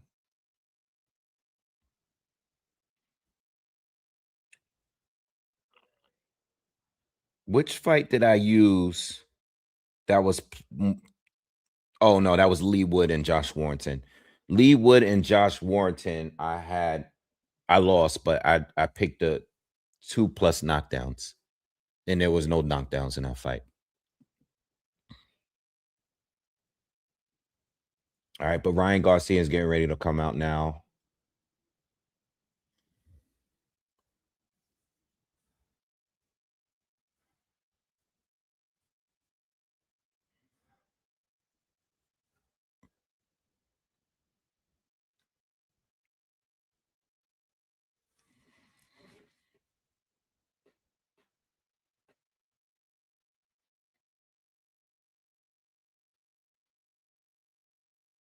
Yeah, I think if Ryan wins, I think the likelihood of him winning is probably by stoppage. But I think Mario Barrios is a great bet to take. You know, he's bigger. He's with the coach that knows Ryan, you know. But Ryan looks in incredible shape. I'm not gonna lie.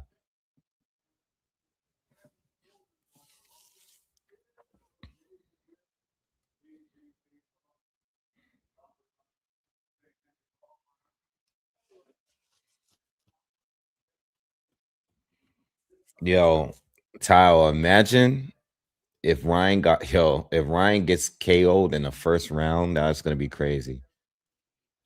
That's gonna be crazy.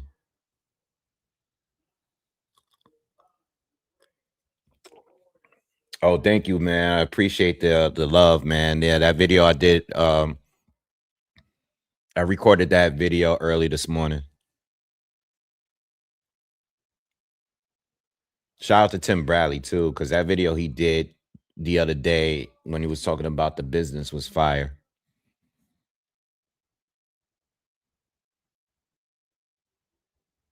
All right, Ryan Garcia is coming out now. He's doing his ring walk right now. Let's get it, man. Hit the thumbs up, man. Let's go. Main event. I mean, listen, man. If Ryan Garcia is going to be a champ, he got to do it tonight. He should have did it in the last fight against Rolly, but if he's going to be a champion in this sport, he needs to do it tonight.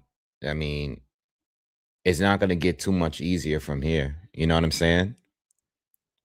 It's not going to get any easier from here.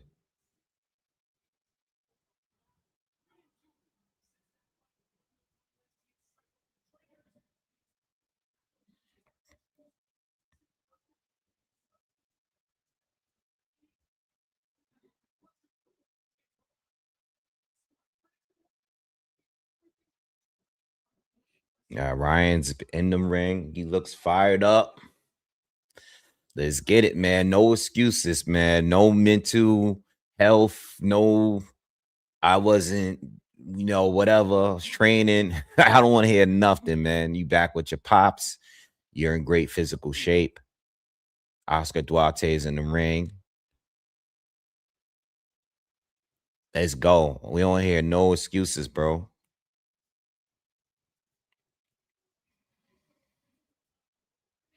I feel like Oscar and all his fighters. What's up, Okoye? I feel like Oscar and all of his fighters low-key have beef with each other. Like the energy between them all is like not like authentic at all.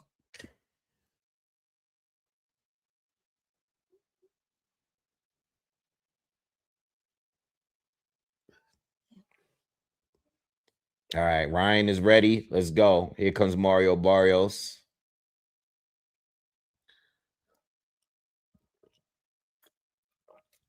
I'm sorry. I'm a peep it. I just don't believe in Mario Barrios, son. It's just something about him. I don't believe in him, man. I'm surprised I put money on him tonight. It's only because I don't believe in Ryan neither. I never thought Ryan was really that good. You know, if you cancel out his left hook, you can really beat him. He really doesn't have anything else. But that left hook is crazy. I'm not going to lie. I can't believe I put money on Mario Barrios. So it's crazy.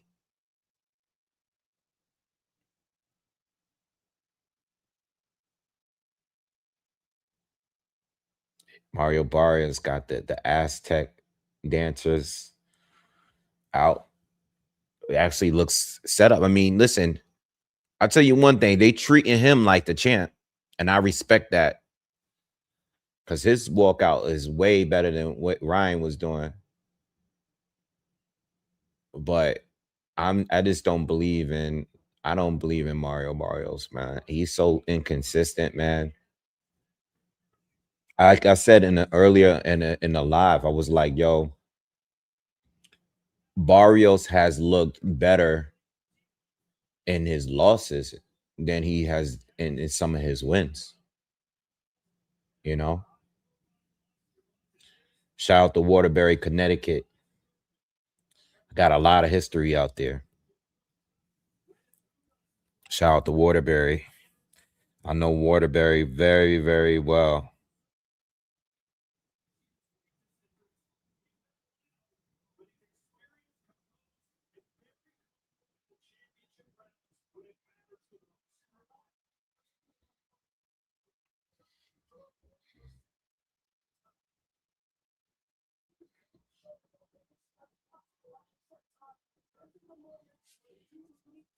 All right. He's entering the ring now. Let's go. Let's get it.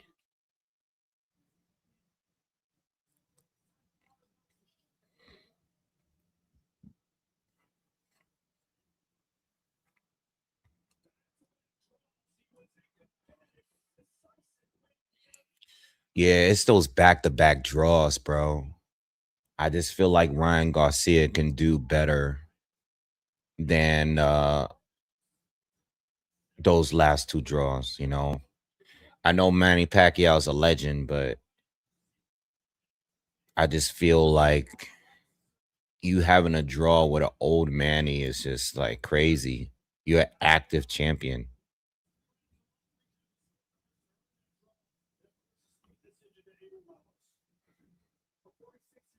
Now he looked good in the Ugas fight. He looked good in the Ugas fight. He actually looked good in the Keith Thurman fight too, even though he got beat up bad.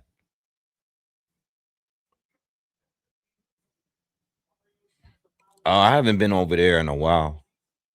It's been a while. It's been like maybe like a couple years.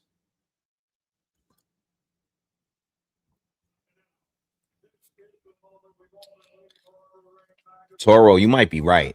That's a good point. I thought about that too. Or he might have not just wanted to really like fight him for real. You know what I mean?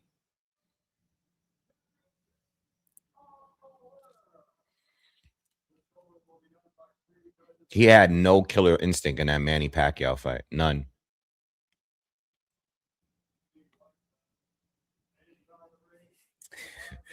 Yo, I'm gonna tell y'all now before this fight. I feel like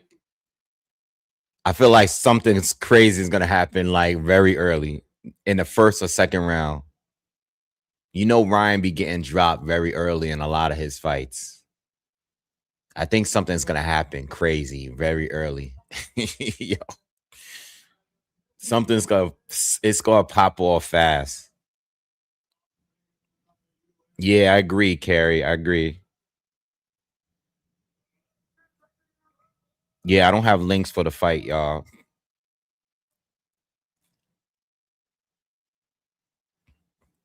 No links for the fight here. Not showing the fight.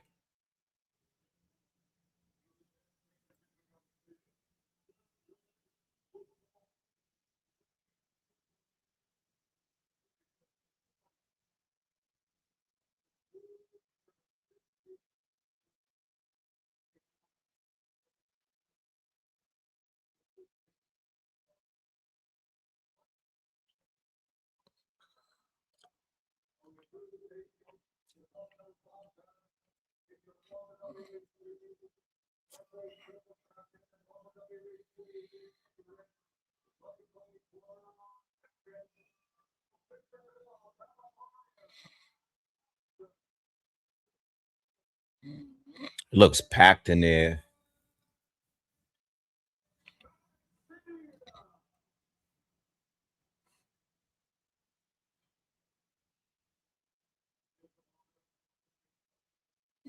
Let me see if they boo or cheer for Mario Barrios. They booing for Mario Barrios. Wow. Mexican guy? Okay.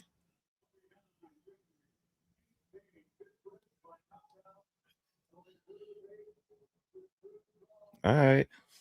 Wow. All right. I'm surprised. Not really. We know that Ryan is the star.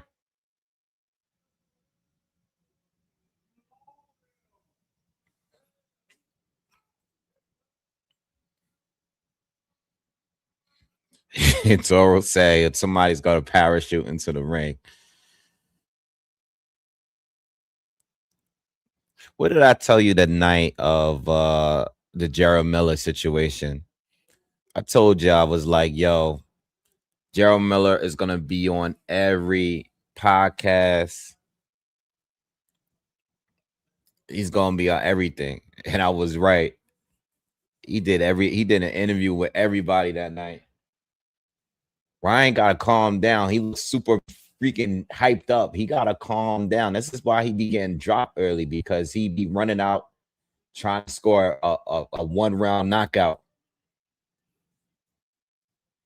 Yo, as long as Barrios keep that right hand up, he's good, bro. That's all he needs to do.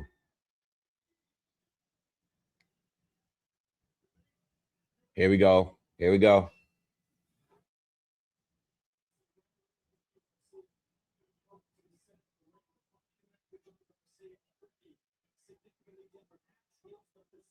Okay.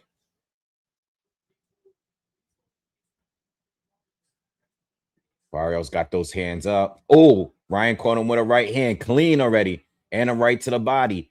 Oh, Barrios is down. It's over. Just like that, Ryan got him down. He threw three. See, I don't know why I put money on this dude. I put money on this dude. Ryan came out right to the body, right up top, right back up to the top. Hook lands. Ryan just did a spin around. Yo, Mario Barrios, what is going on with you, bro? They kept that belt warm for Ryan Garcia. Why I put this money on this guy?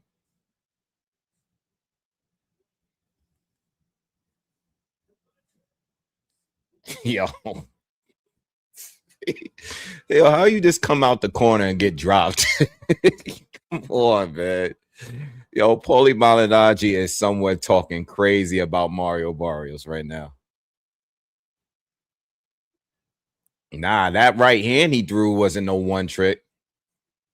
I have to keep it real, and I don't like the guy at all. Ryan saying Ryan hitting the back of the head.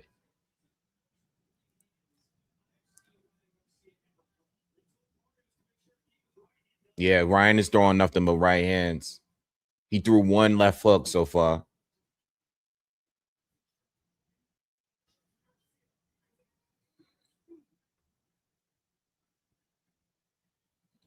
Good right hand to the body from Ryan. That right hand to the body, he's landed twice already. But things has slowed down. Like things has calmed down, and like Mario's like in the fight now. But he hasn't landed anything really clean yet, outside of a couple of jabs. Good body, good left hand to the body lands for Ryan.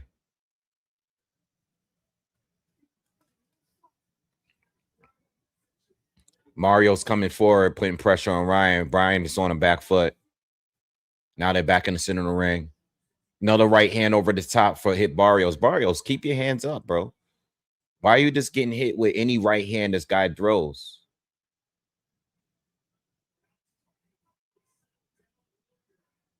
And Ryan, and mind you, Barrios is noticeably bigger than Ryan still. Oh, there go the left hook. Mario had that glove up for that. Wow. First round, Ryan Garcia gets the knockdown. What do you guys think?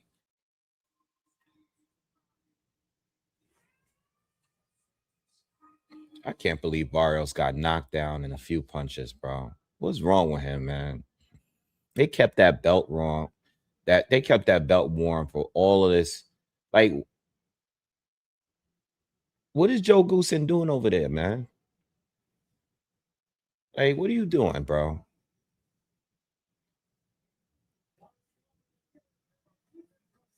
He just dropped his left hand and took the right punch, the first one.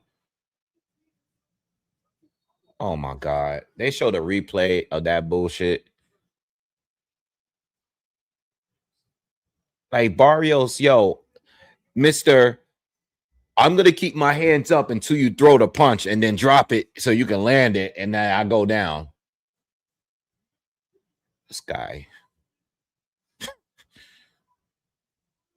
What is he doing?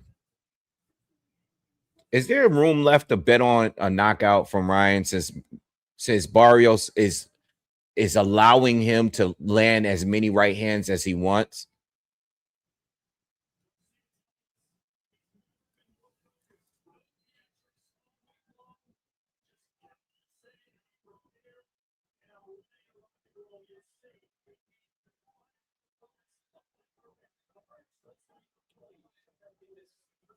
Ref jumps in, tells him to stop hitting him in the back of the head.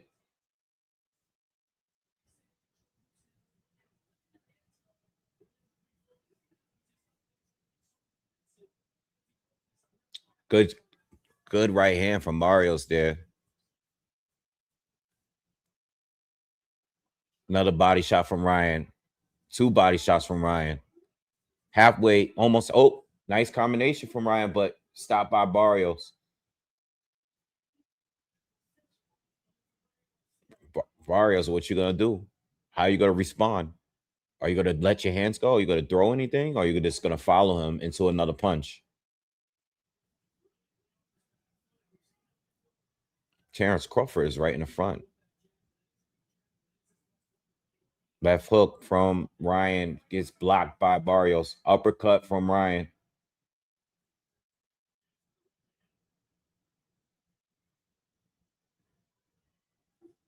Oh, I like, okay, Barrios, okay. But Ryan comes back. Barrios caught him with a hook. A lot of power behind that.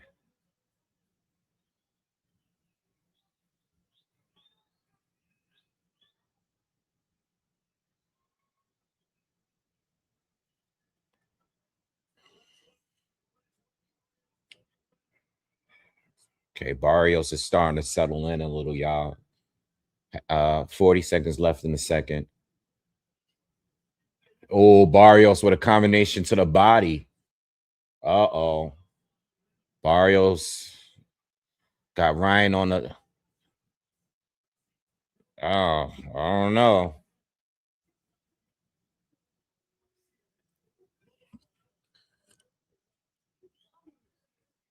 Ryan threw another right hand, but that was blocked by Barrios.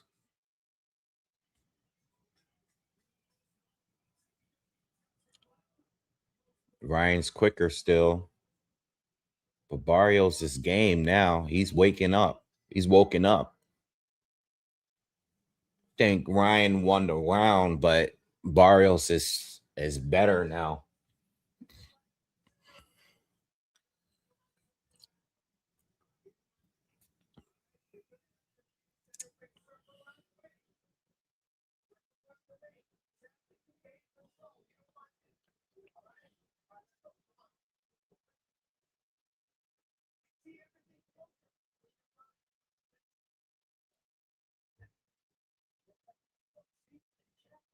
Yeah. Barrios got caught with a left hook. But I like the combinations to the body. I think that's where he needs to be with that.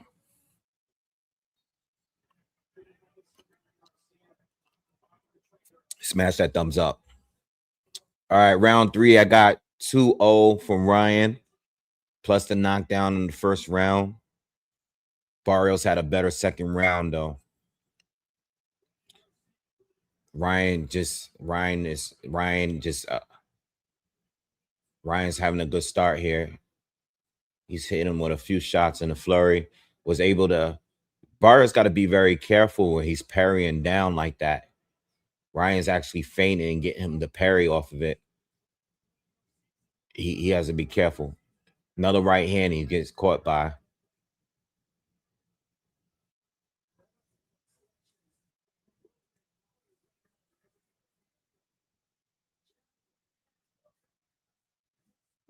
Oh, good jab from Barrios. Caught him when he was throwing a 1-2. Another shot to the body from Barrios. Oh, big over. Yo, Ryan's putting a lot of power down that right hand.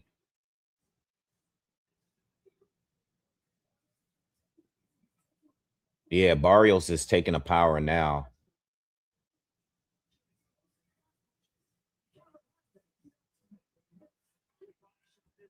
Barrios need to pin him down. Go to the body a little bit more. I feel like every once in a while, Ryan throws the right hand. And I feel like every time he touches Barrios with that right hand, even if it's blocked, Barrio kind of buckles a little bit. Like Ryan can put him down with a clean shot.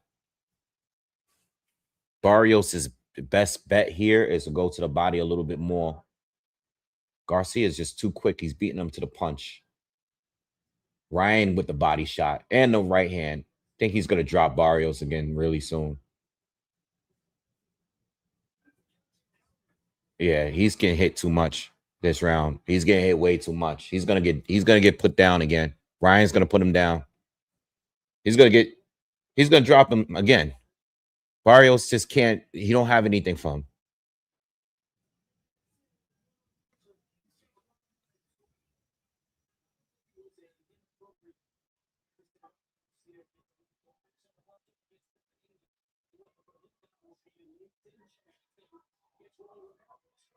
Good left hook to the body from Barrios. 24 seconds left in the third round.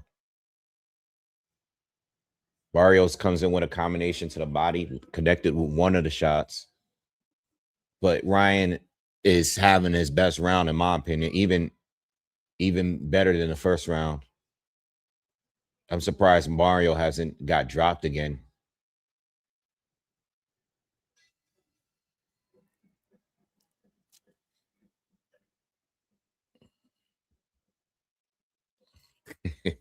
Tim Bradley's a fool.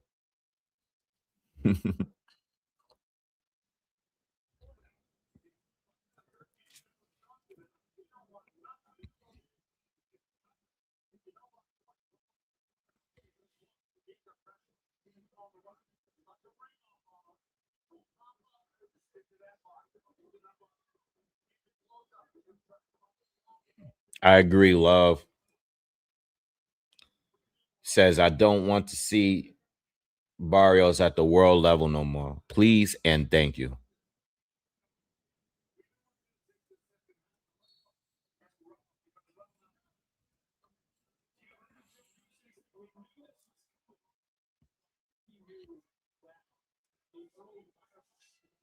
All right, round 4. I have it 3-0 for Ryan. Plus, we got a knockdown in the first. Ryan starts out fast again in the fourth, like he did in the third.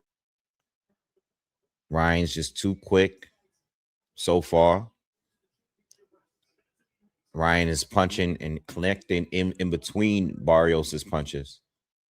Barrios is coming forward still, though.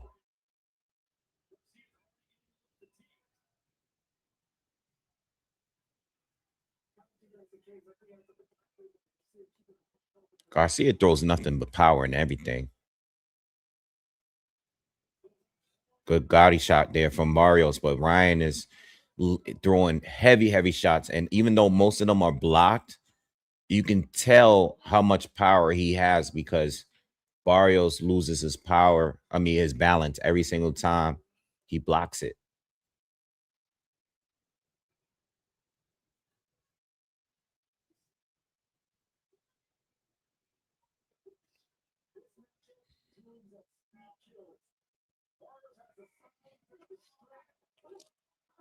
Yeah, Ryan is punishing him.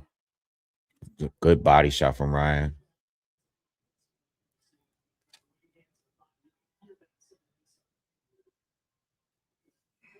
Ryan's just too fast. It's like even when Barrios is setting himself up to throw, Ryan beats him to the punch. But I'm gonna tell you this though. Barrios is not doing anything. There's no feints. There's no nothing. Like he doesn't set up anything. He's very predictable. You know, he's coming straight forward. Big overhand right from Ryan. And again, these shots, a lot of these are getting blocked, but you can hear them. Yeah, he's a stationary target, and he doesn't feint. He doesn't do anything to throw off Ryan's rhythm.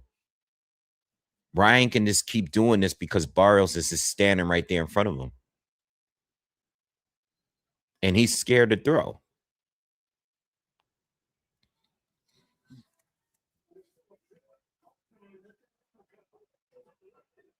That's these shots. Barrios is gonna go down again.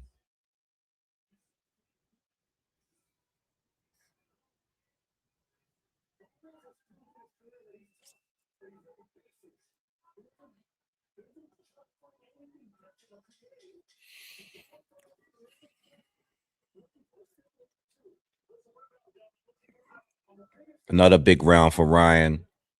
I don't see what Mario Barrios can do here except pray that Ryan gets tired.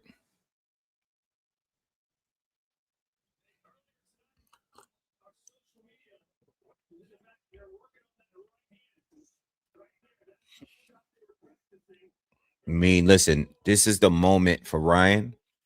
They kept that belt nice and warm for him over there by keeping Barrios as a champion as long as they could.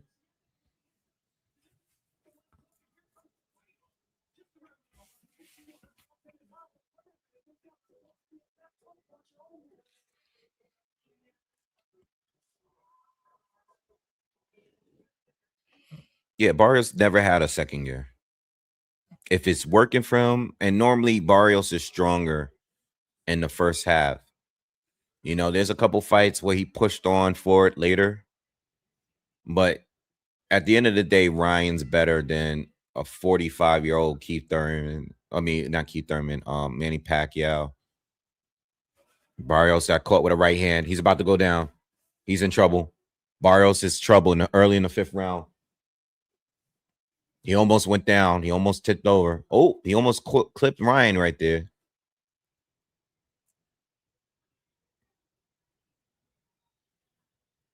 Oh, he got caught with another right hand. He's about to go down, y'all. It's about to be it.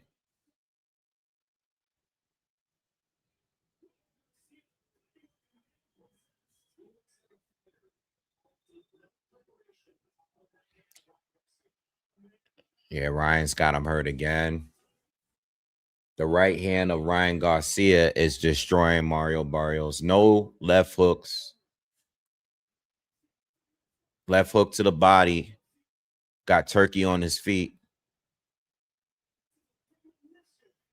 Mario's just getting beat up. You know what's funny? Barrios is getting hit, but a lot of these punches are not really hitting him that clean. Right? We've seen his face get mangled up in multiple fights. And even though he's taking some punishment here, I think the only reason why he's still standing is because he is blocking a lot of these shots partially. Let me know what you think about that in the comments. I think these shots have a lot of power behind them and they do hurt, but I think he's not getting hit with a lot of flush shots from Ryan.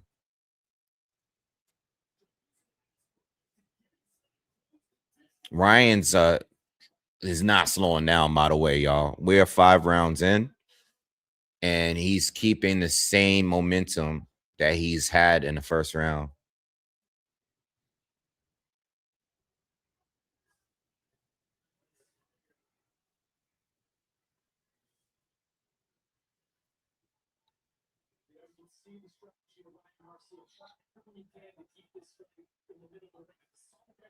Nice 1-2 from.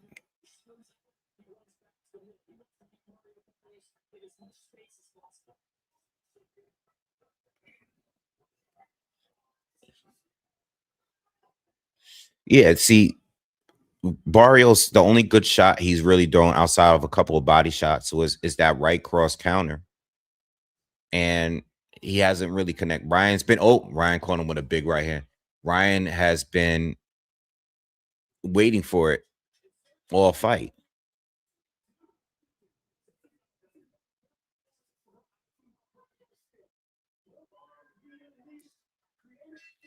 Ryan, I mean, they're saying this is his best performance.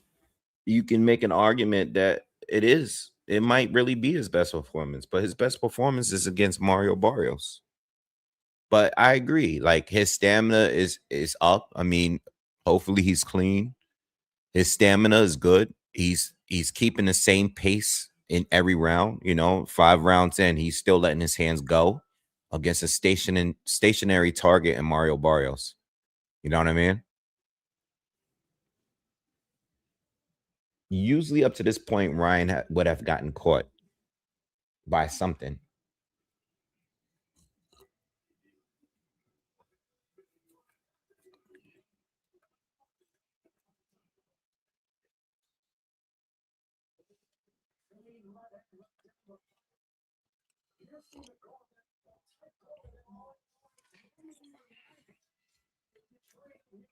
What do you guys think? Do you guys still think Mario Barrios is still in this fight?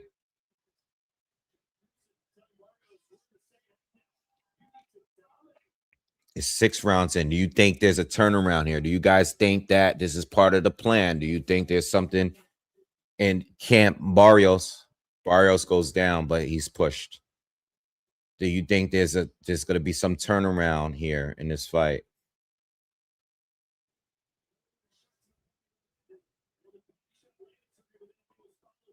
Come on, Sergio Mora. That was a push.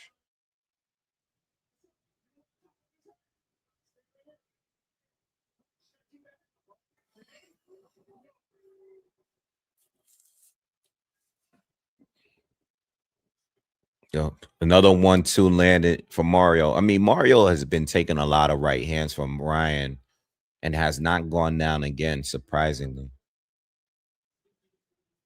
I still think this left hook is way more deadlier than the right hand. Another right hand, clean flush on Mario. Mario just ate it. I have a theory. Outside of the fact that a lot of the punches are not hitting as flush, I think the first right hand that Mario Barrios caught early that knocked him down surprised him. And I think that all these other right hands, he's been just eating them because he's expecting it. You know, at this point, maybe Ryan should go for the left hook because Ryan's been landing right cross after right cross after right cross, and Mario has just still been coming forward. You know?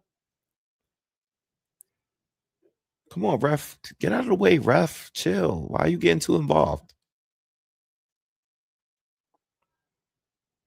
There was a left hook attempt right there for Ryan Garcia. Yeah, the right still, as good as it looked in this fight, he's landing it, but I don't think it's as powerful, you know, as maybe Keith Thurman's right hand when they fought. Oh, good left hook from Ryan. The crowd went, oh. Barrios got nothing, man. Just get knocked out already so we can go to sleep.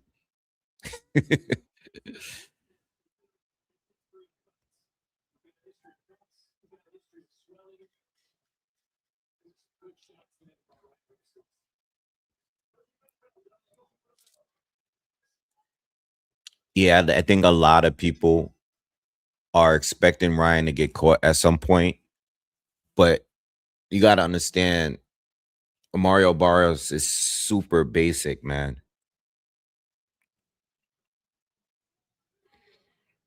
I think he was having some success going to the body earlier, but he hasn't been doing it like that.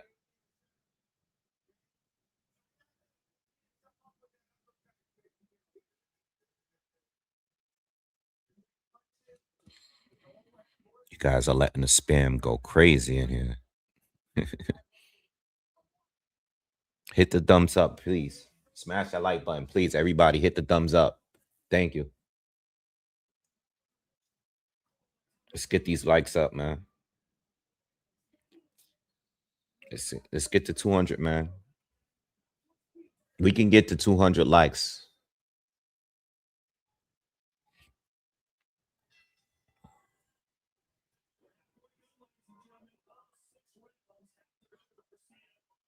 All right, so we halfway through the fight. Mario Barrios hasn't come close to winning a round. And Ryan Garcia hasn't really shown many signs of slowing down. Good shot from Ryan. Body shots from Ryan. But Mario caught him with a good right to the body as well.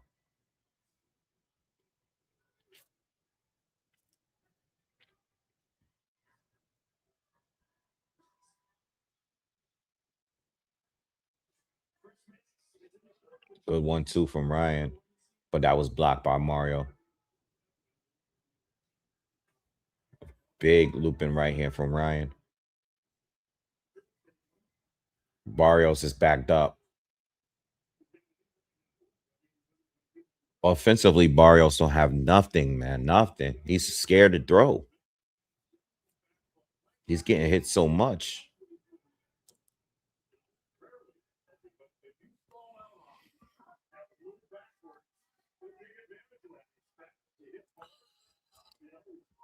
Later.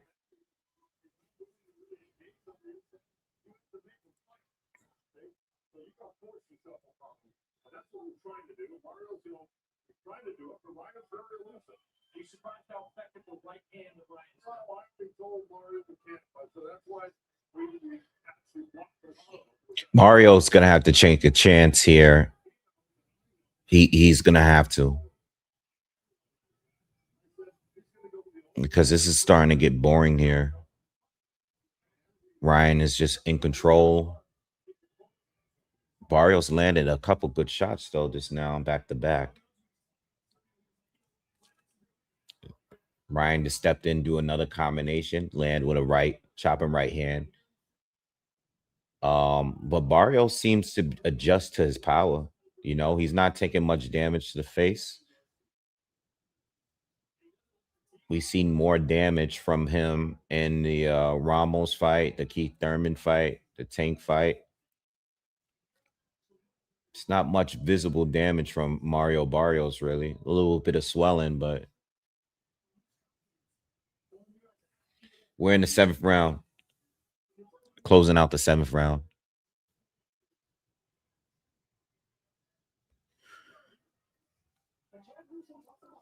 Okay, Barrios stepped in, drew a combination, landed to the body. He's doing something. Not winning a round, but he's doing something.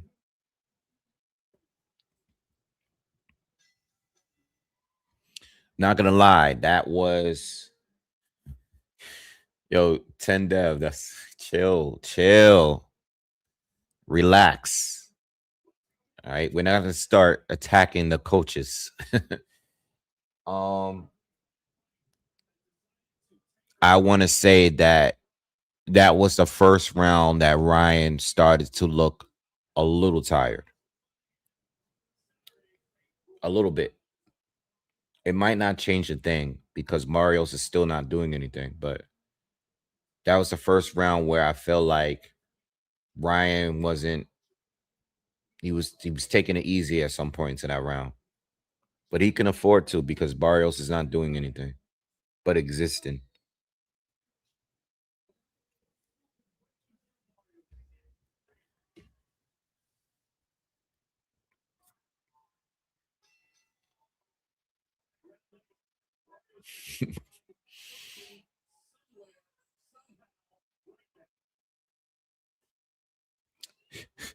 I think it's safe to say that Barrios needs a knockout.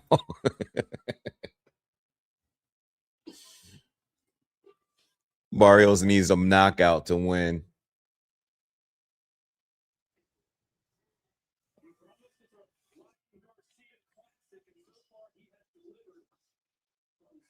Okay, Barrios. Okay, he's letting his hands go. He threw a right hand connected to the body.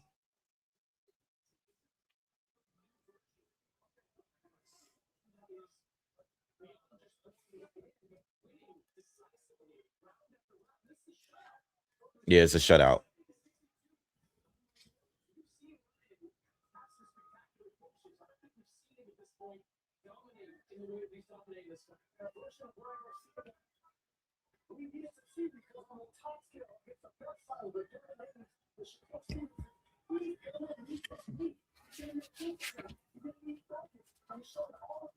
Barrios can't hit this guy. This is just sad. I mean, look, it's starting to look like a decision win for Ryan. And I'm sure that's probably the least betted bet for tonight.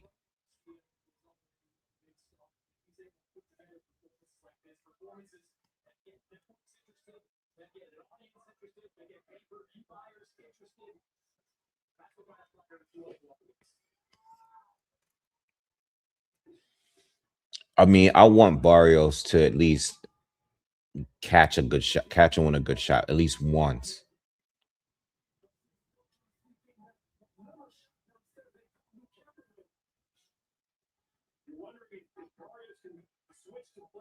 Okay, Barrios with the short right hand. Boring.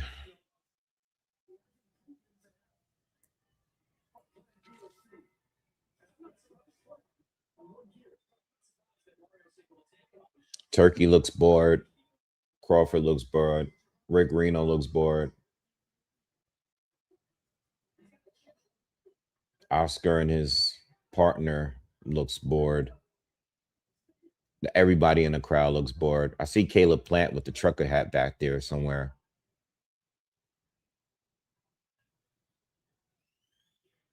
I see a lot of Japanese guys too.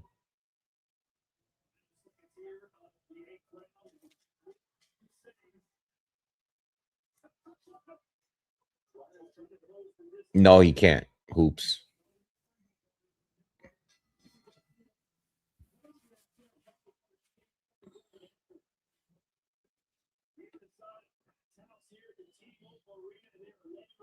Let's get to 200 likes, man. Road to 200 likes, man. Before we get out of here, we got to get these 200 likes at least, man.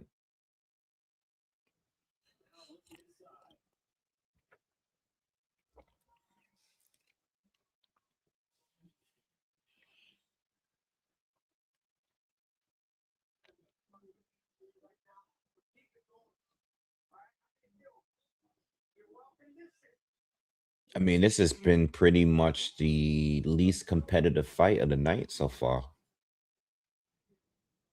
This has been the least competitive fight. I'm struggling to stay awake here. I mean, Ryan is doing what he has to do, but you know, we just want to see something happen. Something.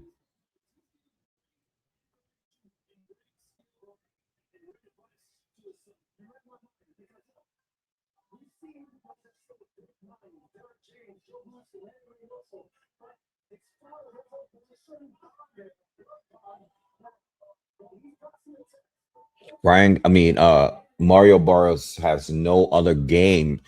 He can't counter, he can't do anything. He's just Ryan doesn't even look like he's taking any damage at all. And we're on the 9th round. Good left hook from Barrios there. Didn't land, but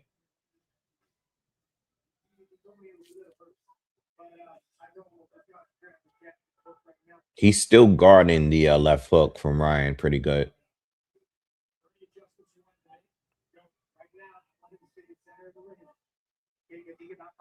Ooh.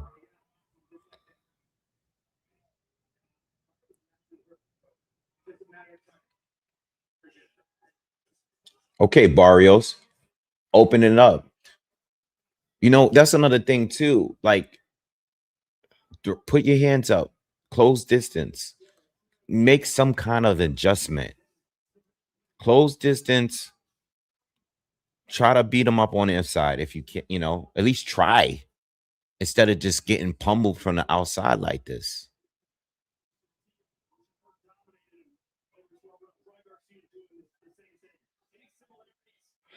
Hey, dude, you asked the question. I answered the question. Can he beat anybody? Could lose in boxing. Do I think he beats Shakur? No. Shakur is not Devin Haney.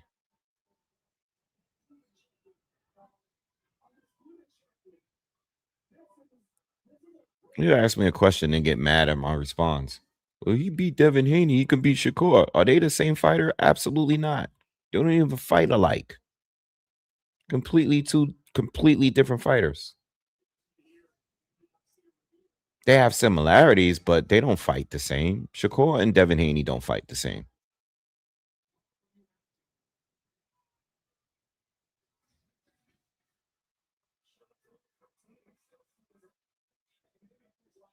Let's just hope for now that Ryan is clean. Let's just stay there for a second. And this is Mario Barrios, guys. Remember that.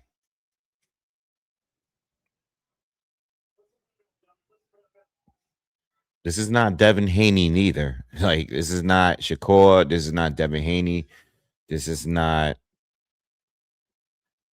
It's not any of those guys. Let's just hope this guy doesn't pop dirty later. And that's it. You know? Mario Barrios is coming off 2 draws. One against a 40-something year old guy, you know?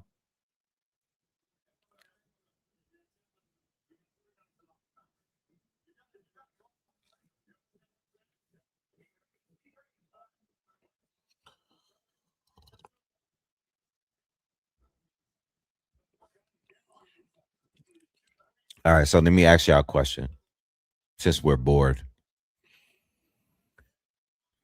Does this Ryan right now beat Teofimo Lopez?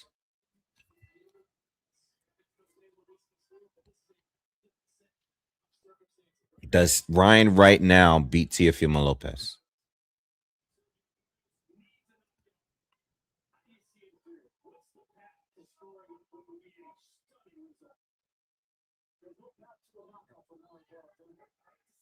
Let's be real. Let's have a conversation. Does he beat Teofimo Lopez?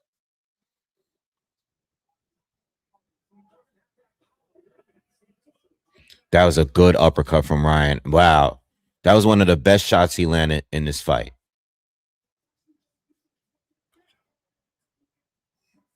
Ryan's gone off this round. Does he beat Teofimo Lopez?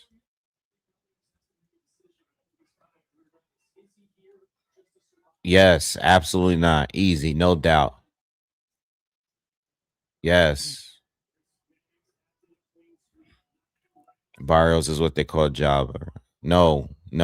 Teo, not Mario. Not at all. He couldn't beat Rolly.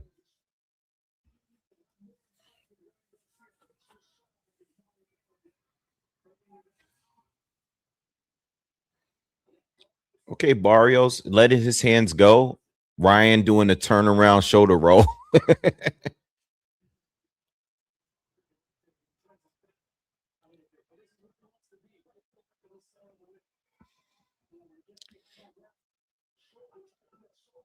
Do you guys think Ryan Garcia beats Conor Benn?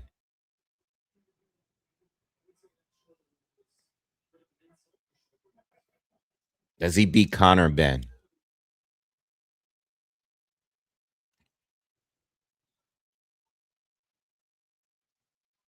Ooh. Oh, that combination was cold. I ain't gonna lie. That combination was cold from Ryan.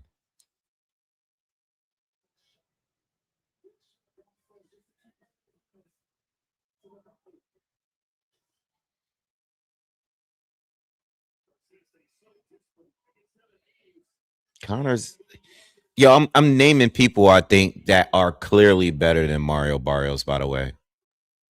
Between Devin Haney, between him, Shakur, Connor, add him to the list, Teofimo. These are all fighters that I think are better than Mario Barrios.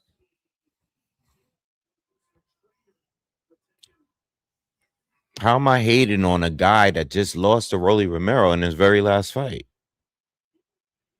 I hating on him. I just understand the assignment here, and I understand why this fight is happening for a title. I understand why Mario Barrios was kept as a champion all this time.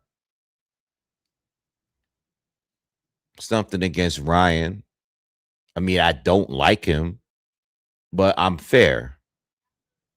You know, when it comes to boxing, I'm fair.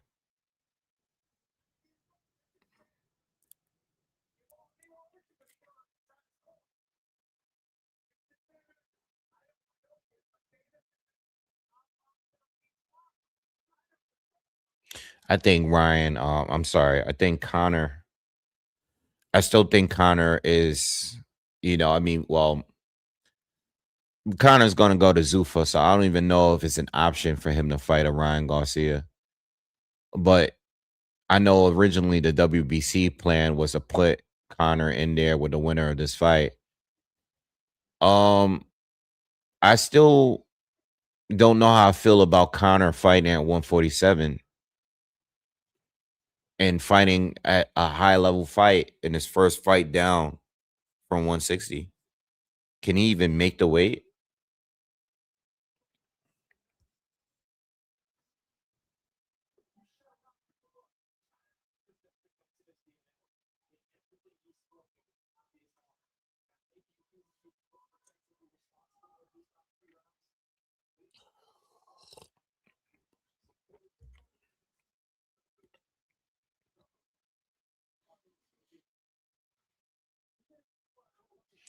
All right, so we're at least 2 rounds away from ending this fight. Thank God.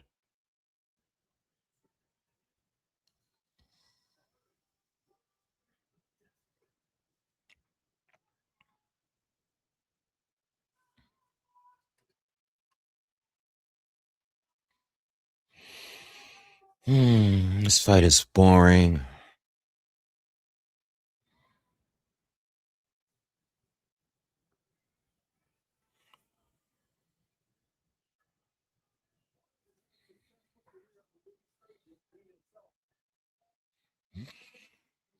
I think Tank is the second best out of all of them. But I mean, Tank ain't a 147 pounder, so I don't even think he should be on a list. But I think Shakur is the number 1 guy. And I said this before he beat Tio or any of this last few guys he beat.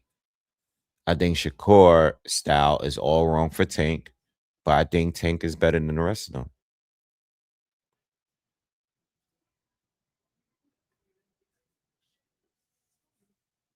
I think Tank, as much as all the bullshit he's been in, I still think that Tank is number 2. I even like him versus Haney. Yeah. I know some of you may be shocked by that, but I never put Haney over Tank before. I think if they were to fight, I'm not talking about resumes, because Haney has a better resume than Tank. But if they were to actually fight at a reasonable, at a space where they can both make weight and size is not much of a factor, I would pick Tank. I never thought at any point that Devin Haney was better than Tank Davis. I like Devin Haney, and I would want him to win, but I think Tank is just more talented.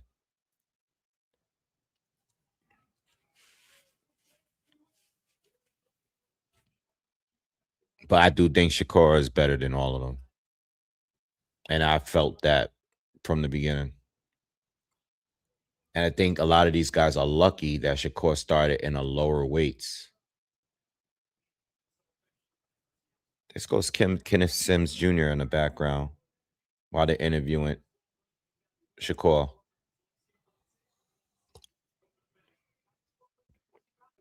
Oh, let me ask another question.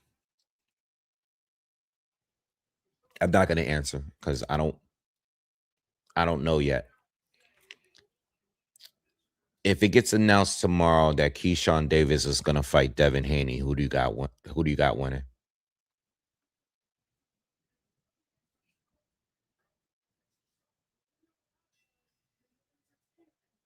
I think Keyshawn stops Ryan, by the way, if they were to fight. Even the Ryan that I'm seeing tonight. Yeah, if Haney and Keyshawn gets announced tomorrow at 147, who wins that fight? Haney, Devin, Haney. Everybody got Haney. Okay. Just wanted to see what you guys were going to say.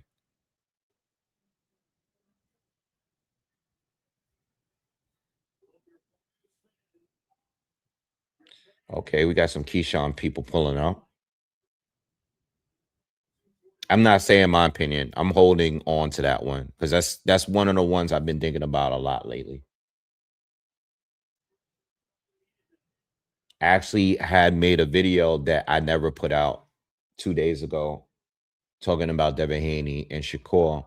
And the reason why I held on to the video is because the WBO came out and said that that Keyshawn is not even in the rankings, so he couldn't fight Devin Haney. They would not sanction that fight. Nah, I'm holding on. I'm gonna hold on. I'm gonna hold on. I'm gonna hold on, man. I have a pick in my mind, but I'm not 100% sure yet. Not 100% sure. But I have somebody I think is gonna win if they were to fight.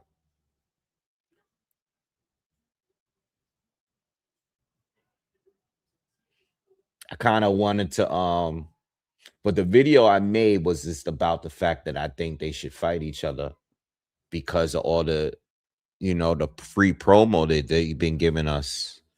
And because I seen Bill Haney do his interviews lately, with Andre Ward, and he's talking about all the DMs and the messages and stuff like that, and the talks back and forth with Keyshawn. And I'm like, y'all doing all this free promo. You got him on the list. Y'all should fight him.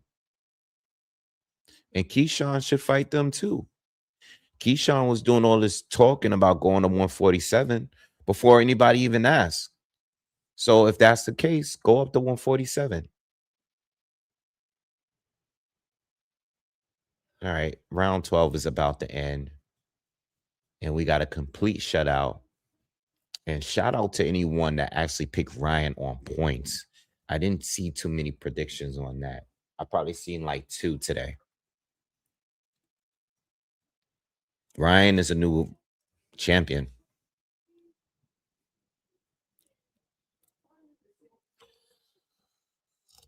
The reason why I made that video was to talk about them.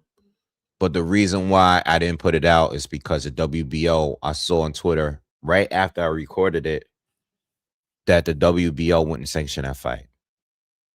So,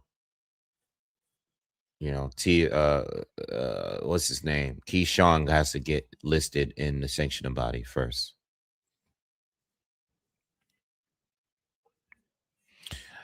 I don't think Devin Haney and Xander Zayas is even happening. Xander Zayas is going to be fighting Josh Kelly. Your boy Boots Ennis is going to be without an opponent, in my opinion. That is my prediction.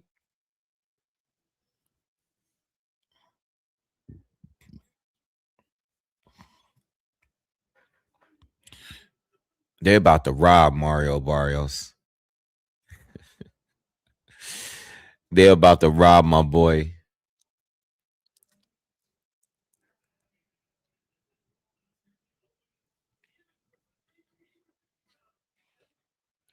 Yeah, the thing with me, man, I'm gonna be honest, man.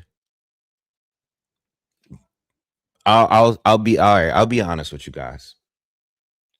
The only guy that I would think has proven enough that he's really like that, no matter who the opponent is Shakur Stevenson. Everybody else, I have questions still. All right. I'm not 100% sold on anybody outside of Shakur.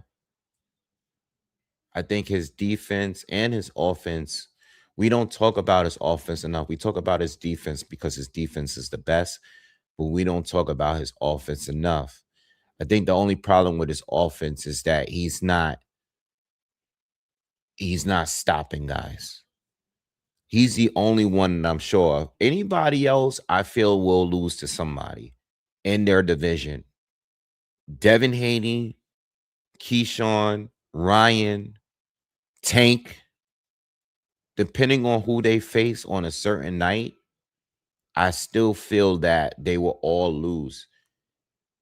If you put Shakur in there with anybody from 135 to 147 right now, my pick would be Shakur. That's just me personally. Anybody else, it depends on who they're facing that night. I'm not sold on anybody.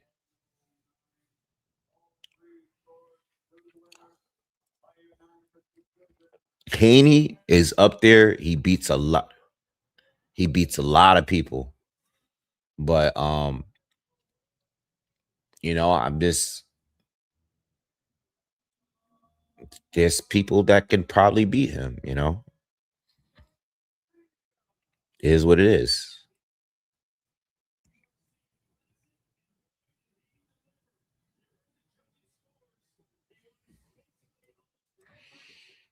Hoop said, only thing I'm worried about Shakur is if he can take a shot. Yeah, I think I don't think he fights scared. I think guys that fights a little scared are the ones that can't really take shots too well.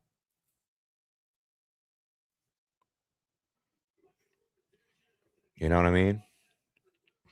I don't even like talking about Tank because I don't even know what he's doing. Like, I don't know if he's still gonna fight. Like, you know what I mean?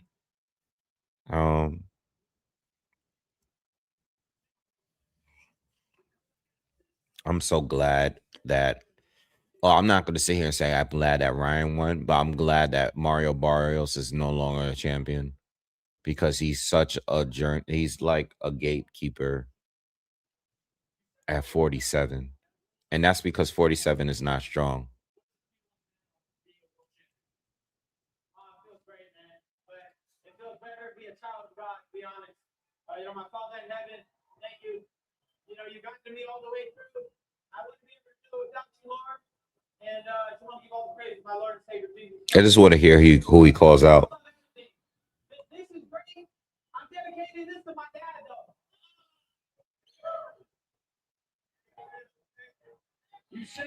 This guy Brandon in the comments is such a weirdo. Like, I don't know who you are, man, and you're here watching me. Like, there's a lot of YouTubers that's out there doing lives, bro. I don't know why you're here watching me, bro. You don't have to be here. Yeah, you know what I mean? Like, we're having a good time and it's just you. You're the only guy in the comments calling me a hater. You've been here for a minute. You actually watched the fight with us. You didn't have to watch the fight with us. You could have watched the fight yourself. Do you even have access to the fight? Did you even watch the fight tonight?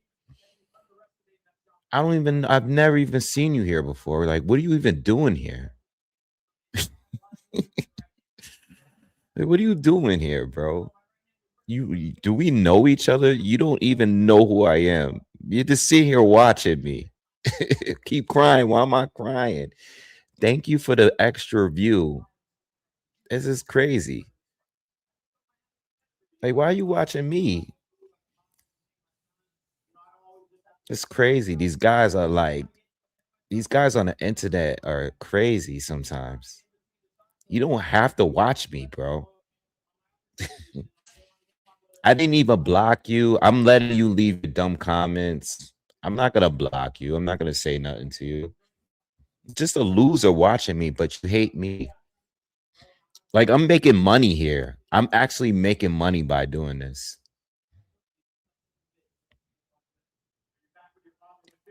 Yeah, Hoops, I know True School. I was talking about him earlier on the live. What about him? No, I don't want him to. I can't block him because if I block him, that means he won't be able to watch me no more. I want him to keep watching me.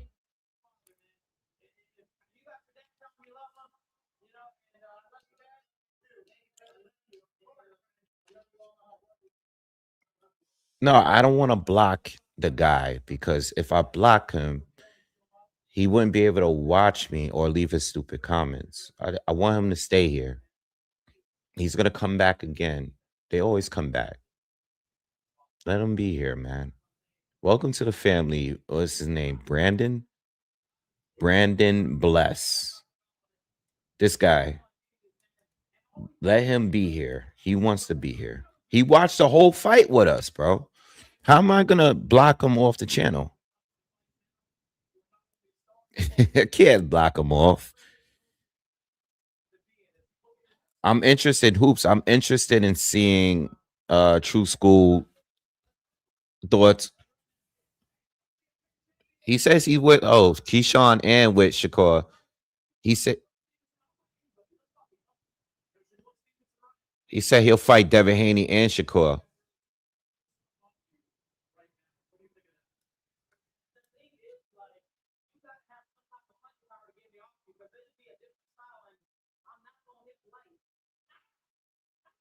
I like Ryan. Okay, Ryan. I like you talking all this. Let's get that fight next.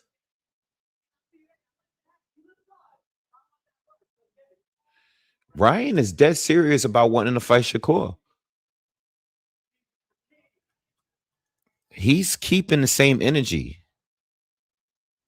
I ain't listening to no Mario Barrios. I'll be damned if I listen to that guy talk. Thank God that guy has still got the title no more. Jesus Christ. It's been long enough, man. They had to give the man 2 draws. You know, like, hey, Brandon, you still there? Where you go? Yeah, I want to hear what True School has to say about the Heroka fight. I'm not doing no recap tonight, man. It's too late, bro. I'm burnt out, man.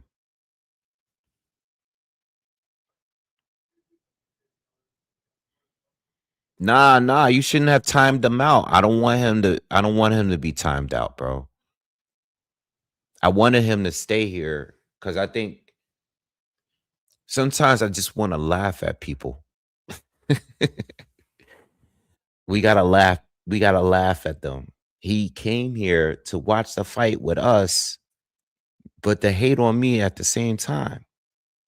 We don't want to chase people away. We want people to say how they feel. And we want people to express themselves here. You know, bring them back. If there's an option to bring them back, bring them back. We want to keep Brandon here. I like Brandon. You know, he probably doesn't like me, but I like him because he's here supporting the channel. He's part of the family now. Yeah, I talked about Floyd Mayweather earlier in the video. I'm not gonna bring up a video about him right now. I will do one once we see like a presser with him and Mike Tyson. But I'm not gonna you know, I said a lot earlier in the live. If you can find it, I said it in the earlier part of the live, maybe the first or second fight. You know, I kind of don't want to make a video about Floyd and what I really truly believe what's going on behind the scenes. Just because I don't want to give certain people ammunition. But yeah. All right, guys, listen, I'm gonna get on out of here, man. Again, thanks for another great time. Please, on your way out, hit the thumbs up. It's late. I gotta get some sleep. No recaps tonight. I'm going to bed. I'll get up early. Oh, if you are on the East Coast, please, we're getting some kind of they're claiming we're getting another blizzard. I don't know. I think it's fake. I think we getting like 2 inches. They's talking about 13 to 18 inches, man. I think we about to get like 2 inches, man. But if you are gonna get snow, please be careful out there. Drive safely.